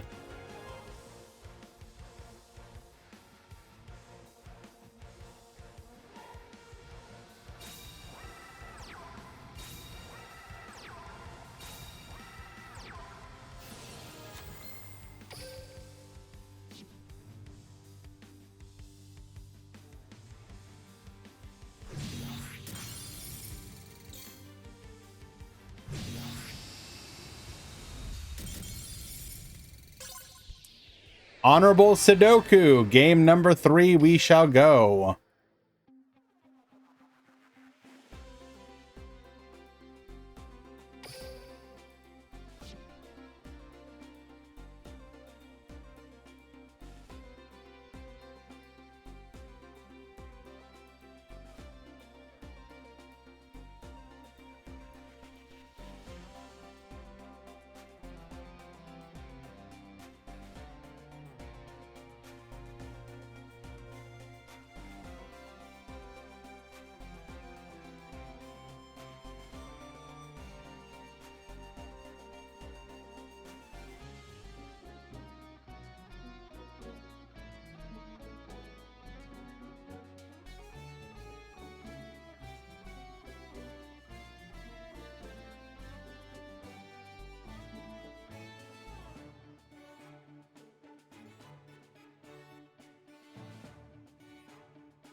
Joining the game kicked me from the room.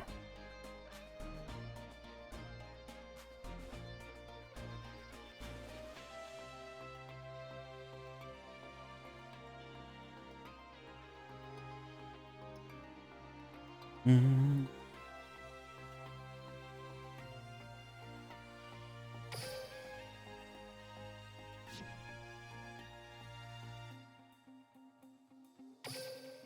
Well, get back in and then we play again.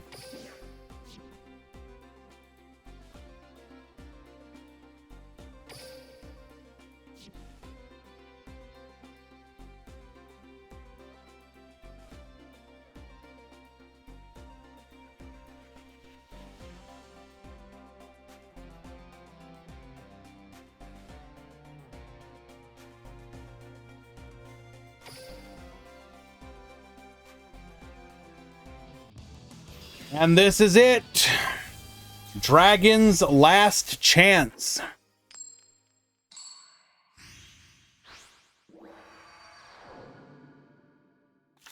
Here we go! Get ready for the rush!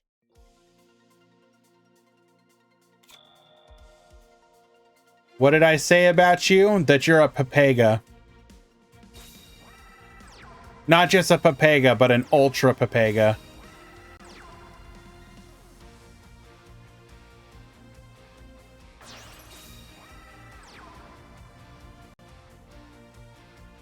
Alrighty. To you, Tackney. Set 1. Set 2. Into a Sevens Road Magician. We are going to go for the Baboo. Summon the Dark Sorcerer. Milling a Dragius.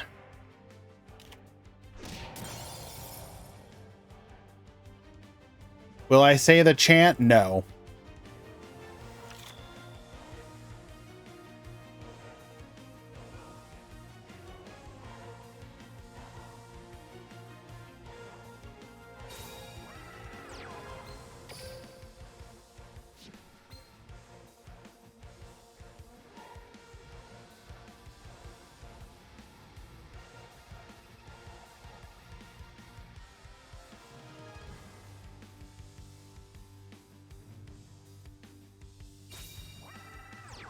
Can I just say I don't understand why when Phoenix Dragon is at 3, why you run it? Why not just run another Dragius? Like, what are you gonna grab back instead? You're just gonna grab back Dragius.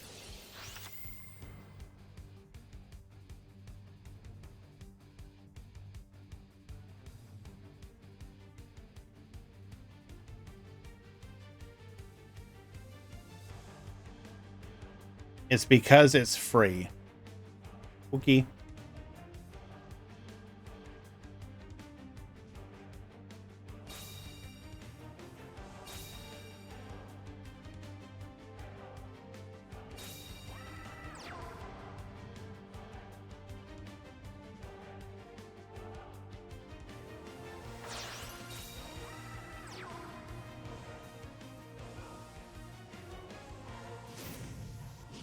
Like, this seems incredibly mid. Like, I don't know.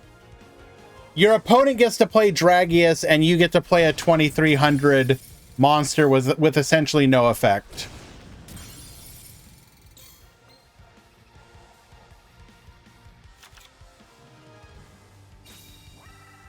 Like, this is me struggling with understanding Konami design logic.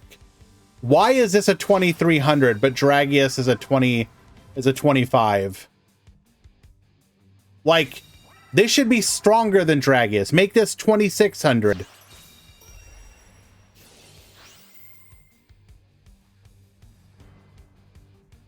This card seems so incredibly bad.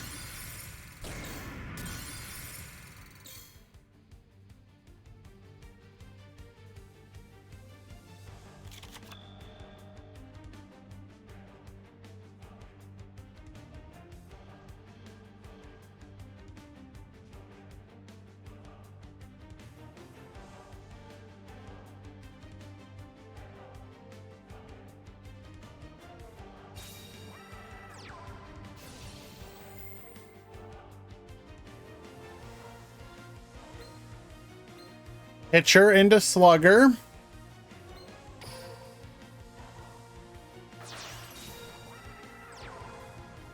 Or another Bunker Strike.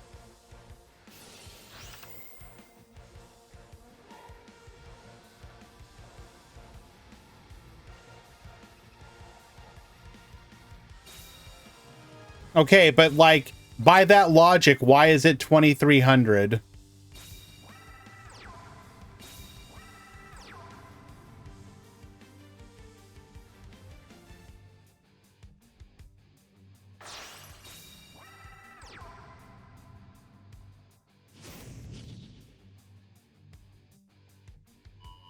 Okay, there's still a chance. We are going to get the clear here, but we're going to be extremely vulnerable to the crackback. Our opponent still has 2 Dragius and a Sevens Road, either of which is going to really mess us up.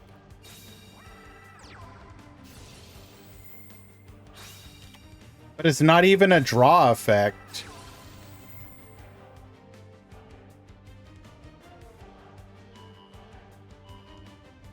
You don't gain any advantage.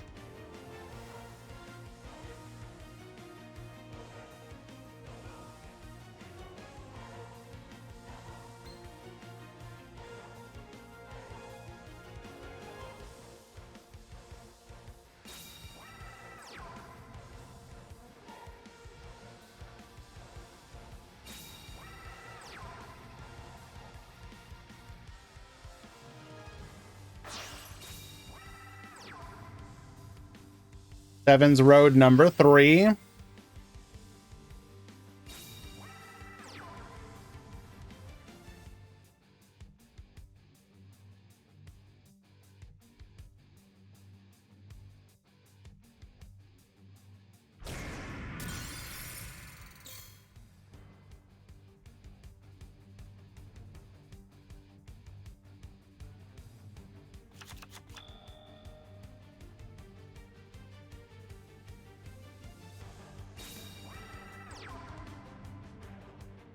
Dragius would be huge here.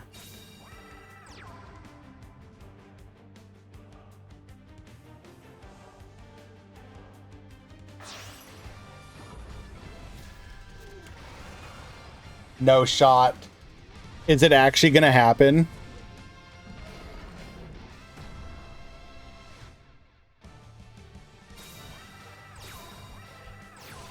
Activate Twin Edge effect. Double attack, Dragonic Resonance. Get ready to battle. Go! I attack with my monster. You're not gonna win that easily. Dragius, attack! Concussive electrostatic shock ball. Inferno of infinite destruction. Twin Edge Dragon, attack! It's not over yet. Time to turn out the lights. Direct attack. And with that incredible comeback, 5 for 5. Took my road, Luke. That was an awesome duel, Yuga. Gonchi, keeping the dream alive. Very well done. Congratulations to both duelists. Let's go.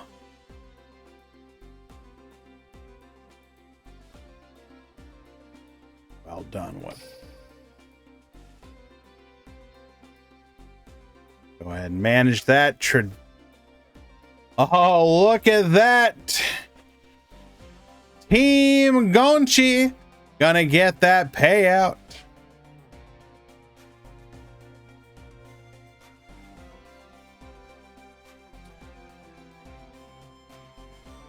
You got pretty destroyed game 2, not gonna lie, Gonchi. We need a memorial service. No. Alrighty, well done to Tackney Frog as well. That could have gone either way for sure.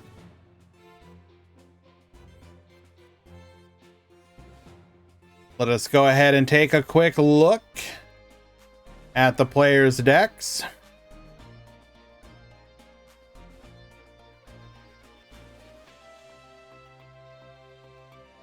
So, Gonchi, the one Dragonic Pressure. Usually, it feels like a lot of these lists are playing more.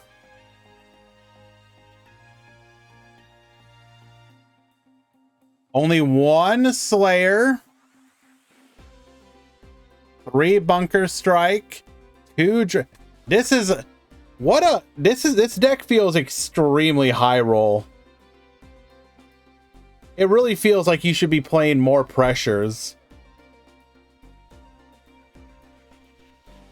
That said, Gonchi managed to make it work.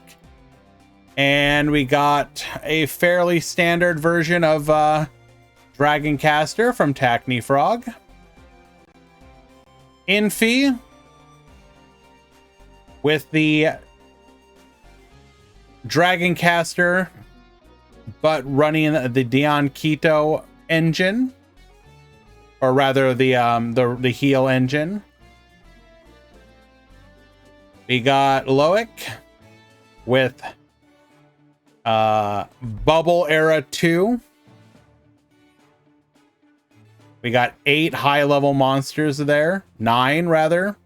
Jesus, no wonder we bricked. And that's all the different versions of the decks that were in the tournament, in the top cut, rather. Bubble Era, Dragoncaster, and Dragons. With Dragons taking it and being the 5th of 5 decks to make it, to win, rather, the Rush Duel Grand Prix. We will not be looking at Profear's deck. Absolutely not. Absolutely not. No way in hell. There's actually a couple people who have been pushing the limits of acceptability when it comes to what they're posting. Where is NE?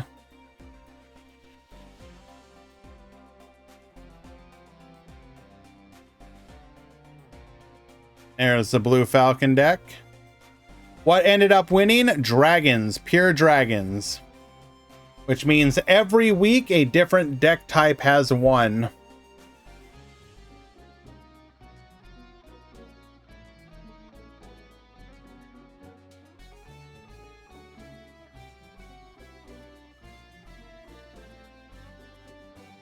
I don't know if it's diversity other than like, hey man, sometimes you can just win. Alrighty, guys, we're gonna go ahead and call it here. The Duel Links Meta Weekly will be tomorrow. If you're a member of the Duel Links Meta Discord, you can go ahead and join up. The sign up link should go up later today. And yeah.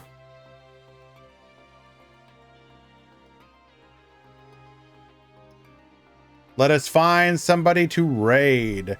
Rush Duel sucks. I mean, that's like your opinion, man. We're going to continue to support it at least through the next box. We'll see what things are like once we get that. But for now, I thank you all for hanging out. Look forward to Rush Duel Grand Prix number 6 next weekend. And hopefully by then, maybe we'll get some hints of what we can expect in the future. Who should we raid?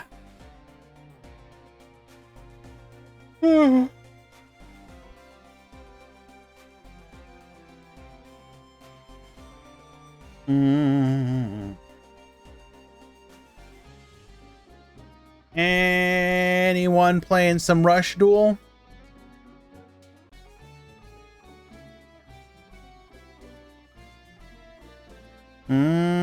Doesn't look like it. So we will raid 0 TG then.